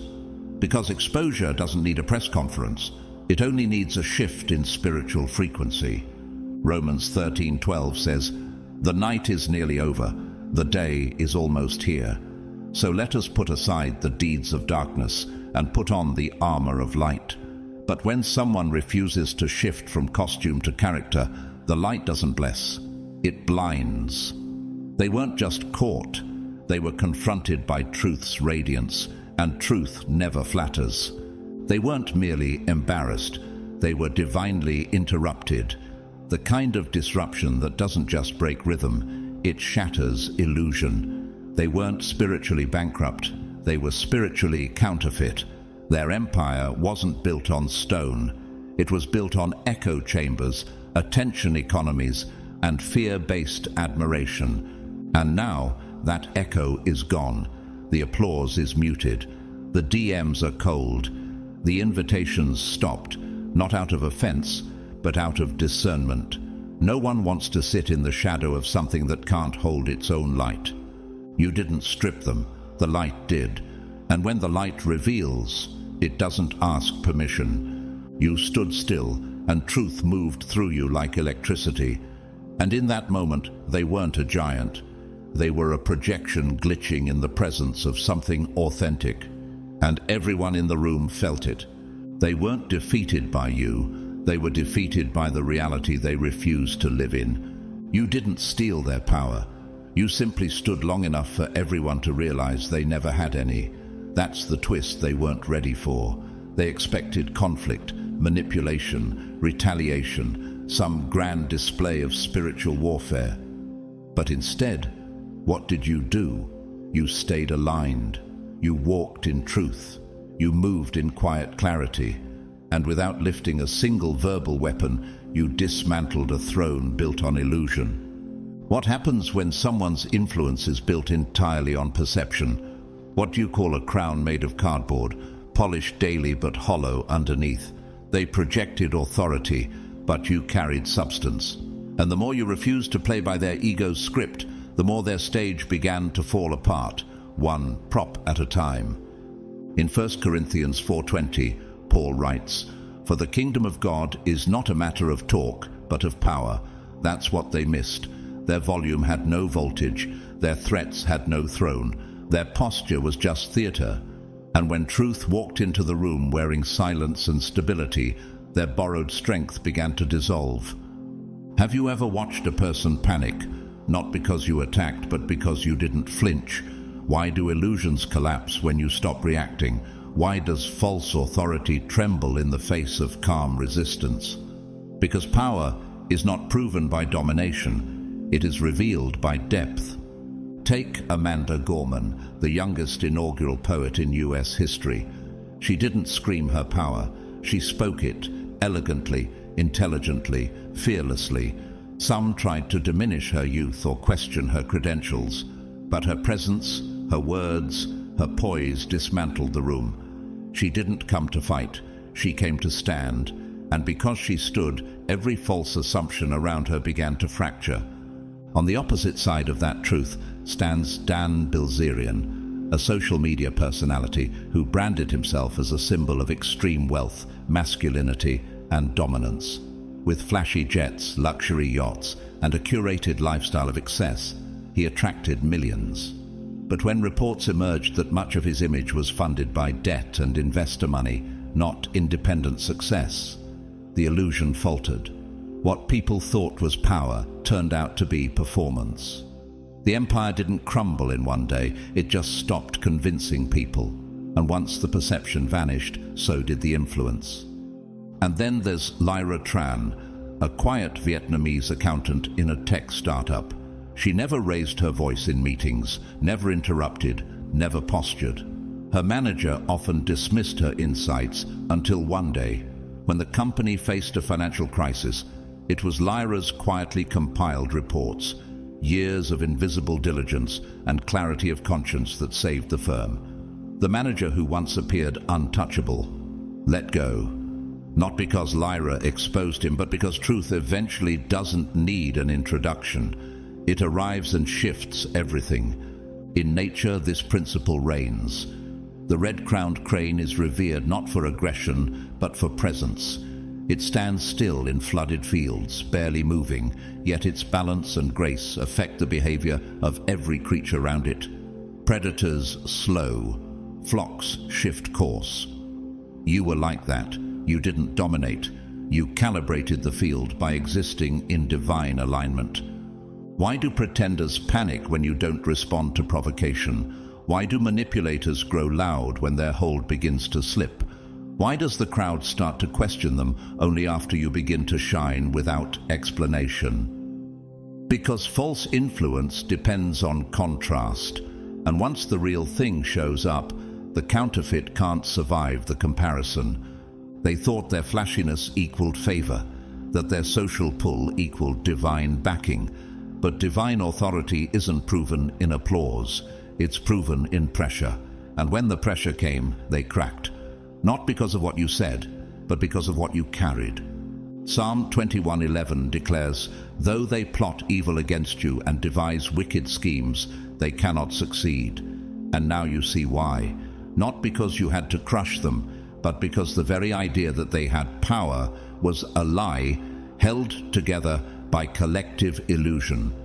And once that illusion broke, even their allies could no longer pretend to believe it. You didn't retaliate, you resonated, you didn't strike back, you stood firm, and that vibration, pure, unyielding, holy, shook the systems they built. They lost not because you tore anything down, but because nothing was ever really there to begin with. The power they flaunted was social fog, propped up by misperception and spiritual immaturity. And when the light hit it, it evaporated instantly. That's why the fallout feels like bankruptcy, not financial, but spiritual. The curtain was pulled back, and what stood behind it was not a wizard, but a whimper, a shadow trying to cast itself as a sun. And now, with no stage left, no script that works, no crowd to feed off, they face the truth. The emperor never had clothes. You didn't defeat them, you revealed the vacancy. And in that silence, that shift, that soft dismantling of their image, heaven whispered, "This is not exposure, this is divine correction, and it is complete." They laughed first, but now you're the one standing clean, calm, and crowned. No blood on your hands, no dirt under your nails, no venom in your voice. They thought your name was free entertainment, a punchline for their performance. And for a while, the crowd agreed. They cracked jokes in confidence, treated you like a stepping stone, and broadcasted their mockery like a live stream of pride. But what they didn't understand, what they still can't comprehend, is that righteousness doesn't need to shout to shake a room. Integrity doesn't need to retaliate to trigger collapse. What made you dangerous wasn't how you fought, it was how you didn't. They came with noise, but you held the room with stillness. And that stillness wasn't silence, it was strategy. Have you ever noticed how the loudest ones always expect the loudest response? Why do they flinch when you don't flinch? Why does your peace provoke their panic? Why does restraint rattle the insecure more than rage? Proverbs 26:27 says, "Whoever digs a pit will fall into it. If someone rolls a stone, it will roll back on them." That's not just poetic justice, it's divine law. And they broke it by building platforms out of your pain. What they didn't see coming was that mockery doesn't multiply status, it subtracts character. And eventually, the echo chamber collapsed. They wanted your reaction to validate their relevance, but you gave them stillness, and that stillness became their undoing. The tongue they used to tear you down became the match that lit their own public unraveling. It wasn't thunder that took them out, it was consequence on delay. And when it landed, it didn't knock. It roared in silence. Remember Job? A man mocked in ashes, ridiculed by friends who claimed to know God, yet held his integrity through every accusation. In Job 42:10 it says, "The Lord restored his fortunes and gave him twice as much as he had before." That's you now, the one they laughed at first, the one who didn't clap back, but got elevated anyway. You didn't have to fight dirty because truth fought for you, and truth has reach. It echoes louder than rumors, it travels farther than shade, and when it lands, it repositions everything. Take Malala Yousafzai, a young girl shot for daring to be educated. Her attackers laughed first, thinking violence would silence her. But now she stands, Nobel Prize in hand, global influence in voice, while the ideology that tried to erase her is now globally condemned. Her comeback wasn't powered by bitterness, it was framed in stillness, and that's what made it divine. Now contrast that with Logan Paul, once known more for mockery than merit. When he filmed and posted content so disrespectful, it turned global celebration into collective shame. The internet turned cold, brands backed away, fans reconsidered. His image didn't collapse because someone cancelled him. It collapsed because his own choices did the heavy lifting. That's what they never understand. When you build attention on exploitation, the spotlight eventually turns on you. And then there's Joaquin Morales, a bakery assistant who rarely spoke up at staff meetings. His co-worker Leo made sport of mocking him in front of others, calling him slow, soft, useless. For months, no one said a word, until the health inspection came. It was Joaquin's detailed logs and quiet diligence that saved the bakery from closure. Leo was let go, and Joaquin quietly promoted, not because he exposed anyone, but because truth, when left alone, always testifies in time. In nature, the owl hunts best in silence. Its wings are structured with special serrations that break up turbulence, making its flight nearly inaudible. While other birds flap for dominance, the owl dominates the night, not by noise, but by design. That's you. You didn't rise by screaming. You rose by being built for the moment others fumbled. Why did the room shift without a word? Why did people stop laughing one by one? Why did their allies grow quiet when no one attacked them? Why do their own words sound different now, even to themselves? Because exposure doesn't require a headline. It only requires contrast, and your grace became the mirror. Romans 12:19 says, "Do not take revenge, but leave room for God's wrath." You did exactly that. And God didn't just protect your name, He purified your legacy. You're not holding grudges, you're holding ground. And your peace? It has a pulse that cannot be manufactured. They expected you to play the game. You rewrote the rules by refusing to play at all, and that refusal embarrassed them, not because you mocked them back, but because you showed the room who they really were. They didn't lose to you. They collapsed under the weight of their own character. So here you are, unshaken, untouched, unmatched, No blood on your hands, no regrets on your path. And while they scramble to salvage their image, you're already walking in restoration. You didn't fight ugly. You stood in truth. And that truth became fire and consumed every lie built in your name. This wasn't just a public shift, it was a spiritual reckoning. And the silence they hear now, that's not awkwardness, it's aftermath. So now you understand, it wasn't about proving your worth to the crowd. It wasn't about clapping back or putting on a show. It was about letting heaven speak louder than your flesh ever could. And when the arrogant one finally ran out of breath and their ego deflated in front of everyone, it wasn't your volume that won the room. It was your vibration. The atmosphere shifted not because you shouted, but because you stood in sacred stillness. That's the sound of a mantle speaking for itself. You didn't just silence a clown, you revealed the spirit behind the mask. And you didn't need revenge, you carried revelation. You didn't need applause, you carried authority. And now that the dust has settled, they're not laughing anymore. Because truth doesn't need a mic drop, it is the mic drop. If this message stirred something in your soul, if you've ever been laughed at, dismissed, or underestimated, then this word was for you. Like this video, if it reminded you of your power. Comment 777 below if you've ever had a moment when heaven defended you in front of your enemies. Share this message with someone who's been in the fire but refused to burn. Let them know the ones who mocked you will have to witness your miracle, and their pride will collapse in the presence of your quiet strength. To every single one of you who's supported this journey, whether through super thanks, prayer, encouragement, or simply showing up, thank you from the bottom of my heart. Whether you gave or not, whether you just found this channel or you've been here from the beginning, your presence is seen, your spirit is valued, and your story still matters. If you haven't already, make sure you subscribe so you never miss a word that might just unlock your next breakthrough. This community was built for warriors like you, those who fight battles in silence and walk out victories with grace. The world may not always understand you, but heaven has always known your name. May the Lord bless you and keep you. May his justice rise on your behalf and his peace surround you like a shield.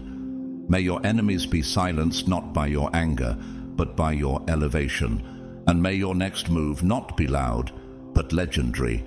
You silenced the mockery. Now walk boldly into your mantle.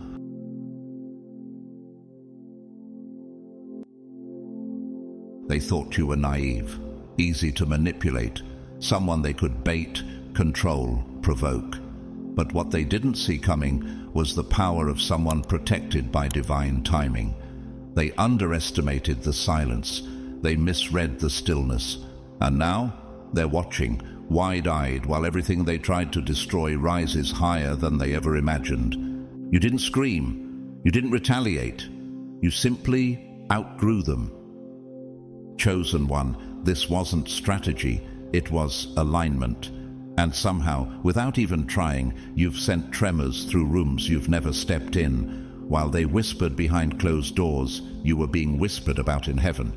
While they built traps in the dark, God was scripting your comeback in the light. That's why they're nervous now. You were never playing the same game. You were walking a divine path. Comment 777 if your spirit feels this. If you've ever outgrown a battlefield by choosing stillness over scandal, peace over pettiness, and legacy over ego. And to those who have supported this channel through a super thanks, whether once or many times, please know how deeply your generosity is honored. You're not just giving to a message, you're sowing into a movement, one that echoes beyond the screen and into the souls of the chosen ones rising right now. I see you. I thank you, and heaven does too. So pause for a moment. Breathe this in. You didn't just dodge their chaos. You redefined what it means to win. You became the mirror that forced them to confront themselves. And now, every silent step you take echoes louder than their loudest accusations. That's why they're shaking, because they can't touch what was never theirs to control. Hit that like button if you've ever chosen your peace over their poison. Subscribe and stay close. This is sacred space for those who move with wisdom, not noise. Because what's coming next, it's not just closure, it's consequence. Stay with me. This next part is the blueprint they never wanted you to see. God's chosen ones, you outsmarted them without even trying. They're shook.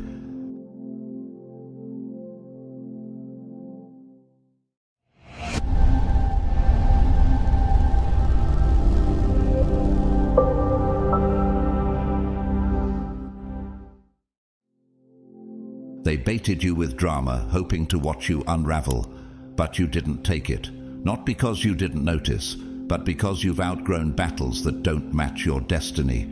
That's the part they couldn't predict. They launched every weapon they had: sarcasm, silence, slander, passive aggression, thinking it would ignite the fire in you. But you offered something far more terrifying than rage: silence. Not emptiness, not retreat, but a calculated, powerful stillness that exposed the chaos they were trying to hide behind their noise. Even Jesus, when falsely accused before Pilate, didn't plead or perform. But Jesus remained silent and gave no answer. Mark 14:61. His silence wasn't surrender, it was supremacy. And like him, you understood that real authority doesn't shout, it simply stands.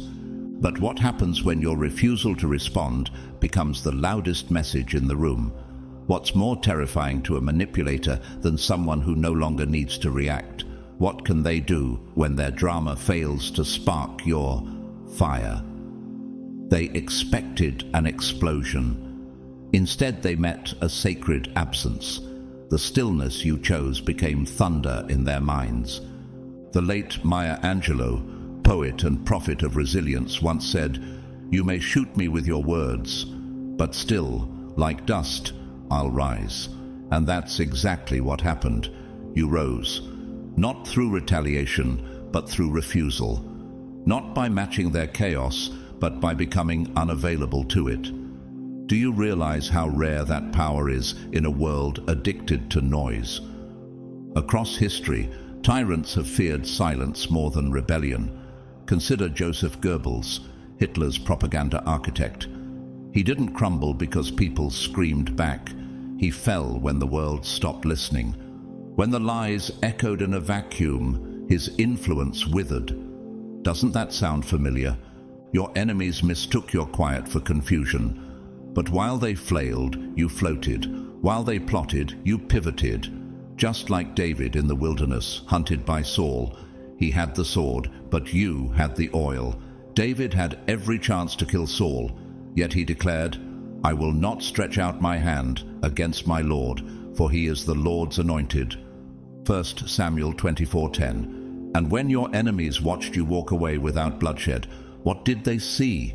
Their power fading, their relevance shrinking, their obsession exposed. Leora worked in a marketing firm where her boss tried everything to provoke her. Stolen credit, false blame, even whispered sabotage, but she never fought back. Instead, she stayed late, delivered excellence, and smiled through the storms. In 6 months, upper management removed her boss. And Leora? She got promoted twice. What happens when grace becomes your loudest answer? Nature shows us the same truth. The ocean does not chase the storm, it absorbs it. The lion doesn't roar at every hyena. It watches in silence until the enemy exhausts itself. Can you feel that same rhythm in your spirit now? They wanted your reaction, but your absence became your armor. And eventually, your absence said more than your presence ever could. Isn't it wild how they tried to keep you close through conflict, but lost you to peace? You've become like the river, unbothered, yet unrelenting, strong enough to shape stone without raising your voice. And they began to drown in the very schemes they built to trap you. Every failed tactic became a mirror. Every whisper became a scream in their own heads. David didn't touch Saul, not because he couldn't, but because he knew the crown was coming and he refused to stain it. That's how you moved, with prophetic restraint, with holy indifference, with eyes fixed on elevation, not revenge. Now here's the real question. Who's really in control? The one who screams for attention, or the one who's too focused to respond? They thought keeping your name in their mouth would keep your spirit bound. But energy doesn't work that way. Energy follows truth. And the truth is, you were never trapped with them. They were orbiting you. But you, chosen one, broke gravity. So let this sink in. When your peace becomes the loudest sound in the room, the universe starts listening. And when the battle fades and the noise dies down, guess what remains? Not their narrative, not their rage, just the truth. And the truth is, you won not because you fought, but because you refused to lower yourself into warfare beneath your calling. Don't feed their ego, because starving it is how you win without lifting a finger. Chosen one, the moment you stopped reacting, the spiritual tectonic plates shifted. What looked like you going quiet was actually you unplugging from the matrix of manipulation. And that silence, it spoke louder than any defense you could have crafted. Why? Because silence carries authority only the mature can wield. What if I told you your silence was not avoidance, but a prophetic strategy? When you stopped explaining, justifying, reacting, you weren't ignoring them. You were erasing their illusion of control in real time. The ones who feed off chaos, who need noise to validate their significance. What happens to them when you no longer show up to the circus? They needed your fire to stay lit. But you took the matchbook with you. That's why they crumbled. It was never about whether they believed your truth. It was about whether you kept trying to prove it. And once you stopped performing for people addicted to your vulnerability, they lost the audience they needed to feel powerful. They called you cold, detached, distant, but what they really meant was, you stopped dancing for my dysfunction. Isn't that what frightens them most? Not your silence, but the freedom in it. Jesus himself knew this dance. In Luke 23:9, when Herod questioned him with many words, he gave him no answer, because divine authority doesn't argue with insecurity. You carry that same silence now, not emptiness, but elevation. Real power doesn't beg to be understood. It doesn't negotiate with dysfunction, and it certainly doesn't audition for approval. You've realized this. When someone requires your collapse to feel tall, they're never standing on solid ground. How long were you expected to keep explaining yourself to people who refused to hear you? Why did their confusion become your obligation? Consider the story of Nehemiah rebuilding the wall of Jerusalem. His enemies, Sanballat and Tobiah, mocked, ridiculed, and tried to lure him into distractions. But Nehemiah didn't descend. He declared, "I am doing a great work, and I cannot come down." Nehemiah 6:3. That was spiritual confidence. That was elevation. And that's exactly what you chose. They kept talking, but your silence became the higher sound, one that echoed through their hollow attempts to stay relevant. And without your energy, they had nothing left to feed off but their own echo chamber. In nature, this principle holds. The eagle doesn't argue with crows. It flies higher until the air gets too thin for the scavengers to follow. Have you noticed how your silence changed the altitude of the entire room? What lives in low vibration cannot survive where you're going? There was a woman named Yelena, an acclaimed interior designer in Milan, who once had a business partner obsessed with stealing credit. The more Yelena stayed focused, the more bitter her partner became. When the client list tripled, the truth came out on its own. No public defense, no PR campaign, just silent proof. Isn't that always how it works? Elevation makes lies irrelevant. On the other hand, look at a public figure like Elizabeth Holmes, once hailed as a genius entrepreneur, a visionary, a disruptor of the medical industry. She wrapped herself in the language of innovation, cloaked her ambition in the appearance of purity, and built an empire on the fragile foundation of illusion. But her empire didn't collapse because someone shouted her down. No protest, no scandalous outburst took her down. It was the silence of truth that unraveled everything, slowly, quietly, and devastatingly. The more she performed, the more the stillness around her exposed what words couldn't fix. Every interview, every TED Talk, every quote designed to inspire became a mirror reflecting what was missing behind her eyes. And that's the lesson. When the illusion is no longer fed, the mask slips. And when the mask slips, the ego panics, because it never had strength, it only had your attention. Proverbs 21:6 reminds us, "A fortune made by a lying tongue is a fleeting vapor and a deadly snare."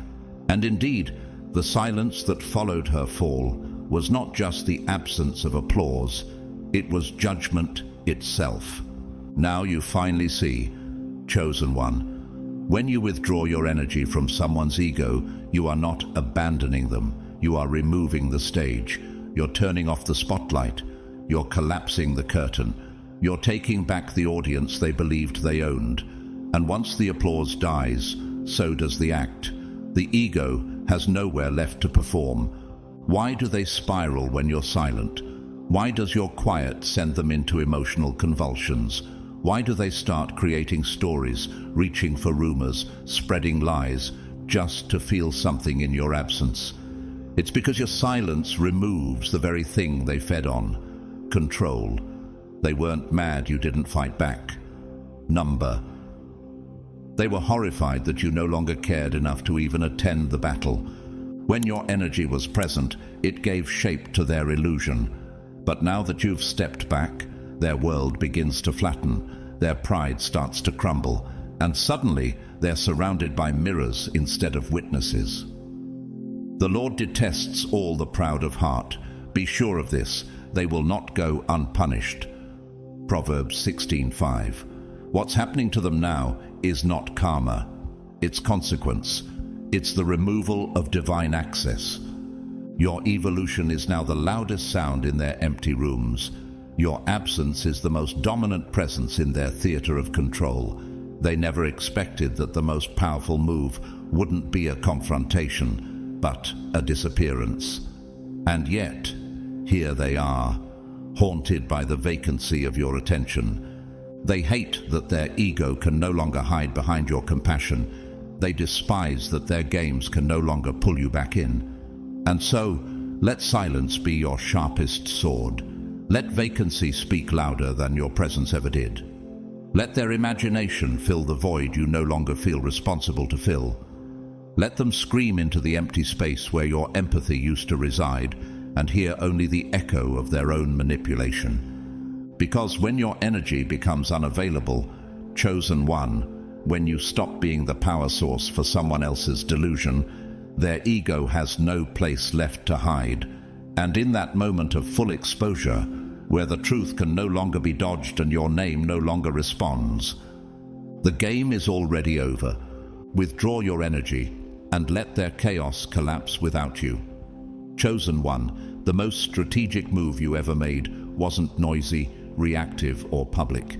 It was the quiet, unannounced exit from a battlefield never worthy of your presence. No slammed doors, no dramatic goodbyes, no vague messages designed to provoke curiosity, just silence. Pure, focused, undisturbed withdrawal. And what happened the moment you stepped out?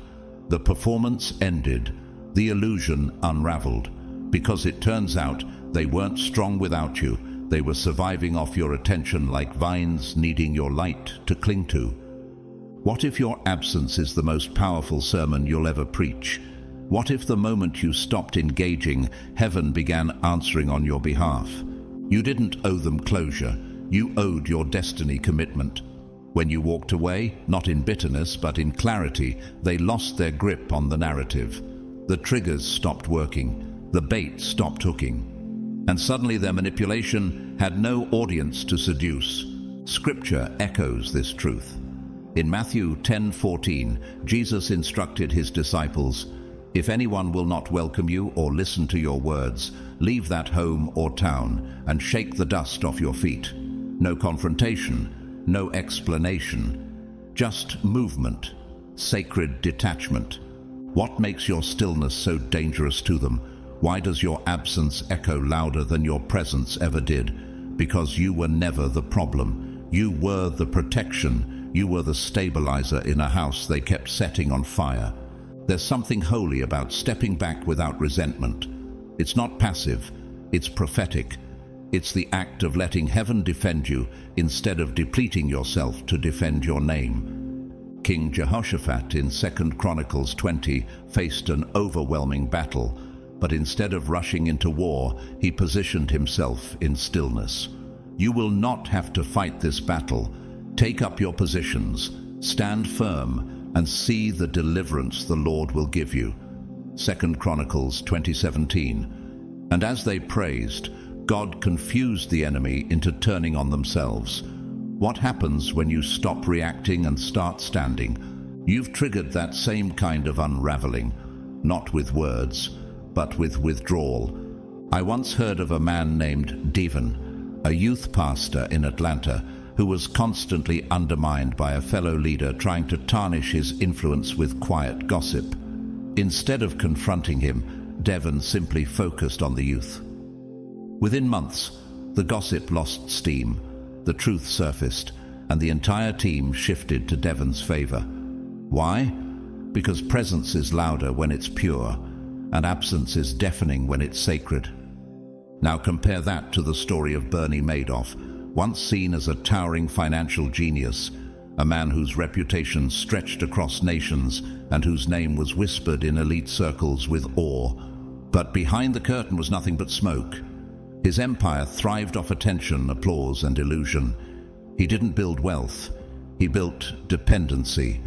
And it wasn't a whistleblower that brought him down. No exposé, no dramatic showdown.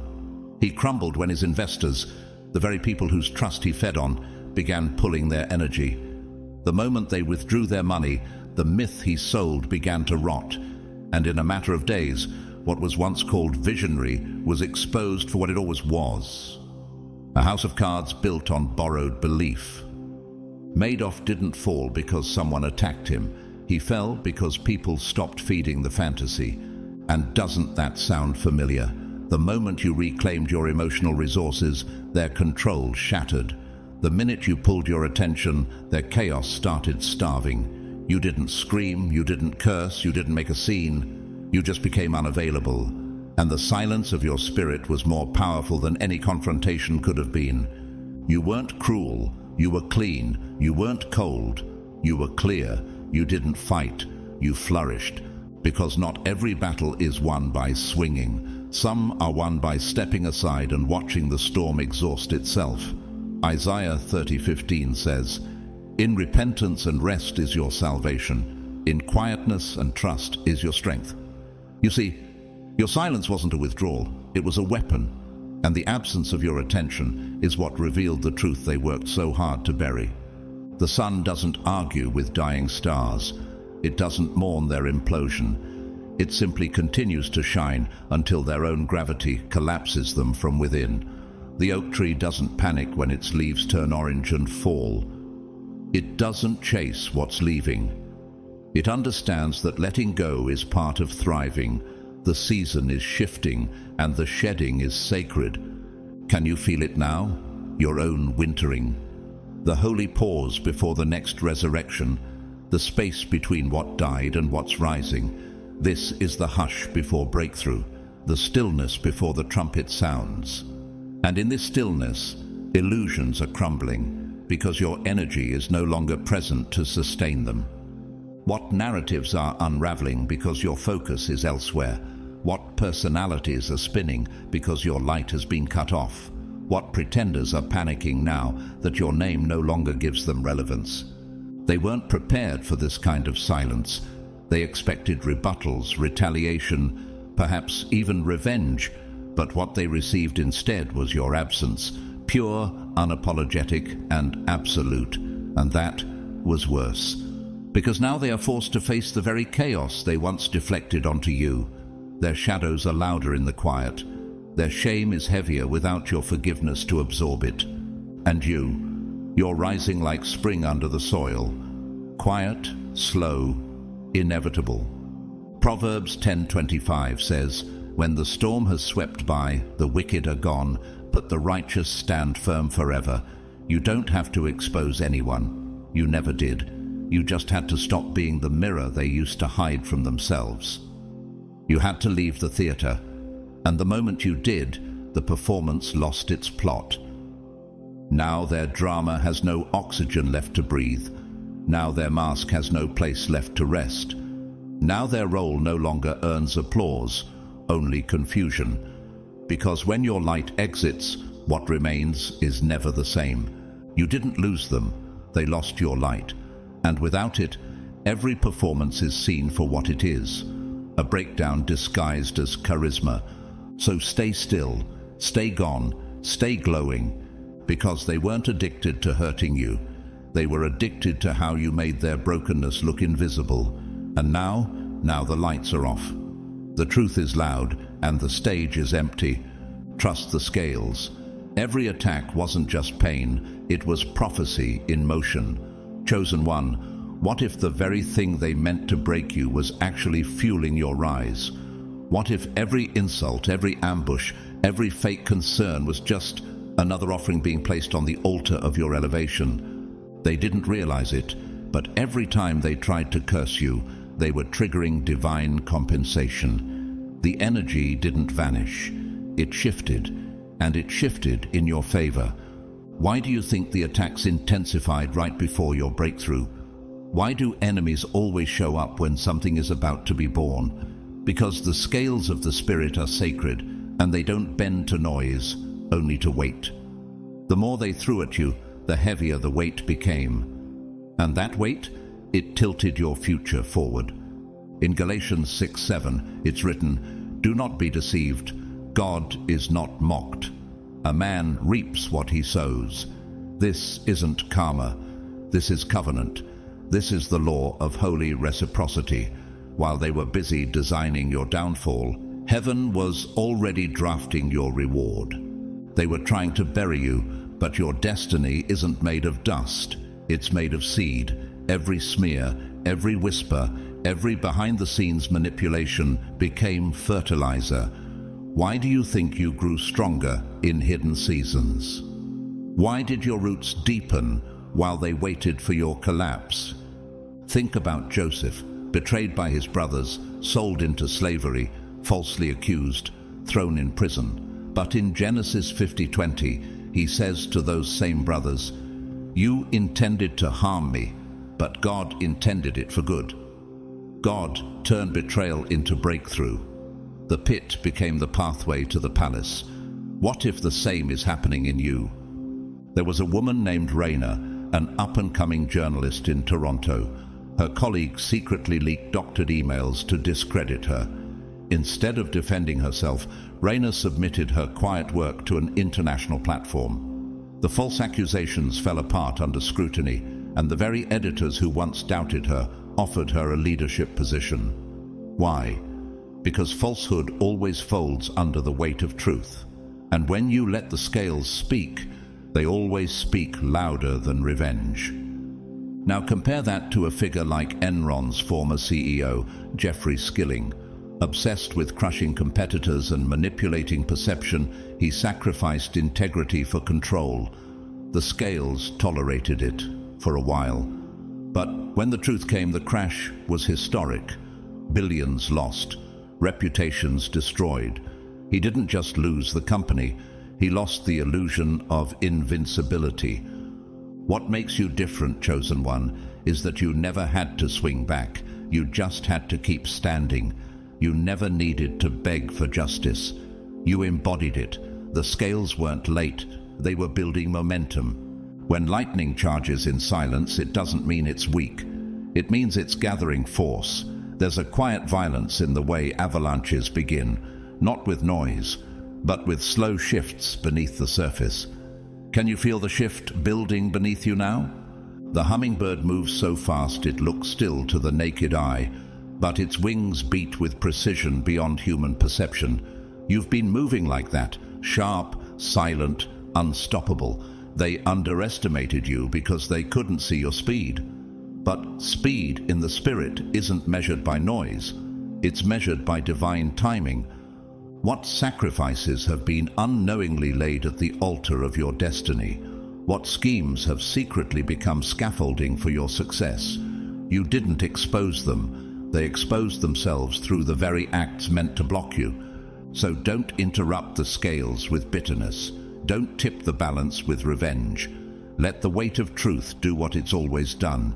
Speak, shake, and restore.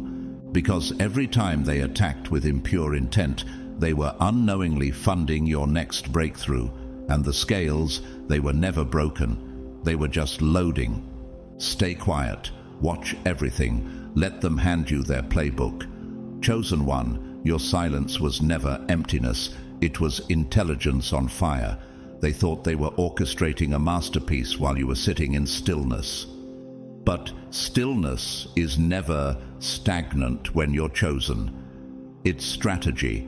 It's surveillance. It's the slow burn before revelation. Why do those who underestimate you always talk the loudest? Why do the ones plotting in shadows seem so bold when they think no one sees them? The answer is simple. Arrogance makes people sloppy, and you, in your sacred restraint, were catching every signal. They took your calm for confusion, but every smirk, every conveniently timed absence, every fake praise cloaked in sweetness, it was all logged. Not emotionally, but spiritually. You weren't reacting. You were collecting evidence. How many times did they expose themselves thinking they were safe? How often did they laugh too loud while standing too close to their own trap?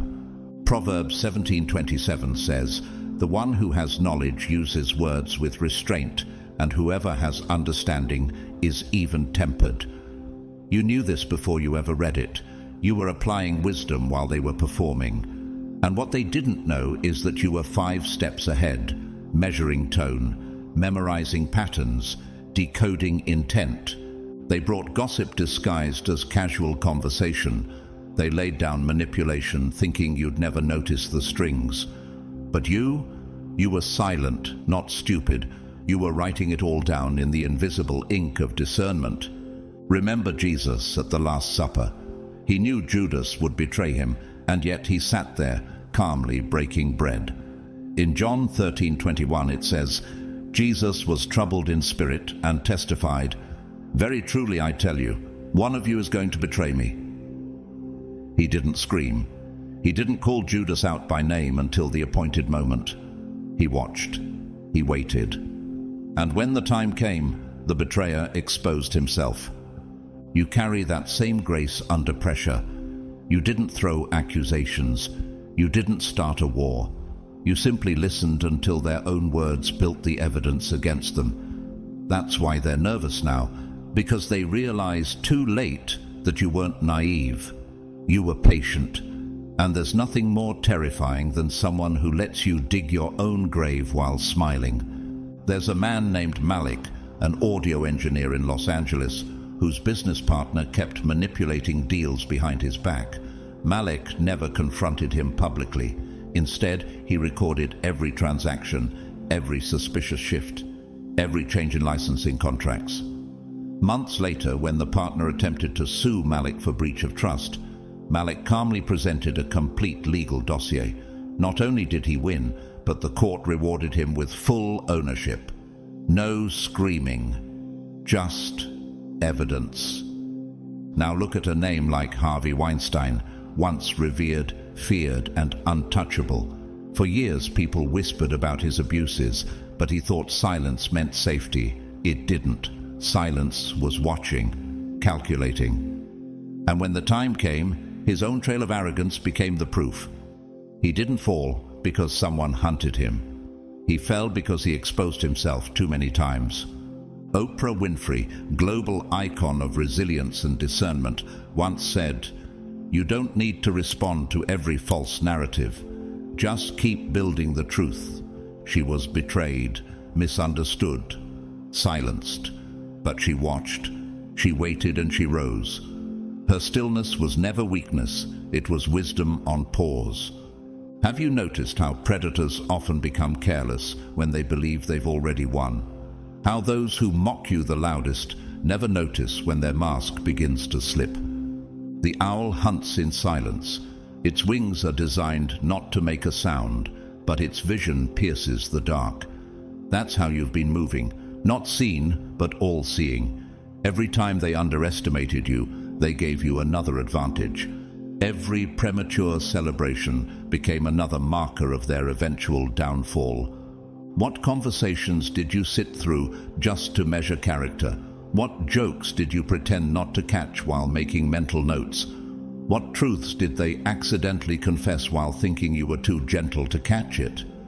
You never needed to retaliate. You only needed to remain quiet long enough for the truth to speak itself. And now the truth is echoing. Don't chase closure. Their breakdown is the closure. Chosen one, let's get something straight. You were never going to receive a handwritten apology from people who built their power in your confusion. Closure was never a gift they intended to give. It was a power they hoped you'd keep begging for. Why did they pretend not to understand your pain, even when they caused it? Why did they keep leaving breadcrumbs of half-truths, hoping you'd keep circling the maze? Because clarity would have freed you, and they needed you tangled. Their control lived in your questions. Their ego fed on your uncertainty. But the moment you stopped needing answers, something spiritual happened. The illusion collapsed. You didn't get closure. You became it. Romans 12:19 says, "Do not take revenge, my dear friends, but leave room for God's wrath, for it is written, 'It is mine to avenge, I will repay,' says the Lord." You didn't retaliate, you released.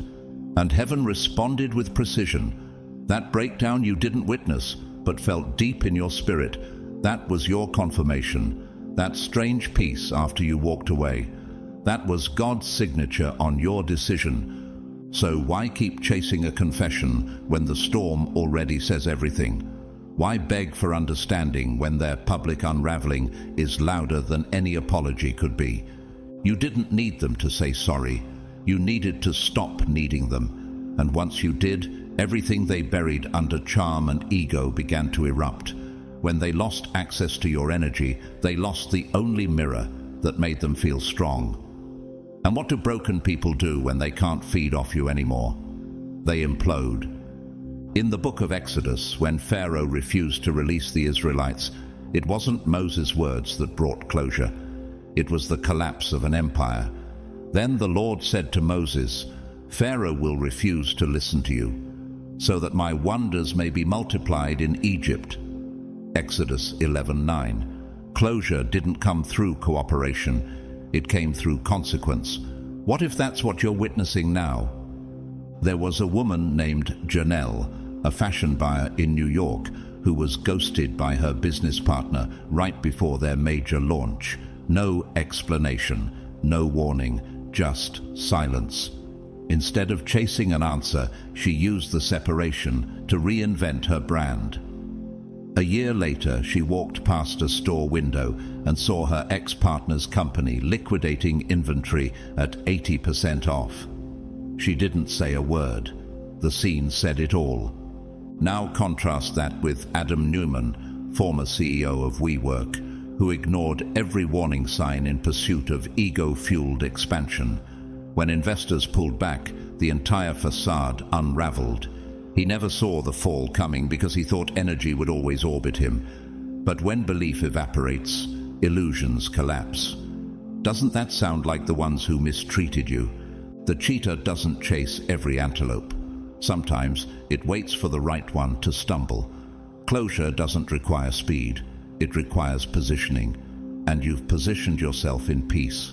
How loud did their silence get after you walked away?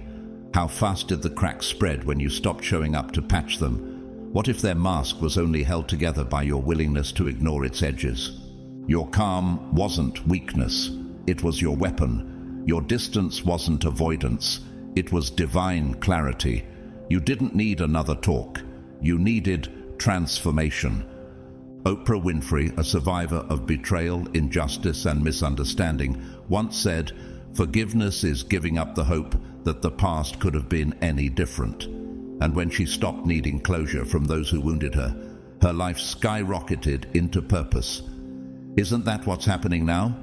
You're not detached, you're delivered. You're not cold, you're clear. So no, don't chase closure. The storm they're stuck in now, that is the closure.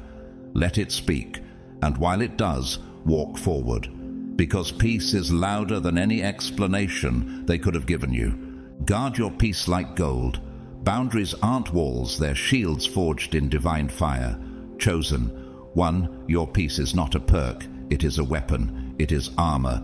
And the moment you began treating it that way, the shift in the atmosphere was undeniable.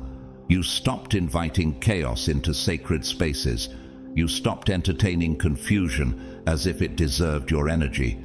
That was the moment everything changed. Have you noticed how loud the world becomes when you go quiet? How those who once clapped for you now claw at you for attention? Why does your stillness make them so uncomfortable? Because your peace reveals what their presence tried to hide, and your boundaries stripped away their illusion of control. Psalm 34:14 says, "Turn from evil and do good, seek peace and pursue it." Pursue it. Not protect it reactively, chase it proactively. You were never cold, you were focused, you were never distant, you were determined. And people who needed your openness to validate their chaos could no longer reach you. Why did they accuse you of arrogance when you stopped explaining yourself? Why did your joy bother them more when it didn't include them? Because their connection to you was never about love. It was about access. You didn't build walls to shut out the world. You forged shields to reflect projection. There's a holy difference. A wall is built from fear, but a shield is carried by wisdom. And you, chosen one, learned to carry yours with grace. You stopped answering questions that were never rooted in curiosity. You stopped performing for audiences that only showed up when you bled. Nehemiah said it best when he refused to come down from his assignment to respond to his enemies. "I am doing a great work, and I cannot come down." Nehemiah 6:3. He wasn't cruel, he was consecrated, and so are you. Have you heard of Dr. Edith Eger, a Holocaust survivor, trauma therapist and author? She rebuilt her life after surviving Auschwitz, not by seeking revenge, but by reclaiming her mind. She wrote, "The opposite of depression is expression. The opposite of guilt is responsibility." She learned to say no, to build boundaries, to reclaim joy without needing approval, and in doing so, she healed not only herself but thousands. Her boundaries were not rejection, they were redemption.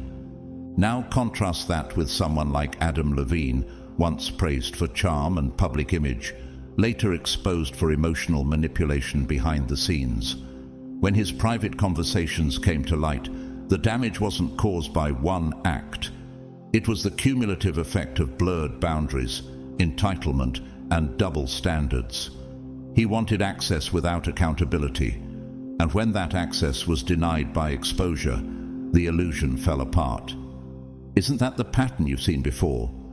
Zara, a young doula in Lagos, once had a client who constantly demanded free labor, emotional support, and after-hours care, never respecting her time. Zara finally created a contract, tightened her schedule, and began charging for every minute. The client left in outrage, but 2 weeks later, Zara signed her biggest hospital partnership yet. Why? Because her peace became policy. When the gazelle stops running, the lion reveals whether it truly wanted to feed or just chase. What recent connections unraveled the moment you stopped making yourself available? You've stopped apologizing for prioritizing sacred solitude over surface-level connections. You've stopped explaining your joy to people committed to misunderstanding your peace. You didn't become bitter, you became bold. What boundaries are you holding now that used to terrify you to enforce? What did it cost you to stop giving unearned access? And more importantly, what has it saved? People weren't upset that you left. They were upset that their control over you left with you. They weren't grieving your absence. They were grieving the loss of leverage. There's a silent elegance in choosing peace over performance. There's prophetic clarity in knowing that not every smile deserves a seat near your spirit. You've become the gatekeeper of your own frequency. And that frequency no longer resonates with those addicted to your vulnerability. So guard your peace like the throne it is. Let your silence do the speaking. Let your shield do the sorting. Because peace, dear chosen one, is the final word and the most unshakable power move you'll ever make. Reject the guilt trip. Their breakdown is not your responsibility. Chosen one, healing can look like betrayal to people who only knew how to love you through control. And clarity, it rarely comes with applause. It often arrives quietly, in the storm you didn't cause, but finally walked away from. Why do they call it betrayal when you finally choose peace? Why does your detachment feel like a threat to those who fed on your compliance? You've got to stop internalizing their collapse as your crime. Their breakdown didn't come from your cruelty, it came from your courage. The moment you stopped shrinking to fit their comfort, the scaffolding of their power began to crack. They never built on love, they built on access. They call it abandonment, but you call it boundaries. They call it betrayal, but you call it vision. And the guilt they try to offer you like a souvenir from their failure, it's not yours. It's the residue of a soul that got too used to feeding off your light. Isaiah 43:18-19 says, "Forget the former things, do not dwell on the past. See, I am doing a new thing. Now it springs up. Do you not perceive it?" You're not responsible for fixing what grace already instructed you to release. What if their breakdown is simply proof that God's new thing has no room for old weights? David never broke Saul, but Saul broke himself trying to control someone already anointed. 1 Samuel 18:12 declares, "Saul was afraid of David because the Lord was with David but had departed from Saul." David wasn't the problem, he was the mirror. How many times did you choose silence and still got blamed for the noise they created? How often did they mistake your healing as rejection, your boundaries as betrayal? Elias, a music teacher in Sydney, used to carry the emotional burdens of his whole circle. Until one day he stopped. He stopped being the unpaid therapist, stopped picking up calls that drained him. They accused him of changing, but really he evolved. 1 year later, he was managing a continent-wide mentorship program with peace and joy they never helped him build. Maritza, a midwife in Mexico City, helped a friend through seasons of darkness, until that friend demanded more than Maritza had to give. When she began to say no, the accusations started. But within months, the friend's patterns became visible to others, and Maritza's no opened the way for her to found her dream clinic. Look at Lance Armstrong, the icon of invincibility, until his truth caught up. His fall wasn't caused by those who walked away. It was by those who stopped believing his charm could replace character. His guilt turned into manipulation, but the truth didn't need revenge. It just needed time. And then there's Viola Davis, an Academy Award-winning actress who grew up in poverty, rejected shame, and built boundaries around her peace. She said, "You can't be hesitant about who you are." She refused to shrink, refused to explain, and her refusal to carry others' projections turned her presence into power. So, what about you? Have you noticed how guilt is only weaponized when access is denied? Have you noticed how silence suddenly becomes cruel when it protects your energy? Why do they spiral the moment you stop explaining your worth? The serpent hisses louder when you leave the garden. The hyena laughs hardest when it's losing control of the pack. And the eagle? It says nothing. It simply rises, leaving behind those who only knew how to love you at your lowest altitude. Don't flinch when they spiral. Don't clean up the emotional wreckage they built with their own denial. That meltdown is not your mess. It's their mirror. Their fall isn't your fault. It's their unfinished lesson. And you? You're not cold. You're healed. You're not distant. You're divine. So no, chosen one, don't take it personally. Don't go back. Just keep walking, like the storm they never expected to survive. Because as Luke 9:62 says, no one who puts a hand to the plow and looks back is fit for service in the kingdom of God. You've put your hand to the plow. You've turned your back on chaos. Now your eyes are set on the harvest. Turn every attack into art. Master the alchemy of energy redirection. Chosen one, they came swinging with shadows, passive aggression, coded sarcasm, smiling daggers, thinking they could break you with subtle sabotage. But you weren't built to crumble. You were wired to convert. They thought you were naive, easy to manipulate, someone they could bait, control, provoke. But what they didn't see coming was the power of someone protected by divine timing. They underestimated the silence. They misread the stillness. And now they're watching, wide-eyed, while everything they tried to destroy rises higher than they ever imagined.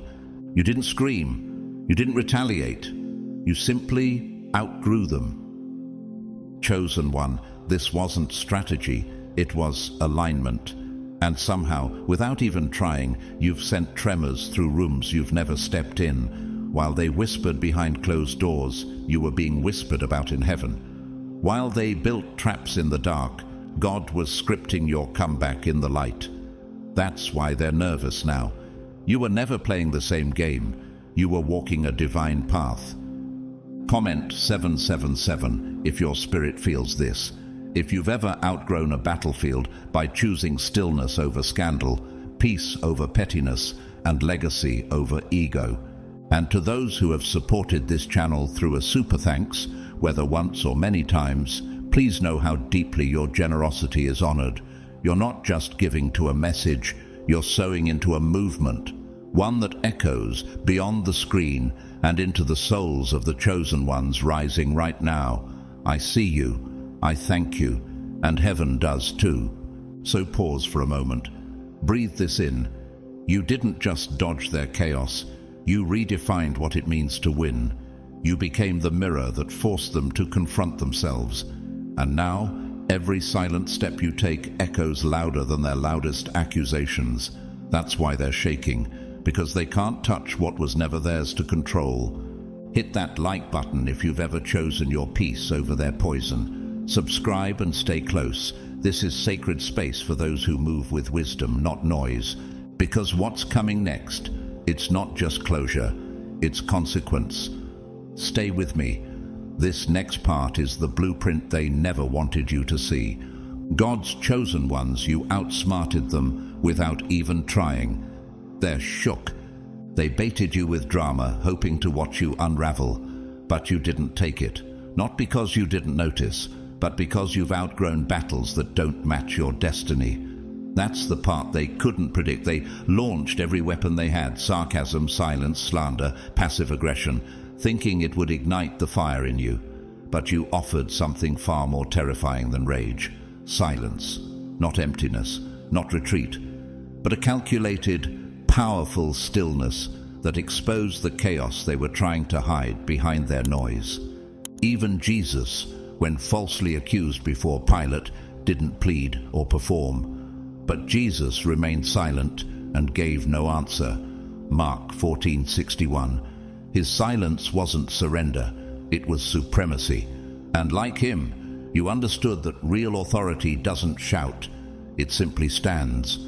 But what happens when your refusal to respond becomes the loudest message in the room?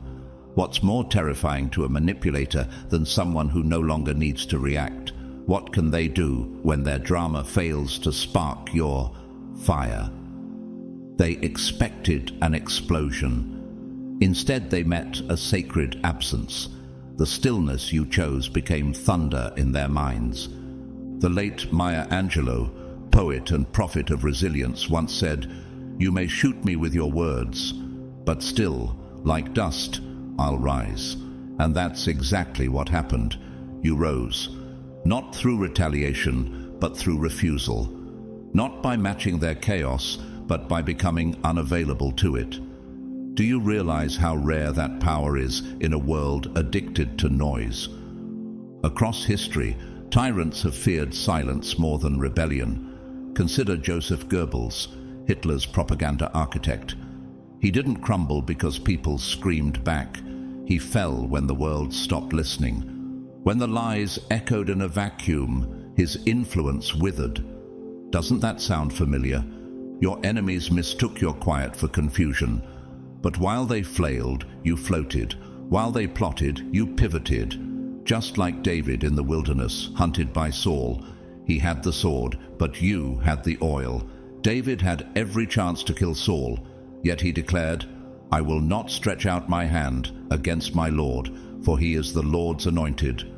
1 Samuel 24:10. And when your enemies watched you walk away without bloodshed, what did they see?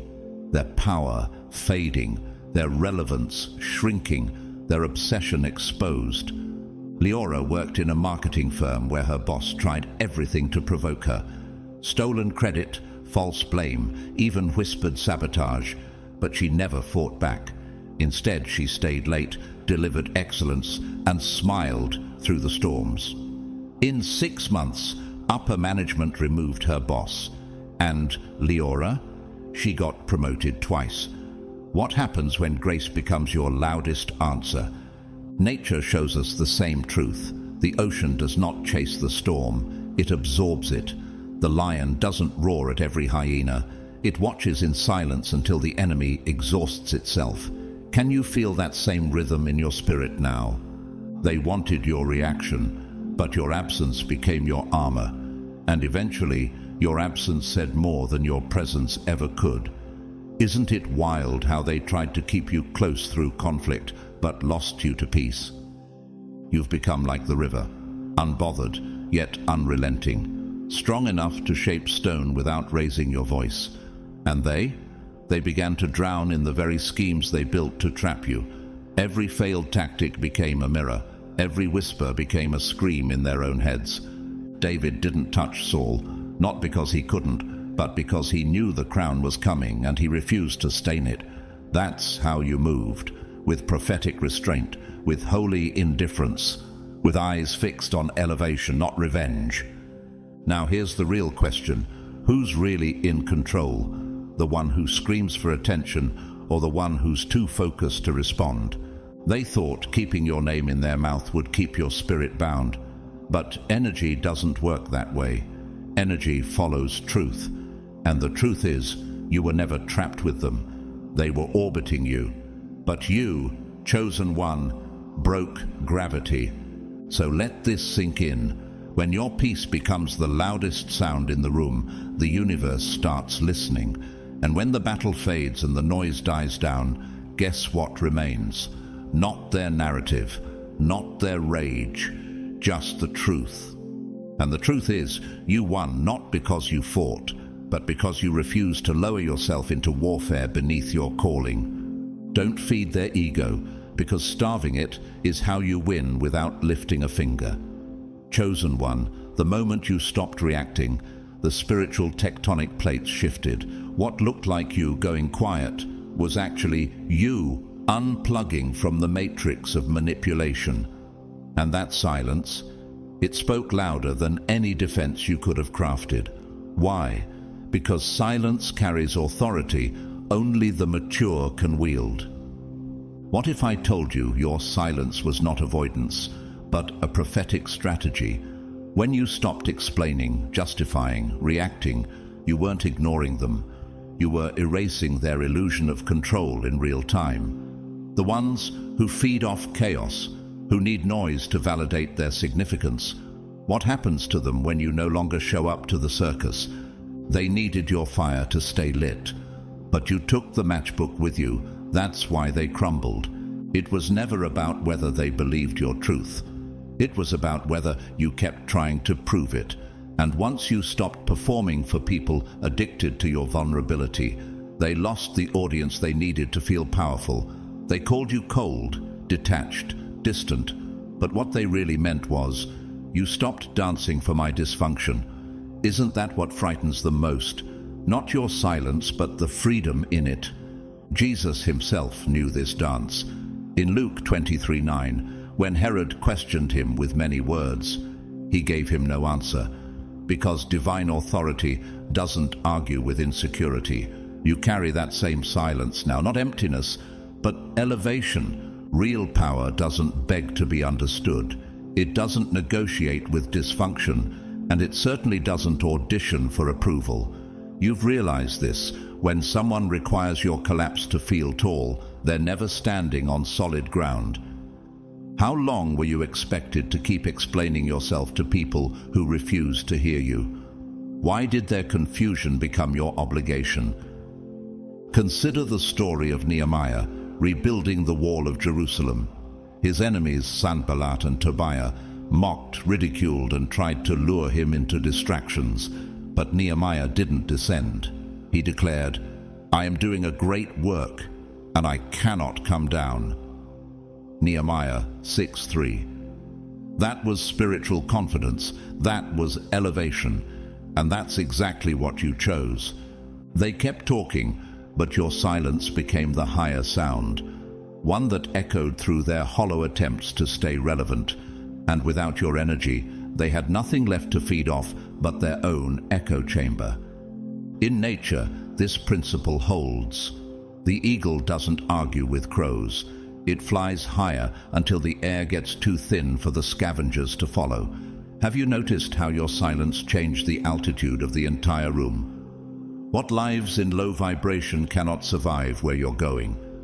There was a woman named Yelena, an acclaimed interior designer in Milan, who once had a business partner obsessed with stealing credit. The more Yelena stayed focused, the more bitter her partner became. When the client list tripled, the truth came out on its own. No public defense, no PR campaign, just silent proof. Isn't that always how it works? Elevation makes lies irrelevant. On the other hand, look at a public figure like Elizabeth Holmes, once hailed as a genius entrepreneur, a visionary, a disruptor of the medical industry. She wrapped herself in the language of innovation, cloaked her ambition in the appearance of purity, and built an empire on the fragile foundation of illusion. But her empire didn't collapse because someone shouted her down. No protest, no scandalous outburst took her down. It was the silence of truth that unraveled everything, slowly, quietly, and devastatingly. The more she performed, the more the stillness around her exposed what words couldn't fix. Every interview, every TED talk, every quote designed to inspire became a mirror reflecting what was missing behind her eyes. And that's the lesson. When the illusion is no longer fed, the mask slips. And when the mask slips, the ego panics, because it never had strength, it only had your attention. Proverbs 21:6 reminds us, "A fortune made by a lying tongue is a fleeting vapor and a deadly snare." And indeed, the silence that followed her fall was not just the absence of applause, it was judgment itself. Now you finally see, chosen one. When you withdraw your energy from someone's ego, you are not abandoning them, you are removing the stage. You're turning off the spotlight. You're collapsing the curtain. You're taking back the audience they believed they owned. And once the applause dies, so does the act. The ego has nowhere left to perform. Why do they spiral when you're silent? Why does your quiet send them into emotional convulsions? Why do they start creating stories, reaching for rumors, spreading lies, just to feel something in your absence? It's because your silence removes the very thing they fed on. Control. They weren't mad you didn't fight back. Number. They were horrified that you no longer cared enough to even attend the battle. When your energy was present, it gave shape to their illusion. But now that you've stepped back, their world begins to flatten, their pride starts to crumble, and suddenly they're surrounded by mirrors instead of witnesses. The Lord detests all the proud of heart. Be sure of this, they will not go unpunished. Proverbs 16:5. What's happening to them now is not karma, it's consequence. It's the removal of divine access. Your evolution is now the loudest sound in their empty rooms. Your absence is the most dominant presence in their theater of control. They never expected that the most powerful move wouldn't be a confrontation, but a disappearance. And yet, here they are, haunted by the vacancy of your attention. They hate that their ego can no longer hide behind your compassion. They despise that their games can no longer pull you back in. And so, let silence be your sharpest sword. Let vacancy speak louder than your presence ever did. Let their imagination fill the void you no longer feel responsible to fill. Let them scream into the empty space where your empathy used to reside and hear only the echo of their own manipulation. Because when your energy becomes unavailable, chosen one, when you stop being the power source for someone else's delusion, their ego has no place left to hide. And in that moment of full exposure, where the truth can no longer be dodged and your name no longer responds, the game is already over. Withdraw your energy and let their chaos collapse without you. Chosen one, the most strategic move you ever made wasn't noisy, reactive, or public. It was the quiet, unannounced exit from a battlefield never worthy of your presence. No slammed doors, no dramatic goodbyes, no vague messages designed to provoke curiosity, just silence. Pure, focused, undisturbed withdrawal. And what happened the moment you stepped out? The performance ended, the illusion unraveled, because it turns out they weren't strong without you. They were surviving off your attention like vines needing your light to cling to. What if your absence is the most powerful sermon you'll ever preach? What if the moment you stopped engaging, heaven began answering on your behalf? You didn't owe them closure. You owed your destiny commitment. When you walked away, not in bitterness but in clarity, they lost their grip on the narrative. The triggers stopped working. The bait stopped hooking. And suddenly their manipulation had no audience to seduce. Scripture echoes this truth. In Matthew 10:14, Jesus instructed his disciples, "If anyone will not welcome you or listen to your words, leave that home or town and shake the dust off your feet." No confrontation, no explanation, just movement, sacred detachment. What makes your stillness so dangerous to them? Why does your absence echo louder than your presence ever did? Because you were never the problem. You were the protection. You were the stabilizer in a house they kept setting on fire. There's something holy about stepping back without resentment. It's not passive, it's prophetic. It's the act of letting heaven defend you instead of depleting yourself to defend your name. King Jehoshaphat in 2 Chronicles 20 faced an overwhelming battle, but instead of rushing into war, he positioned himself in stillness. You will not have to fight this battle. Take up your positions, stand firm, and see the deliverance the Lord will give you. 2 Chronicles 20:17. And as they praised, God confused the enemy into turning on themselves. What happens when you stop reacting and start standing? You've triggered that same kind of unraveling, not with words, but with withdrawal. I once heard of a man named Devon, a youth pastor in Atlanta, who was constantly undermined by a fellow leader trying to tarnish his influence with quiet gossip. Instead of confronting him, Devon simply focused on the youth. Within months, the gossip lost steam, the truth surfaced, and the entire team shifted to Devon's favor. Why? Because presence is louder when it's pure, and absence is deafening when it's sacred. Now compare that to the story of Bernie Madoff, once seen as a towering financial genius, a man whose reputation stretched across nations and whose name was whispered in elite circles with awe. But behind the curtain was nothing but smoke. His empire thrived off attention, applause, and illusion. He didn't build wealth, he built dependency. And it wasn't a whistleblower that brought him down. No exposé, no dramatic showdown. He crumbled when his investors, the very people whose trust he fed on, began pulling their energy. The moment they withdrew their money, the myth he sold began to rot, and in a matter of days, what was once called visionary was exposed for what it always was: a house of cards built on borrowed belief. Madoff didn't fall because someone attacked him. He fell because people stopped feeding the fantasy. And doesn't that sound familiar? The moment you reclaimed your emotional resources, their control shattered. The minute you pulled your attention, their chaos started starving. You didn't scream, you didn't curse, you didn't make a scene. You just became unavailable. And the silence of your spirit was more powerful than any confrontation could have been. You weren't cruel, you were clean. You weren't cold, you were clear. You didn't fight, you flourished. Because not every battle is won by swinging. Some are won by stepping aside and watching the storm exhaust itself. Isaiah 30:15 says, "In repentance and rest is your salvation. In quietness and trust is your strength." You see, your silence wasn't a withdrawal, it was a weapon. And the absence of your attention is what revealed the truth they worked so hard to bury. The sun doesn't argue with dying stars. It doesn't mourn their implosion. It simply continues to shine until their own gravity collapses them from within. The oak tree doesn't panic when its leaves turn orange and fall. It doesn't chase what's leaving. It understands that letting go is part of thriving. The season is shifting and the shedding is sacred. Can you feel it now? Your own wintering.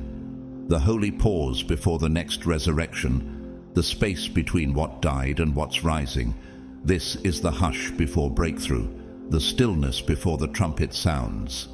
And in this stillness, illusions are crumbling because your energy is no longer present to sustain them. What narratives are unraveling because your focus is elsewhere? What personalities are spinning because your light has been cut off? What pretenders are panicking now that your name no longer gives them relevance? They weren't prepared for this kind of silence. They expected rebuttals, retaliation, perhaps even revenge. But what they received instead was your absence, pure, unapologetic, and absolute. And that was worse. Because now they are forced to face the very chaos they once deflected onto you. Their shadows are louder in the quiet. Their shame is heavier without your forgiveness to absorb it. And you're rising like spring under the soil. Quiet, slow, inevitable. Proverbs 10:25 says, "When the storm has swept by, the wicked are gone, but the righteous stand firm forever." You don't have to expose anyone. You never did. You just had to stop being the mirror they used to hide from themselves. You had to leave the theater. And the moment you did, the performance lost its plot. Now their drama has no oxygen left to breathe. Now their mask has no place left to rest. Now their role no longer earns applause, only confusion. Because when your light exits, what remains is never the same. You didn't lose them, they lost your light. And without it, every performance is seen for what it is, a breakdown disguised as charisma. So stay still, stay gone, stay glowing, because they weren't addicted to hurting you. They were addicted to how you made their brokenness look invisible. And now the lights are off. The truth is loud, and the stage is empty. Trust the scales. Every attack wasn't just pain, it was prophecy in motion. Chosen one, what if the very thing they meant to break you was actually fueling your rise? What if every insult, every ambush, every fake concern was just another offering being placed on the altar of your elevation? They didn't realize it, but every time they tried to curse you, they were triggering divine compensation. The energy didn't vanish. It shifted, and it shifted in your favor. Why do you think the attacks intensified right before your breakthrough? Why do enemies always show up when something is about to be born? Because the scales of the Spirit are sacred, and they don't bend to noise, only to weight. The more they threw at you, the heavier the weight became. And that weight, it tilted your future forward. In Galatians 6:7, it's written, "Do not be deceived. God is not mocked. A man reaps what he sows." This isn't karma. This is covenant.